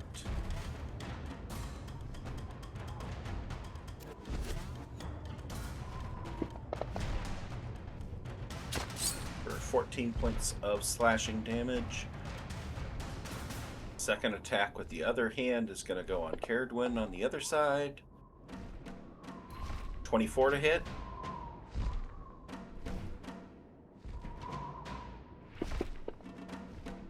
For 9 damage, partially absorbed down to 2 by the temporary hit points. And You know- tail attack. Silver, I think I should have taken 22 damage, because I should have also had temporary HP from Oh, that's true. my shield. From the Okay, yeah, you should have. So you should be back up 7. up So 7. Yeah. be at 22 down. Every point Good call. counts. It Thank you does. so much. He does. Okay, tail attack's going at Gilgamesh. In the middle here. Me? Equal Fuck opportunity. 50. You just said fuck player. 50 fuck. 21 to hit. I've been informed I can use shield against this attack. Unfortunately, actually, shield only gives me 5 HP, so that, or 5 AC. 5 That AC. still hits. So I will not be using Yeah. shield. What was it? I 15 21 to AC. hit? Yeah, it's 21 to hit. Yeah. So my AC would only be bumped up to 20. It's 12 points. Ow! Okay, so well, as we've been doing, do you want to take the concentration success, or do you want to roll your own going and re-roll it? If you decide to take it, then you'll be letting it roll for you going forward for tonight.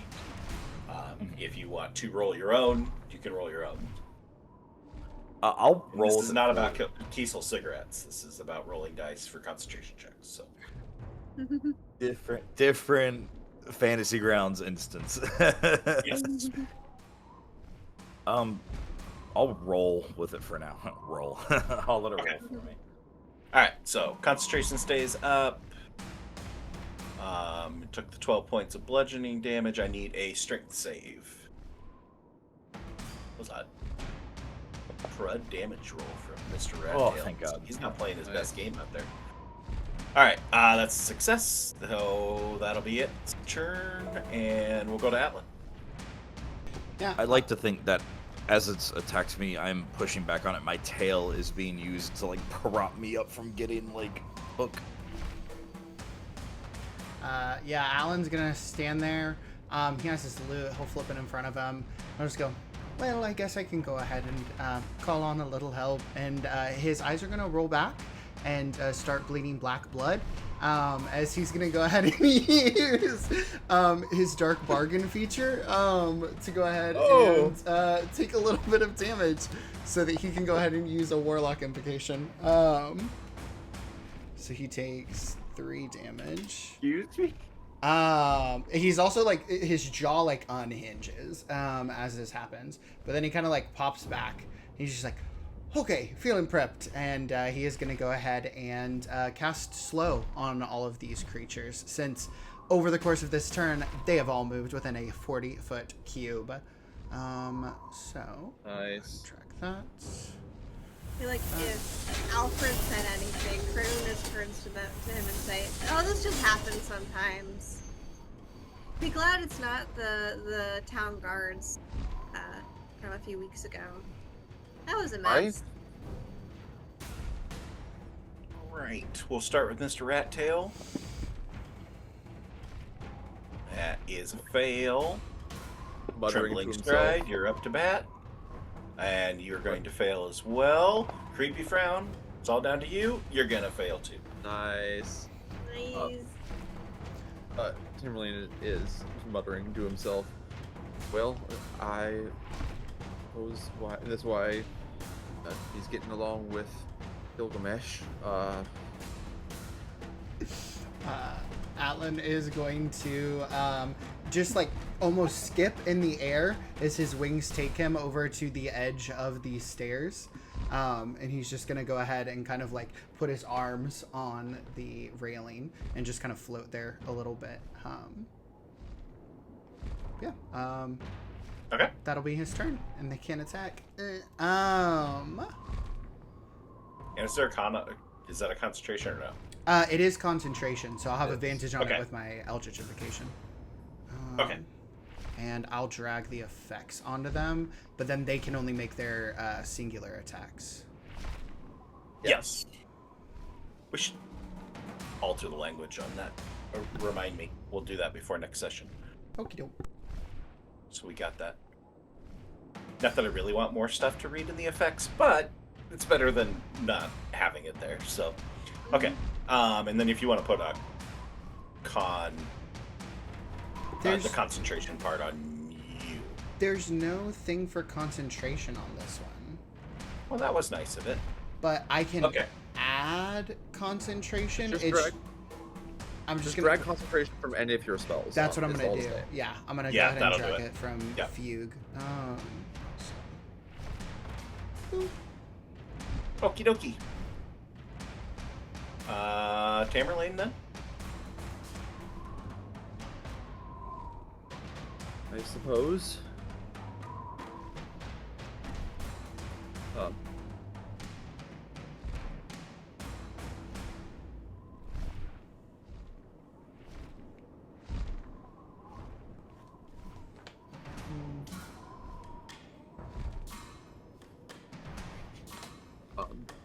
The Tamerlane's going to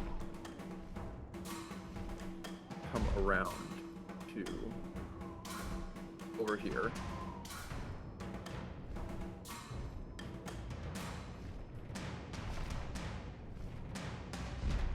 Okay. Actually, I might want to be here. I think with the aiming. He's gonna take a big sigh and it's like, I don't really like doing this. And he's gonna put his, just like kind of put his bow to the side for a moment. Takes out a small piece of crystal and says a few words, and the fog and the clouds that are around him start swirling and building like tendrils all swirling around him, and then into this vortex as he casts Storm Cone out, a 60-foot cone,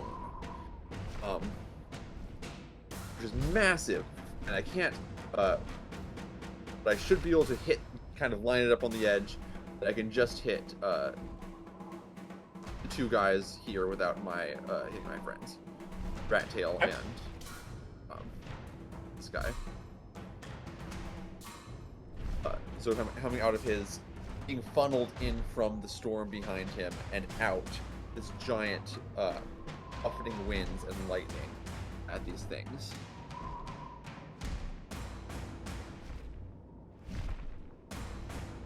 So concentration, and then it doesn't have a save on it automatically. Should need to add that. But they both need to make dexterity saving throws.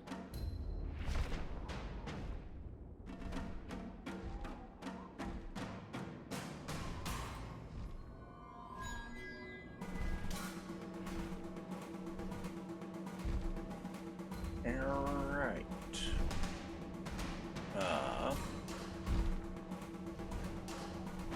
Okay, and they got all their lovely heals. Should be good. Creepy frown. What's our DC? 17. Alright, that's fail. Well, that is definitely a fail. And Alright, Rat Tail, we're gonna leaving go. you to the end. And that's a fail. Oh, it should just hit Rat Tail and Oh, sorry. Yeah.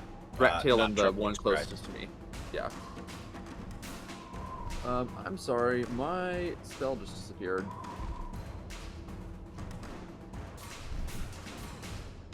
I'm gonna find it again.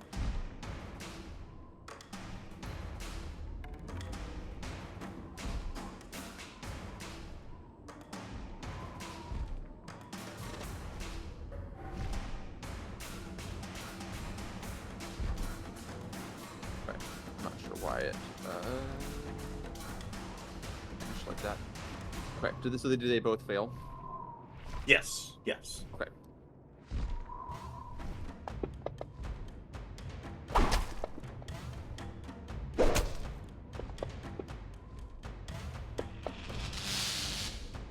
There's that lightning damage There's stuff. the buggies.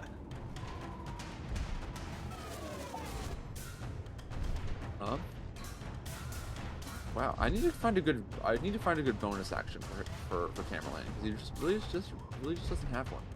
Oh yeah, that'll be his turn. Okay. Hey, Alfred. Hello. You have friends? Maybe. Basically- Alfred will take. FYI, and everything basically to the bottom left of where those people are is engulfed in this storm. Okay. Yeah. Word. I guess he doesn't really need to move since Tamerlane wouldn't get it anyway, being so far away.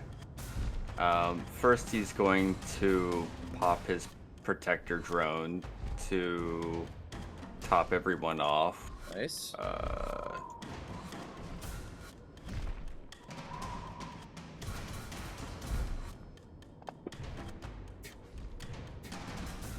Seven again? Like Another 7. Yeah.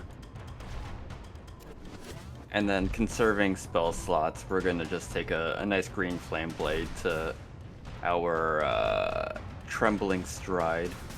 What's your range on your temp HP? Is that gonna hit everybody but Tamerlane? Yes. Yeah, it's a 10-foot radius.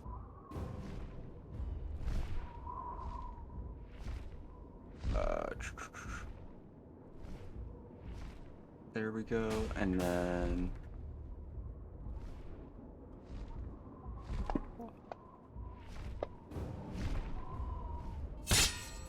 wow, a 20, a dirty 20. Nice. Take those 20s any way you get them. Absolutely. Yeah, 16 points of damage, and that should Alright. be it for me. Quick and dirty. Oh, do you only get one attack? Oh, green flame blade. Gotcha. Yeah, I only get one attack. I'm not a fighter. He's a lover. Bet he is. Is he? Would Zedri agree? He ain't here. It's too deep to get into it, combat. Caradwin, you're up. Yes. Alright. So, I think first and foremost, she's going to reach into her pack and pull out her one potion of greater healing and is going to down it. Okay. Get some HP back. 13, not as great as I would have liked. That's alright. I got it.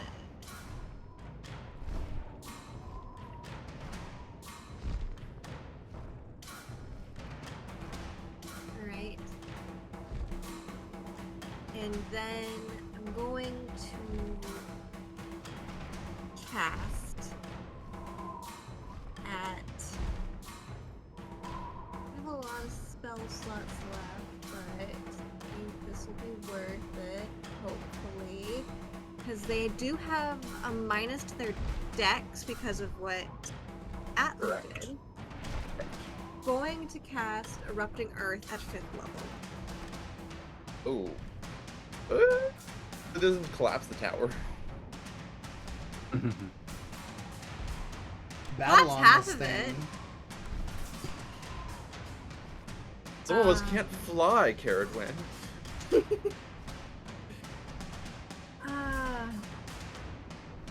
I mean, it's either that or she honestly just tries the small chill touch again and runs away. No, do it. Do it. Go for it.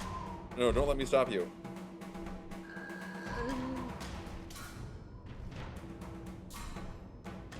Wait, Silver. Would casting Erupting Earth collapse the tower? Possibly. I mean, not the entire tower, but it might possibly Yeah. collapse this floor. Mm-hmm. Or a portion of the floor. Am I okay with that? As long as I'm not standing on the floor when it collapses. You know, because I already did the math, and I should be able to once again capture these two in it and avoid everyone else. Because it's a 20-foot cube.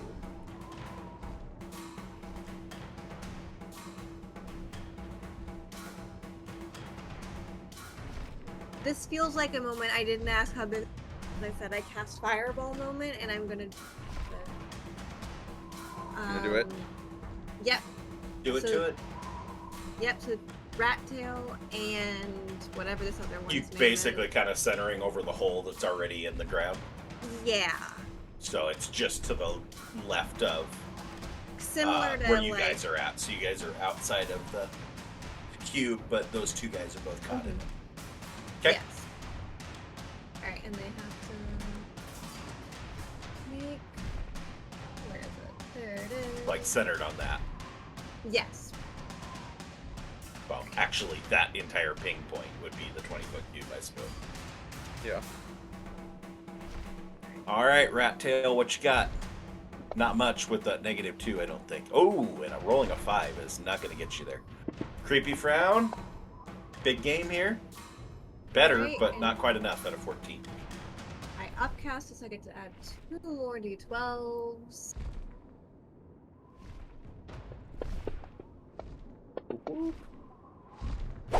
Nice. Nice.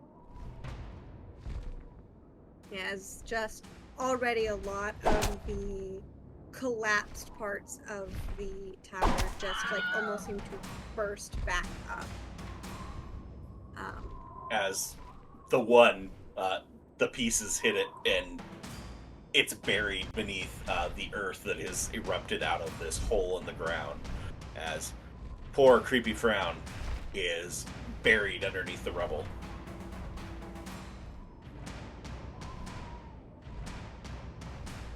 And Gridwin is gonna use her movement. Well, they don't have reactions, so I don't even have to like move around them. I can just It's true. move here and then like start going down the stairs. She won't go like to the next floor. She'll like wait to like kind of still keep an eye on this floor. And if anyone needs healing at any point.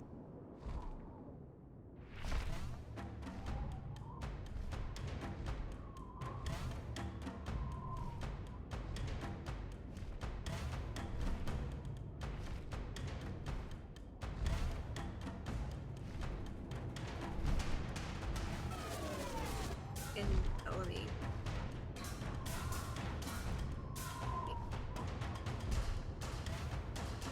It's not letting me go to next actor. Okay. Little retreat back sorry. into the stairwell. Should be Gilgamesh. I think- I We should Wait. probably... Yeah. yeah. It'll be Gilgamesh. Mhm. This may be a point to stop for tonight, since we're quite a bit into it, and pick this up mid-combat. Next session with Gilgamesh up first. Are we still a ways from being done with this key? Possibly. Oh boy. Oh boy. Yeah. Eat that. Okay. So, we will continue this next week. We'll turn down the battle music here. So this is where we will wrap things up for VOD viewers. If you're out there in live chat on Twitch, we will continue with our post-game stuff. But for VOD viewers, come watch live. It's more fun live. You can help do rerolls and stuff. There's a couple points in there where I was waiting for somebody. Maybe get a reroll in there. Maybe stop something. So have an opportunity to do that.